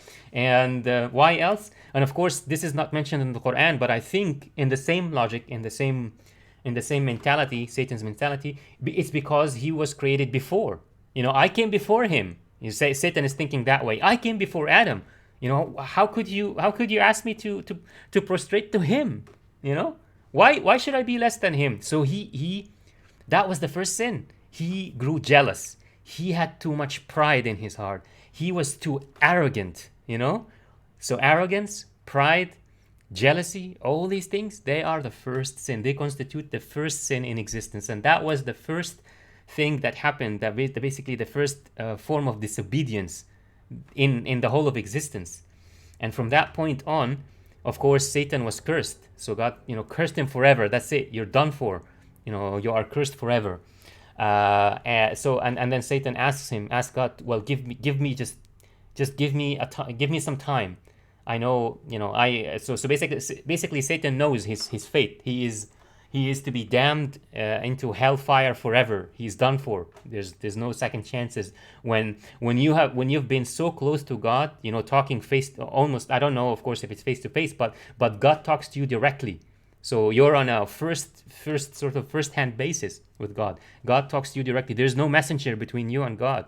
The relationship is direct. And when you're in that position and you disobey your Creator, there is no coming back from that. In our case, it's different because we've never been spoken. We have never met Prophet Muhammad, peace be upon him, or even Prophet Jesus or Prophet Moses, peace be upon them. We've never, heard God Himself. We've never spoken to God Himself. So we are getting all of this by sort of, by books. We're reading about this in books and stuff like that. We've never seen any of this. So that's why we're getting not just second chances, we're getting 1,000 million chances. We're getting so many chances every single day of our life. Every day we wake up still alive and breathing. It is yet another day. It's yet another chance. It's still another chance to save ourselves. So yeah, we get so many chances because of that. But when you're in such a first sort of first term basis, or like there's no messenger between you and your Creator, then yeah, there's no, and then you disobey, there's no coming back from that. So Satan knows, and he said, and then he says, okay, Lord, give me some time until they are resurrected. So basically, Satan also knows the plan. He knows what's going to happen. He knows that plan, because he was so close to God. He talks directly to God and stuff like that. So he was aware. He knows a lot about the plans, what's going to happen, what's being planned for creation, and so on. So he knows that there is a judgment day, and there is a resurrection, and there is judgment for all creation, and then there is fate. People, some will end up in hellfire, and some will end up in paradise. He knows all this, so he says, give me some time until they are resurrected. And basically, this whole, from that day on until judgment day, this is basically Satan's journey of vengeance. He's basically taking revenge. He thinks and the thing is, the interesting thing is that nobody hurt Satan. He did this to himself. He's the one who did this to himself. Adam didn't do anything to him. It is God who ordered Satan to prostrate. Adam didn't ask for anything. It's the Creator. It's God who ordered Satan and the angels to prostrate. But literally, Satan is, of course, and Satan knows he is helpless. He is absolutely nothing, compared to his Creator. So he can't take revenge, from his Creator, and he respects. Even in the Quran, you see, even after Satan has become aware that he is cursed forever, he continues to talk very, very respectfully to his Creator, even though he knows he's done for. There is no second chances. That's it. He's going to spend the rest of his eternity in hellfire, and in spite of this, he still talks very respectfully to his Creator. So what can he do? He's just spending this stage of his creation, of his eternity, from that day until judgment day, to take vengeance, to some sort of a revenge trip, against Adam and Eve, of course, and all their descendants. So he was like, how basically he wants to take as many of Adam's descendants with him into hellfire forever as possible. And he's doing a very good job. He and his kind, his brothers and sisters and sons and daughters, all the other demons, basically all his demon family and descendants. They are all definitely doing a very, very good job at it. Taking so many humans with them to hellfire forever. So arrogance, my friend, is the first sin. Arrogance, pride, jealousy, they constitute the first sin in existence.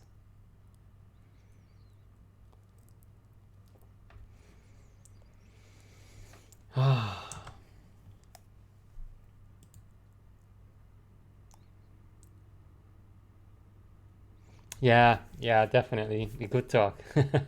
May Allah, thank you. Jazakallah khairan. May Allah bless you too. Yeah, sorry if I kept you too long. Take good care. Salam. Have a great day. Yeah, I'd love to. Absolutely. Come by, even if it's just to say salam and you go, I appreciate it still. I really am grateful when you come and you just wish me well and you leave. That's completely fine. Thank you, brother. Yeah, thank you very much. Have a lovely day, and until we talk again, inshallah. And night too. Jazakallah khairan. May God reward you well for your kind words. Thank you.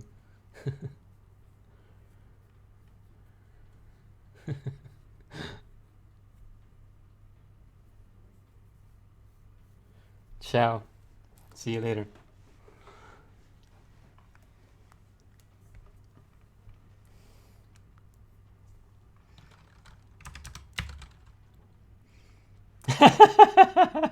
I'll try. It is collecting a bit of dust, but I'll try. Thank you. That's hilarious.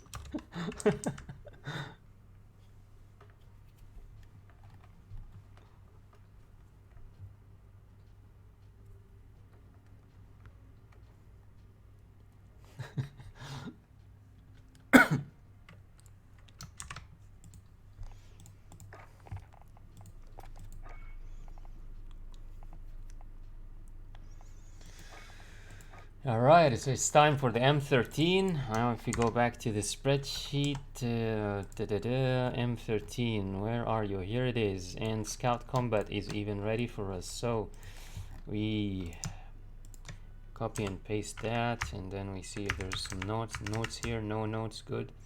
So we can deselect the first one and then copy it again, and then copy these guys and paste them here, and we are ready to start with the Scout Combat. Optic, bam. One thing I want to do is I want to get the daily average, like the average of the weapons on that day, rather than just the historical averages, you know.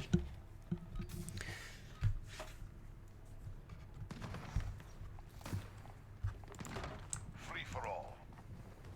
You're on your own, soldier.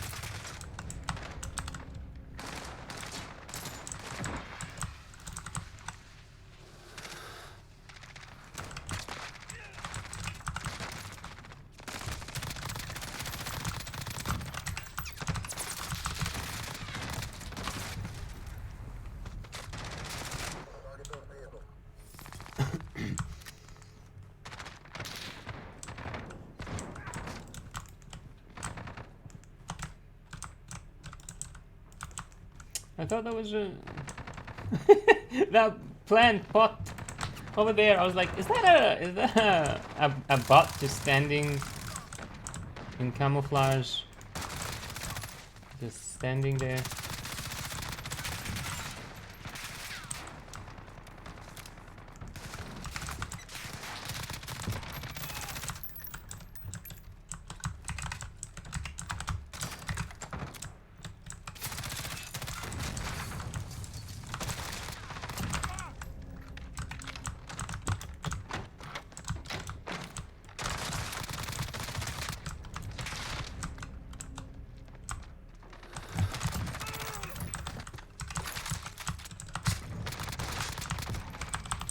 My God, did you see that?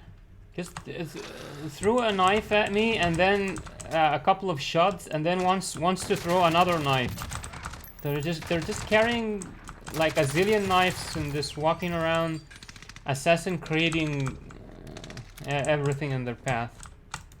So ridiculous, man.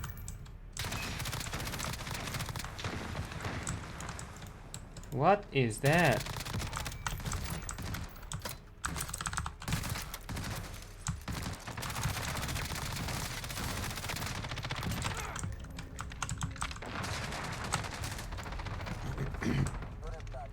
It's one of those matches where they're just trolling me, you know, they have nothing to do other than getting to my camping spot and troll me.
when I play with the headphones, I really notice that sound of the flies, and it gets quiet, no shooting.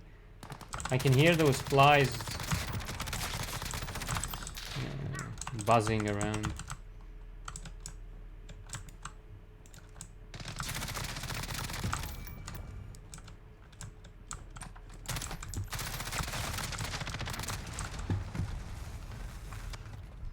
M13 against M13, but no, I had the jump on it. I think I started shooting first, but yeah, that is very shameful.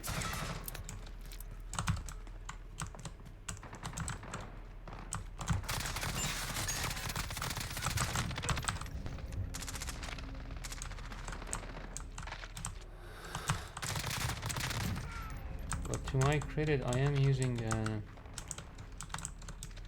this long range scout optic, so it does make oh my god.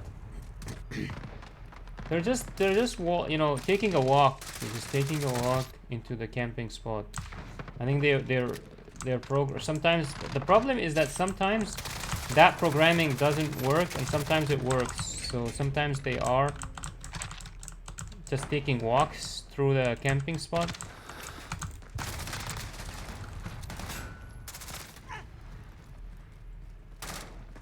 Yeah, two directions.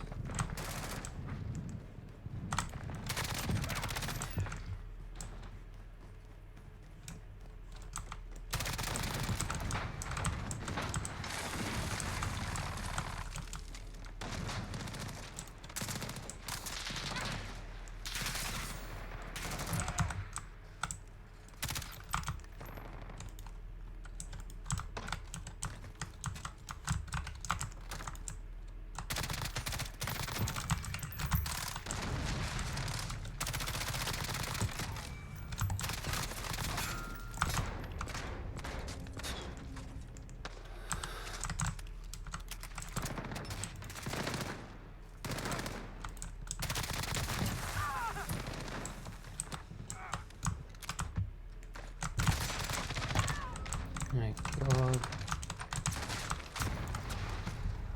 Yeah, it's one of those matches where they are just programmed to troll me.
Yeah, Expect nothing less. that's a bit bad. But they were really, really trolling hard.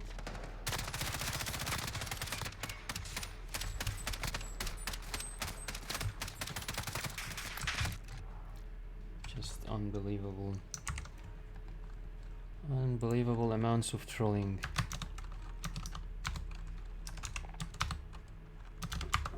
Just taking walks through through my camping spot randomly, and when I'm there,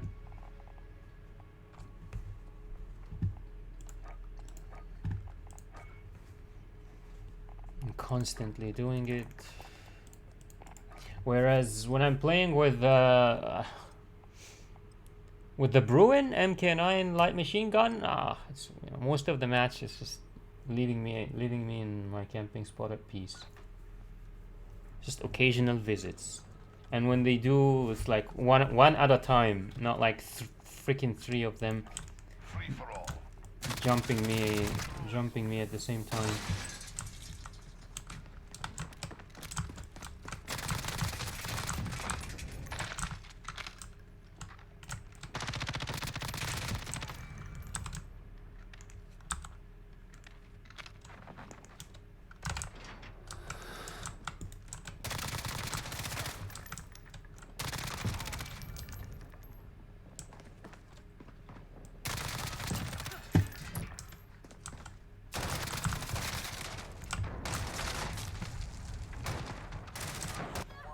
And coming behind me just when I need to reload.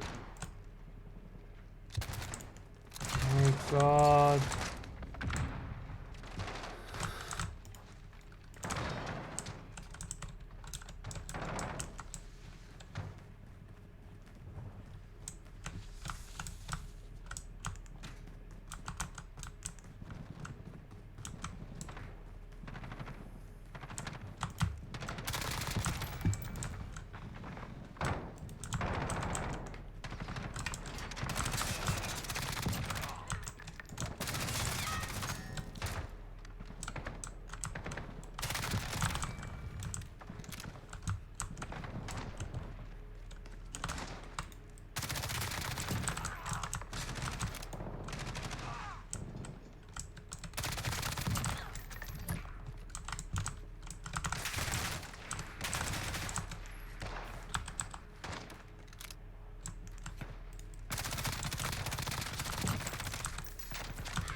Stealing my kills because I need to reload.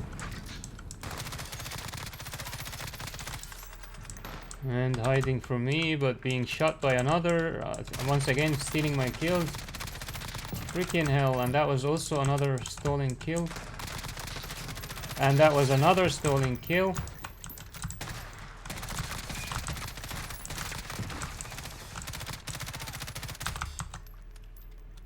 This is just unbelievable, man.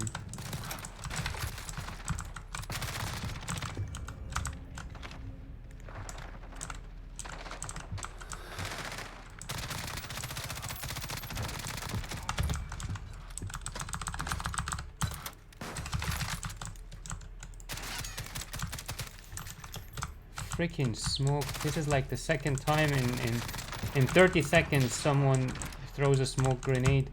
So obviously that's downtime because I can't see through it.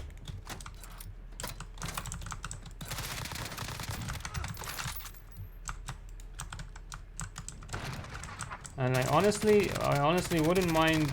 I would want these things to happen. I literally want these things to happen when I'm using a weapon that I know is not really great.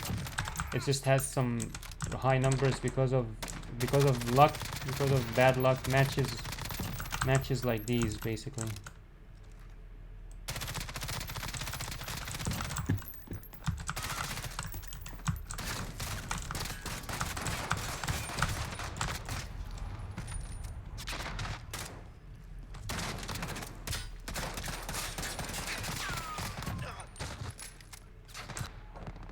This is depressing.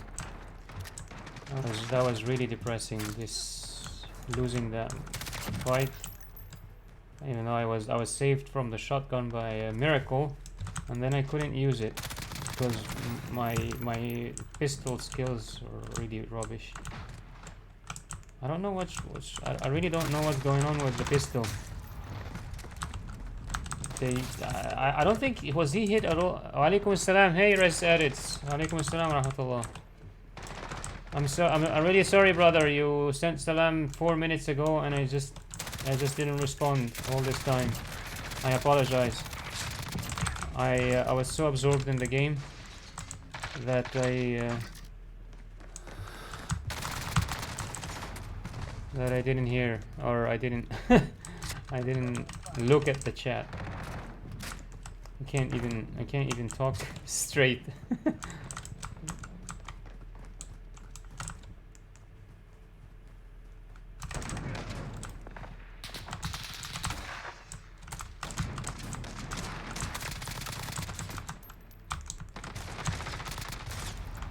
My god. Yeah, so I gave him a couple of shots and then forgot about him, and of course he has to come after me.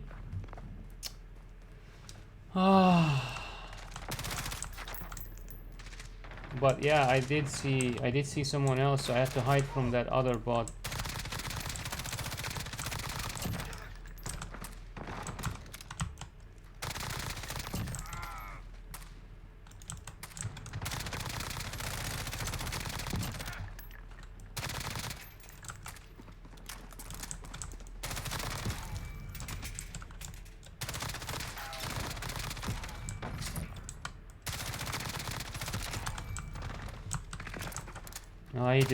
I deserve all these kills as payback for the pain.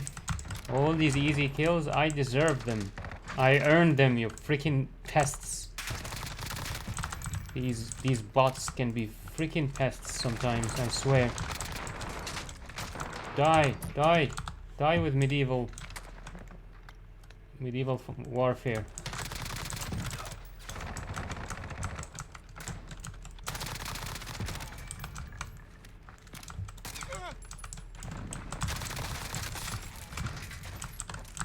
Die.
God.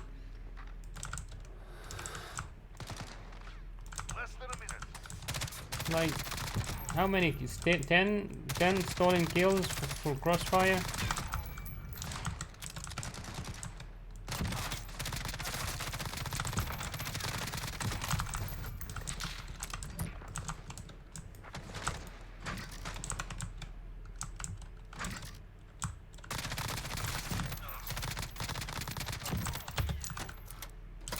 What am I doing? 30 seconds. Time's up.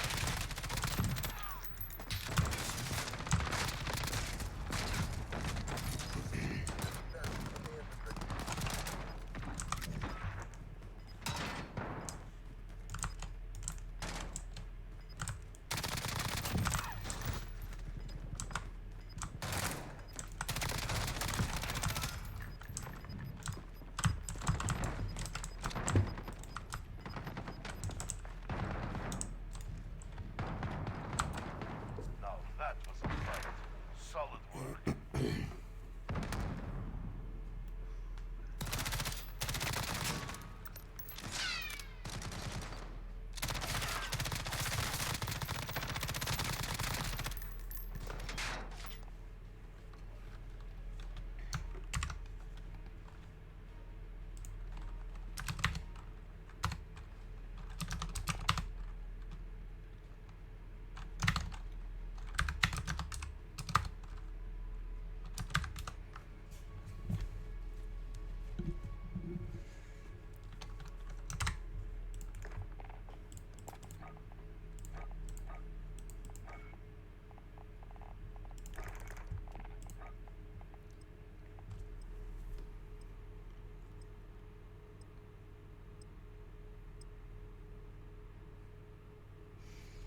You can see that these menus were designed for consoles and brought as they are. No effort to make them easier, you know, or faster.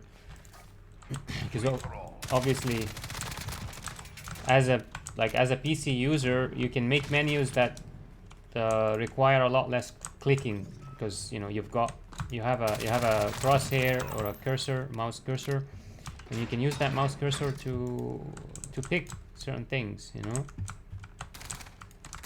But the menus,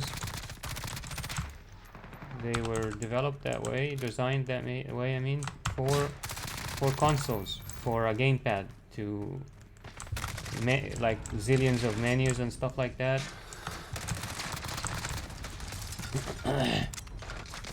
So zillions of menus and sub-menus and sub-menus, and you move from a menu to a sub-menu and so on, because that's, you know, how a gamepad works, and along with the directional keys, so right, left, up, down, along with the buttons that you've got, because, you know, that's how you can move and pick things. Whereas for games that are designed for the PC, you can just click.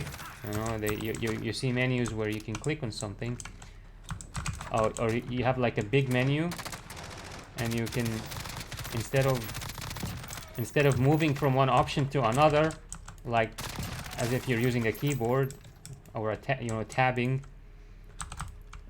you don't need to move. I don't need to move from one object to another. I can just, with a mouse cursor, I can just click that thing, man. You can show me all these options, all right, and I'll click the option that I want. I don't need to keep moving from an option to another like that. But yeah, the menu is designed for consoles and taken as is, and given to us on the PC as it is.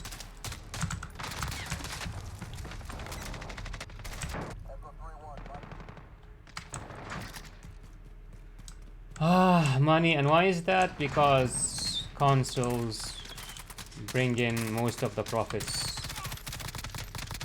So, you know, money speaks, money talks.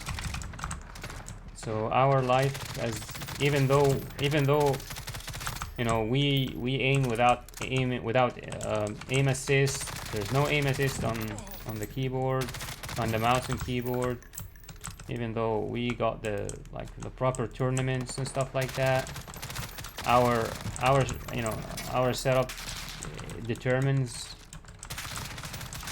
skill on a more accurate level than consoles, because in consoles you do have this aim assist, whereas we don't. In spite of all this, we get treated like second-class citizens. So games are designed for the consoles, and then they are ported to the PC. So we get, we have to put up with this decisions made for a gamepad, even though we're using a mouse and a keyboard, and we don't need to put up with this, with these sorts of design decisions. And this is another match with man. I wish I could just bring in my Bruin now. Honestly, I really wish I could bring in my Bruin and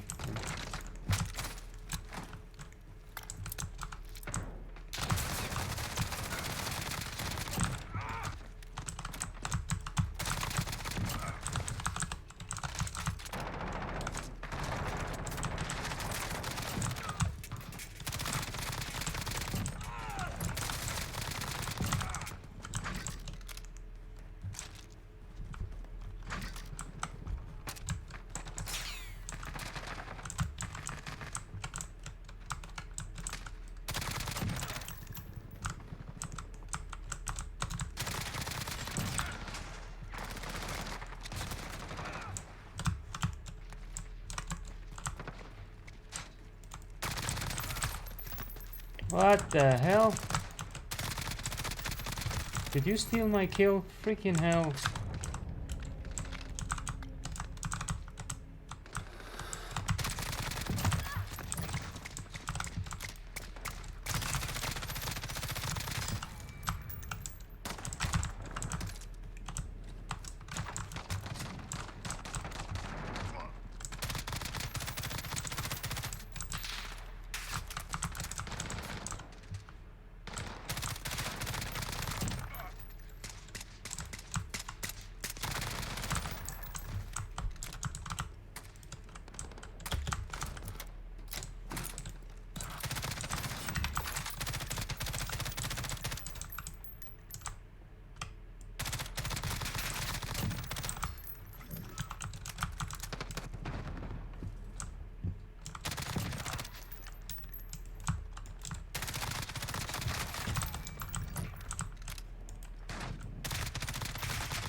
Oh my god.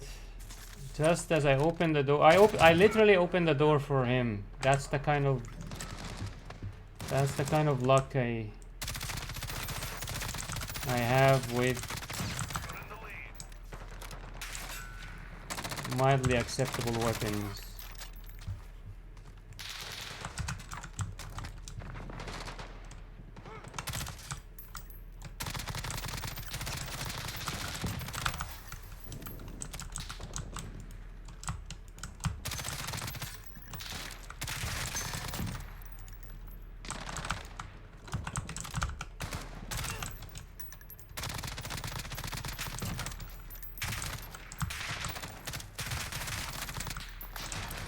course the one beside him is gonna kill him, of course. Because they don't care, you know. They don't care about the other bots, they want to get the human. Even if they're getting hammered from their side.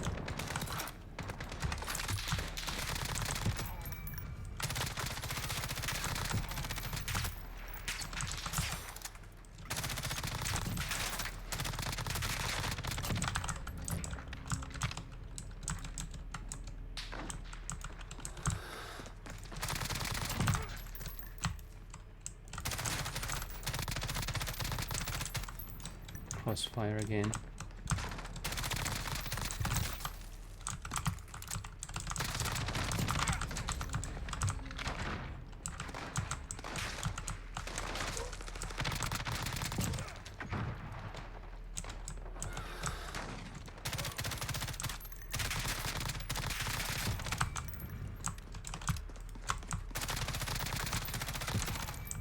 Less than a minute.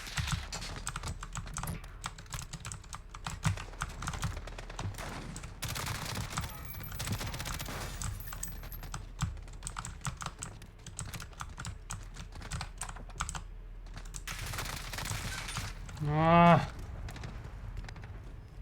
Yeah, just as they exit the building and get in the perfect angle to get me, just as I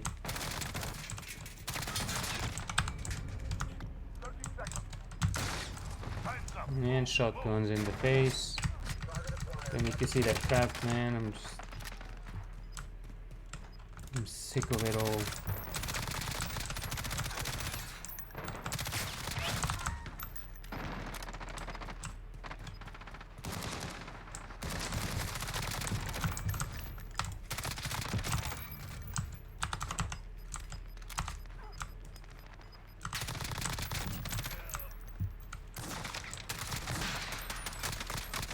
For the victory. Let's have another.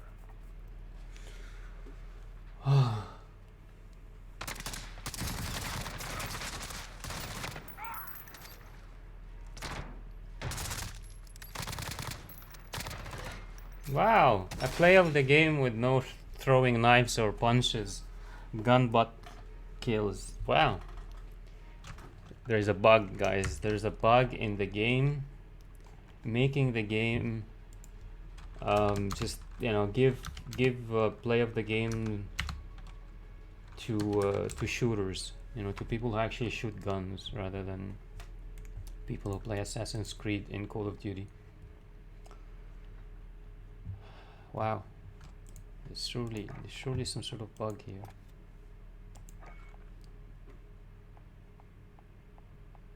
CR56 AMAX is what's left. The hell is this? Are you see? Look at this. Oh my god, what the hell is this? Ouch!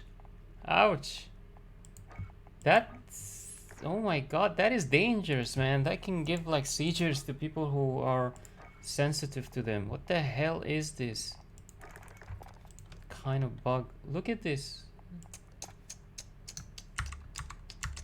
My god. That is just unbelievable.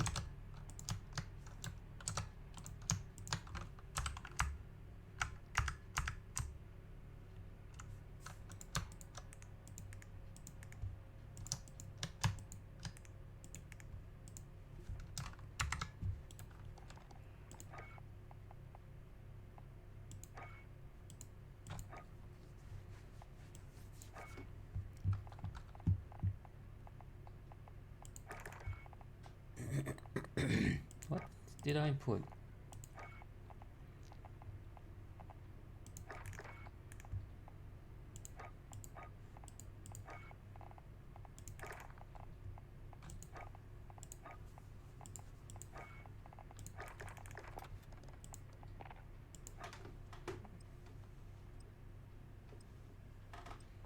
The hell? Are you seeing? Are you seeing this? I was just talking about bugs as a joke, but it turns out it's true, guys. There's some sort of bug in the game. I don't know if that bug is responsible for picking gun-related play of the games, but it's some sort of bug at least.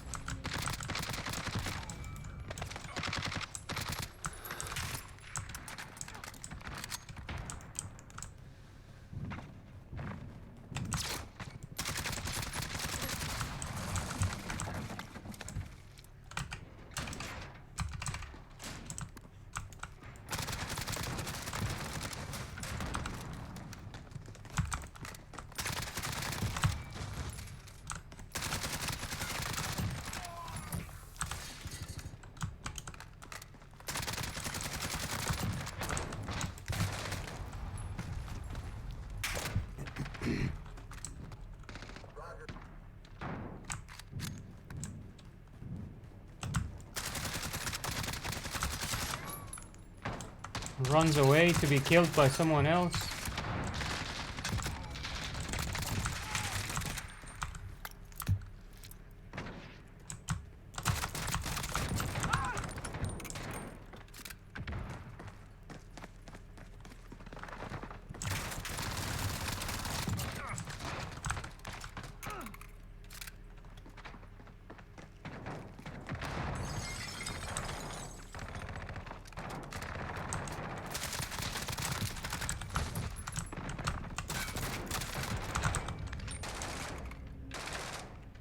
I should probably call this the round of the pistols.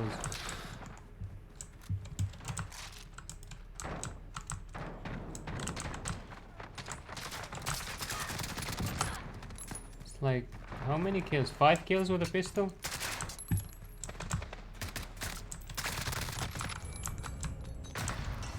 Oh my god, I'm getting stuck in the freaking thing.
All these bullets and still ignoring me, you know, rather than standing to fight and then getting killed, going to get killed by someone. Whoa, there is no one else to kill me. Let me return. Let me actually return to the person who was shooting at me.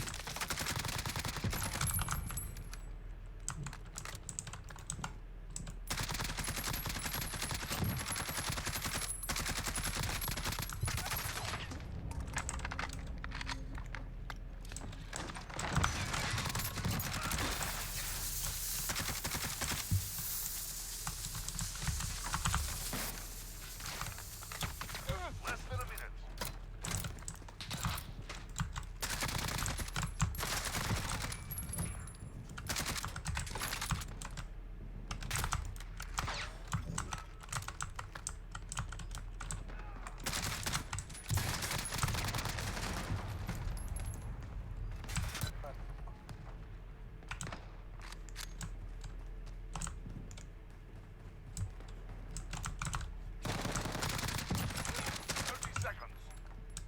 Time's up. Move.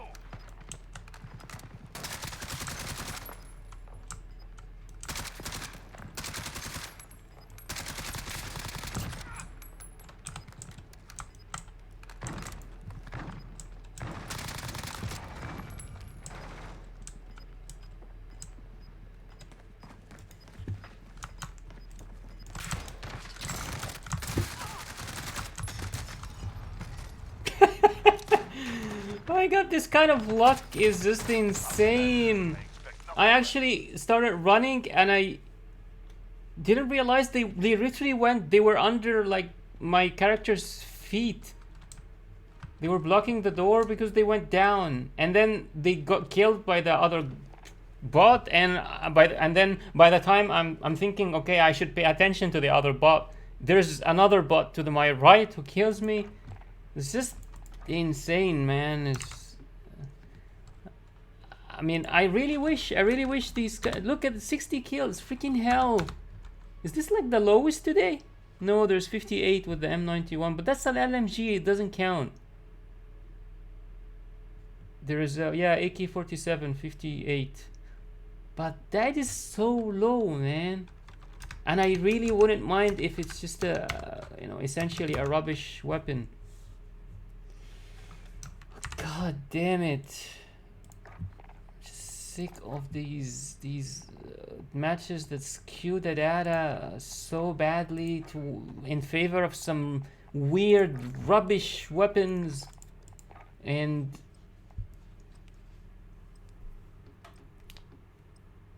you know, bringing down some decent weapons that do have some potential.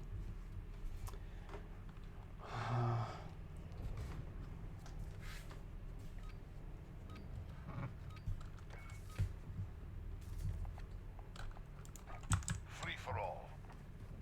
You're on your own.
That's the play of the game that that I'm used to.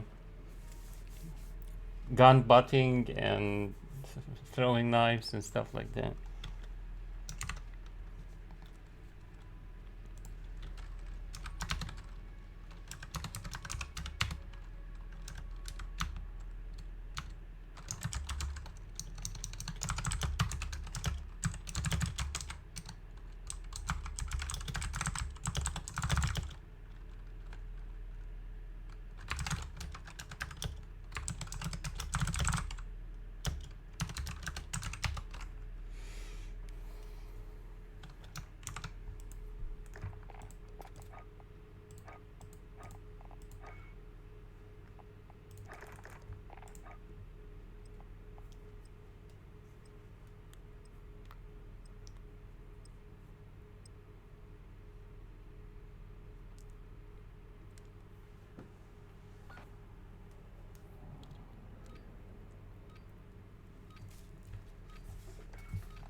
Free for all.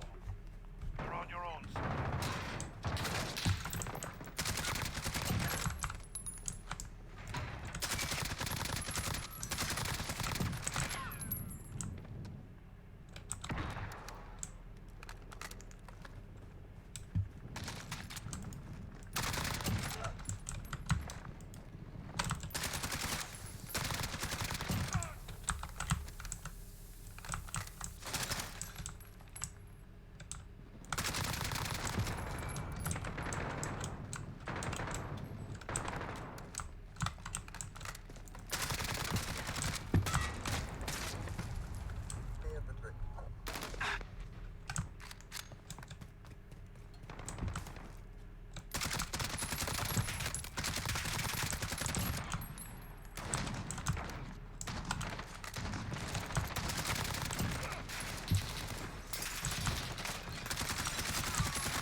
Man, this bot is like relentless, and how does it? Did you see that? Did you see that? The bot can see me through the wall. It has wall hack and can see me through vapor and smoke and freaking hell, man. It's literally following me, even though following me with its eyesight, even though I am behind a wall. This is some major cheating, programmed in right into the bots. My god, it's like hiding from me, so hiding from me, so I don't get the kill. But no, another bot can get the kill, no problem.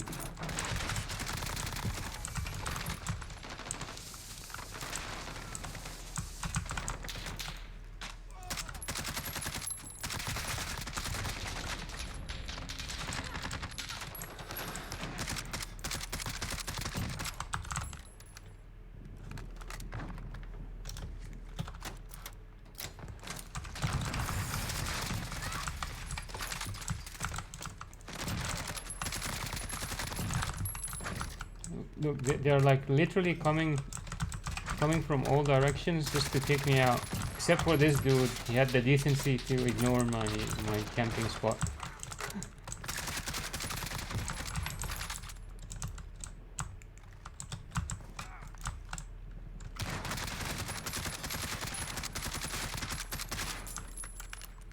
god.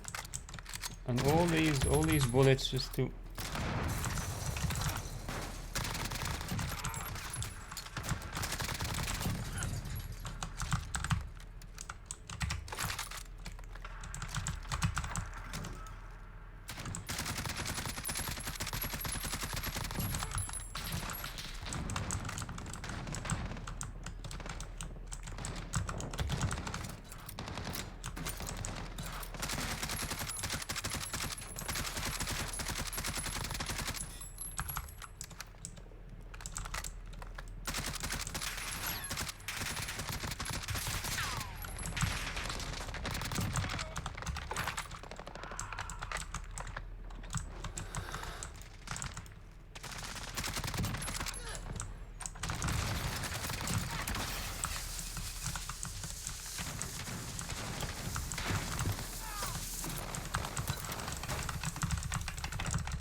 Freaking hell.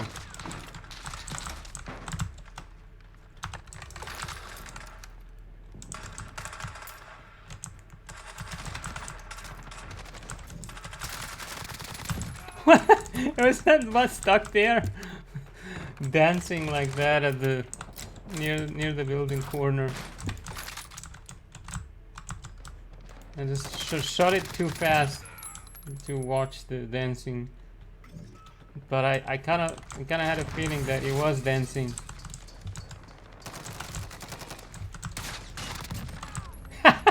Wow, that was... I can hardly believe that worked.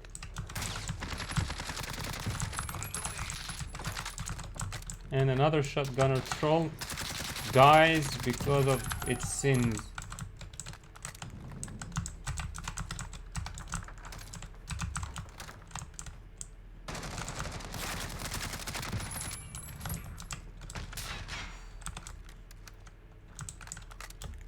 And this freaking gun icon. Die. Die. What the hell was that? Are they using like nuke tubes or something?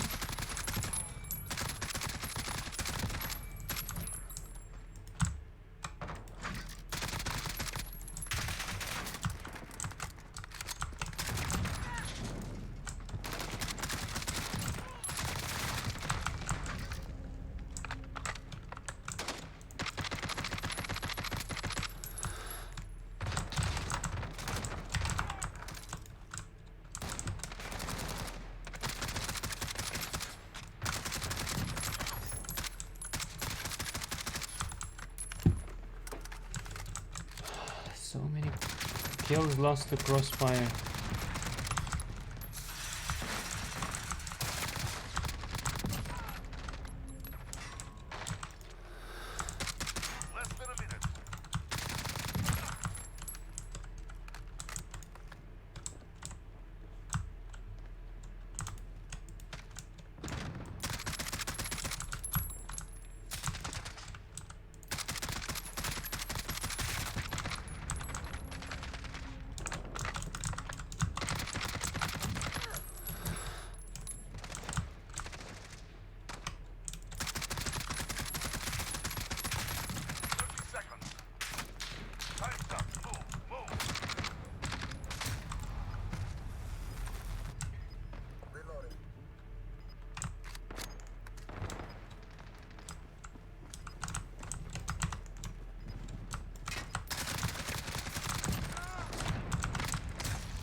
What kind of business are these guys in?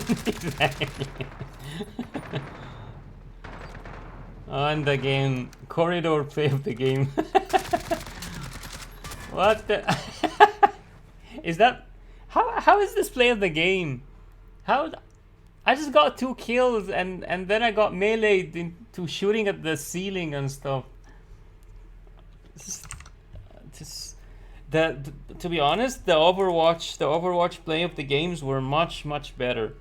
They were almost always spot on, you know, almost always, and they literally sometimes really are so accurate, like in getting this play, the exact play of the game, the exact correct play of the, like everybody agrees. That was the play of the game, because sometimes it actually like in Overwatch they actually showcase the for example the final battle that really won the match. You know, like for example someone killing, maybe someone not getting too many kills, okay, but they won that final battle against 2 opponents or something, which allowed them to win the objective and then, you know, thus win the match. So yeah, Blizzard was much better at developing the algorithm, like the correct algorithms that would really give you some nice play of the games. Of course, like occasionally, very occasionally, uh,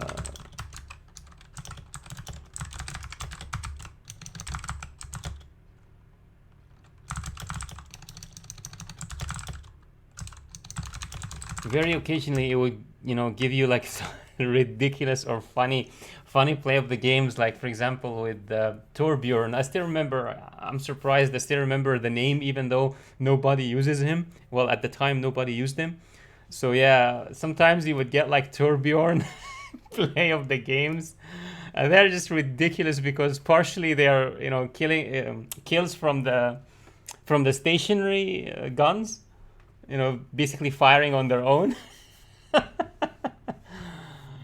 Just yeah, but that was like very occasional. For the most part, they were just spot on, man. Like really nice play of the games and stuff.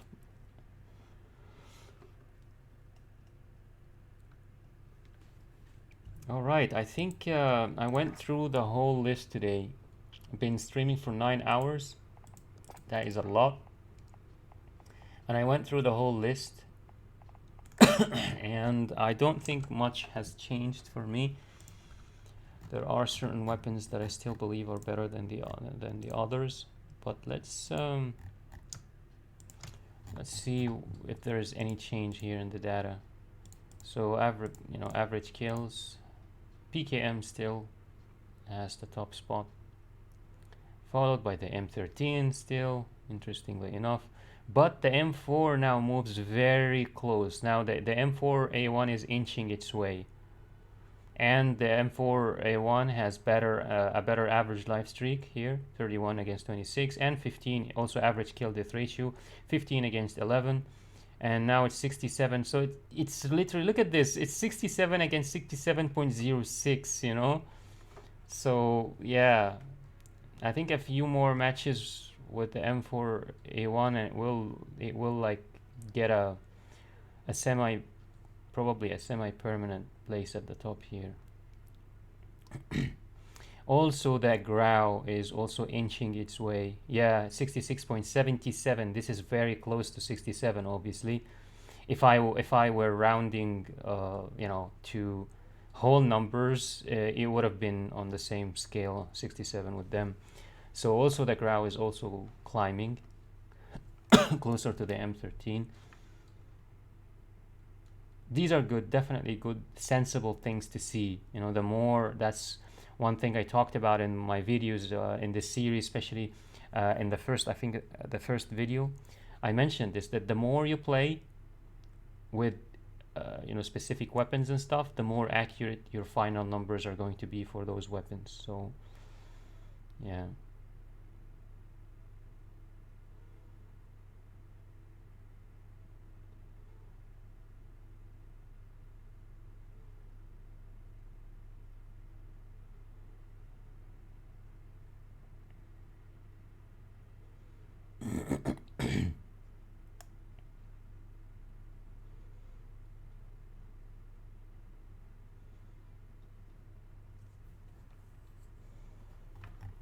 And if I sort by the final score using this equation, once again I'm showing the equation. I'm basically multiplying the average kills by 2, multiplying the KD ratio by 2, and adding, adding this to the average live stream as it is, live streak as it is. PKM still has the top spot, and it's by quite a difference here. But then the M4A1 gets that top spot for the AR, followed by the Grau. Interestingly enough, PKM again. The PKM is really, really kind of ruling it here. And then the M13. But with that said, I don't know. Should I? Yeah.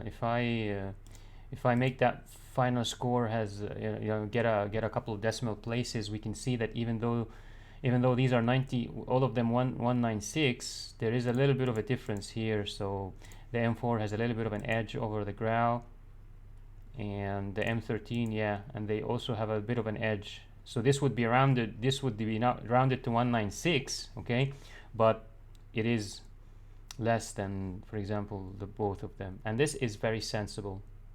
I actually love that, this final score, even though it was kind of, this is just my own gut feeling. It's almost arbitrary. It's not really arbitrary. It's just common sense. That's basically how I can best put it. It's just common sense for me that I'm using a little bit of common sense to come up with this equation. I'm sure people who are better with statistics and analyzing data, like data analysis, would probably come up with something better, maybe like an algorithm or something like this that would really give a more accurate final score here. But just my own, because I'm definitely a beginner in all this data analysis and that kind of thing. So yeah, that was the best I came up with, and I actually am personally very happy with these results.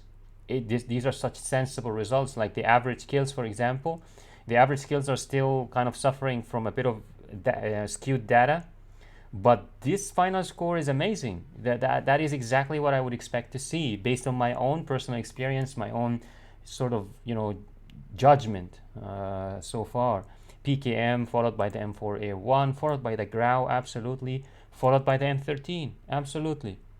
That's exactly what I would say, So I'm very happy with this final score now. As I keep playing more, things are starting to become, I think, more and more obvious. I think this result is definitely beautiful for me, from my perspective.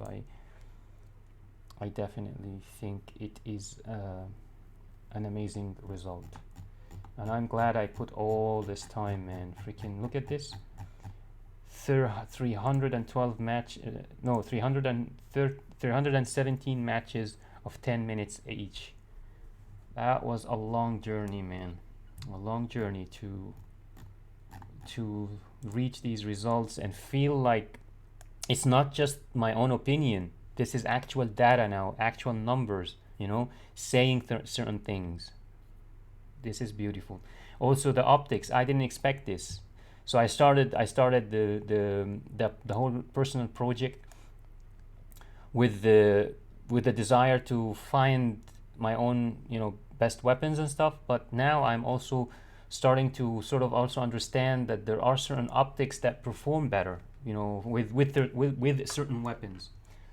So I think a few weapons work better with a holo sight, whereas other weapons, or most other weapons, work better with specifically the 3.0, because anything else becomes a bit overkill. And also because it makes like the aiming too difficult to control because of the recoil. So anything larger than 3.0, a lot of the assault rifles start to suffer because of the shaking and stuff like that. But I think 3.0 provides the best balance between long range acquisition, target acquisition, and control, accuracy and control. So yeah, this is amazing stuff. Definitely, I am very happy with these results. And I think this personal project of mine is definitely coming to a conclusion, at least as far as modern warfare is concerned. We are, yeah, maybe I am going to conclude it at this point. I mean, I can use a few more matches to really see the M4, you know, kind of get above the Grau in terms of average kills. But yeah, I see this definitely happening, no question about it. Like, if we are to get an average, for example, for today's data, I think I started with the kilo today, so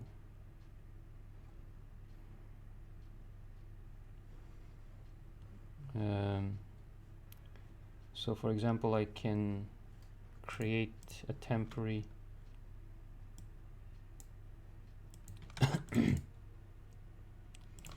days averages. So and then I can, for example, yeah, say weapon and average kills.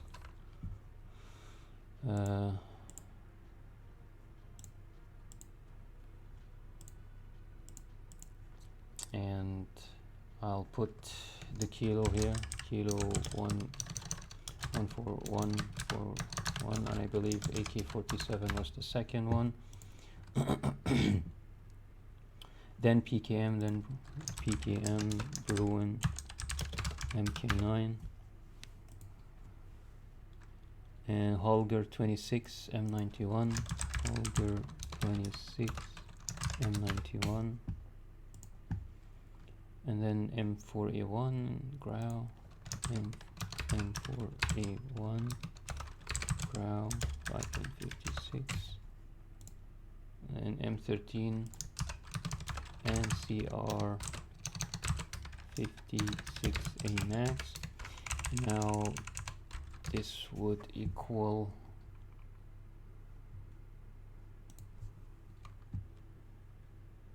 I have to do sum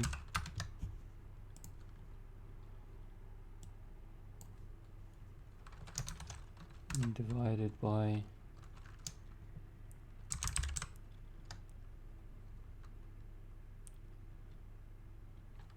maybe I can actually make the equation better. Yeah, just so I don't have to keep doing this.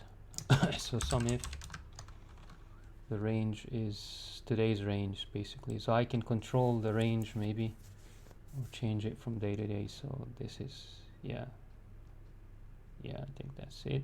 This is the range, and then the criterion would be, I think, A2, and then the sum of the range would be this, and this would be divided by count if the range is this, and criterion is A2. Let's see if that works. So A2, yep, it is A2. So basically sum if, so sum all that range if it matches this, and this would be what they sum, and then the count if, yep, and then if I simply drag this, and then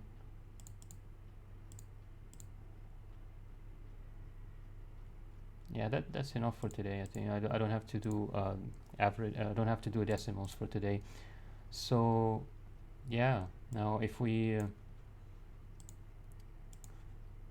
make it look a bit better, and then sort range and have average kills from the highest.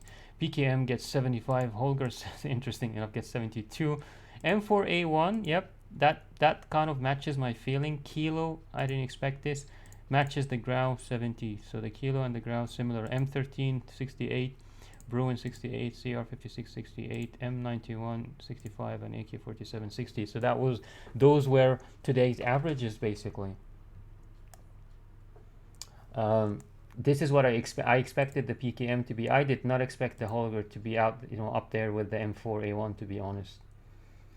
But then again, I did have very difficult M4A1 matches. I remember, like a bit of bad, quite a bit of bad luck and stuff like that. Constant pestering and stuff like that. Kilo 141, I did not expect to see it, up there today with the Grau. That's quite strange. And M13 being lower than the Kilo, I also didn't expect this.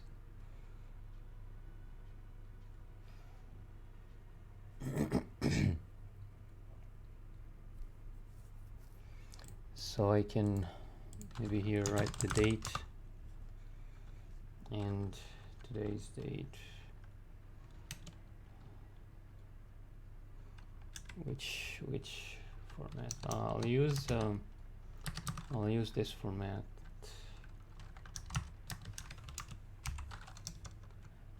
It's basically no no dashes or whatever, and starting with the year, month, and then day, because this also allows it to kind of easier to sort. Interesting. Definitely.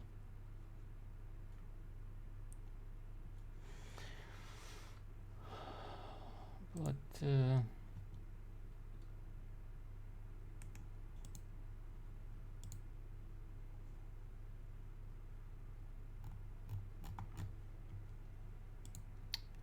that is good enough for me, I think.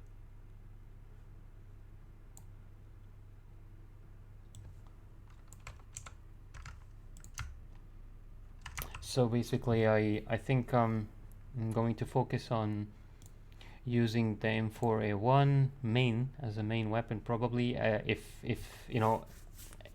that pool, from that specific pool, which is the weapon pool of Modern Warfare, I'm gonna focus on the M4A1.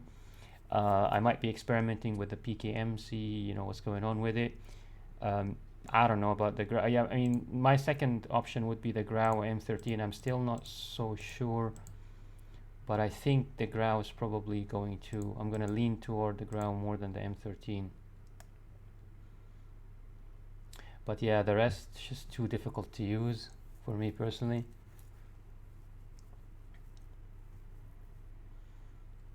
Yeah, PKM, M41, and M4A1, and the Grau. That's basically it, and I don't think I could have really known this without going through, even though it was a long journey. But yeah, I wouldn't have been able to know this without this sort of without this sort of exercise and effort and putting the time into it and stuff like that. Now, Cold War, Call of Duty Cold War, because it has the meta gun, the FFAR1, which is quite a meta gun.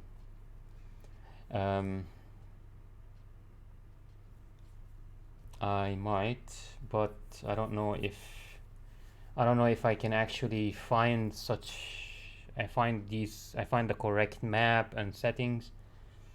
I'll try, but it's bugged. It seems to be bugged. Like, basically, there are a few bugs. I'll actually, you know what? I might restore. So I'll end this stream because it's long enough as it is. It's 9 hours and a half now. I'll end this stream and maybe start another stream to kind of see, kind of document how I'm going about finding the map and finding the settings in Call of Duty Cold War. If that will be possible. I don't know if it's going to be possible because I've tried. I kind of tried to. I tried to play around with the settings earlier, and it just was a bit. It seemed a bit bugged. It seemed like there is some sort of bugs there, making it not really possible to control the difficulty of the bots and stuff. But I'll see. So anyway, that's it for me, guys. Thank you very much for those who stuck around with me, for those who came on chat and said hello, wished me well. I really appreciate all your interaction, and I do appreciate even the lurkers, those people too shy to talk or whatever. I appreciate your viewing a lot. Thank you very much for lurking through the months. I'm grateful, and I'm grateful for those who chat with me, and for those who open topics, important topics about the important things in life, that things that are much more important than gaming. I am grateful to you, and please keep doing that. I appreciate it. I appreciate you taking me away a little bit from gaming and helping me engage in the more important things in life, like what's after death, like the afterlife, like the things that are coming after we die. Because after we die, it's too late. You can't do anything anymore. There's no free will. There's no control. Right now, we have free will, which is the reason there are a lot of problems in our world today. War, disease, all these problems. Some people like to blame God for them, but they are here because of our free will. And God doesn't interfere, because that would mean our free will is meaningless. If every time humanity messes up, God interferes, then what's the point of free will? If we can't mess up and correct our own mistakes, repent, and come back to the straight and narrow, the straight path, then what's the point of free will? If God is going to keep correcting our mistakes, so we have to correct our own mistakes. Yeah, while we still have free will. But after death, after the death of the body, because the soul is eternal, those who want to live forever, well, guess what? We are already living forever, but as souls. But after the death of the body, that's it, man. There is no more free will, no more chances. There's nothing you can do. Your fate, your eternal, literally eternal fate, or the eternal fate of your soul, is sealed at that moment after death. So yeah, this is the most important thing in life, absolutely, that we try to somehow seal a better, a good fate, or a better fate than possible, or than previously, than we had yesterday. We got to keep improving our fate every day. That is definitely much more important than gaming. And I'm grateful for those who open subjects like that, or ask me questions, and give me a chance to talk about these things. I'm very, very, very grateful for that. This is definitely one of the best things I can do on stream, to be honest. So I thank you if you're listening to this. So maybe I'll see you in a while, guys. Maybe 10 minutes. I'll see. I don't know. But yeah, and that would be for Call of Duty, Cold War weapons. Until then, guys, stay safe, rational, intelligent, and question almost everything. Thank you.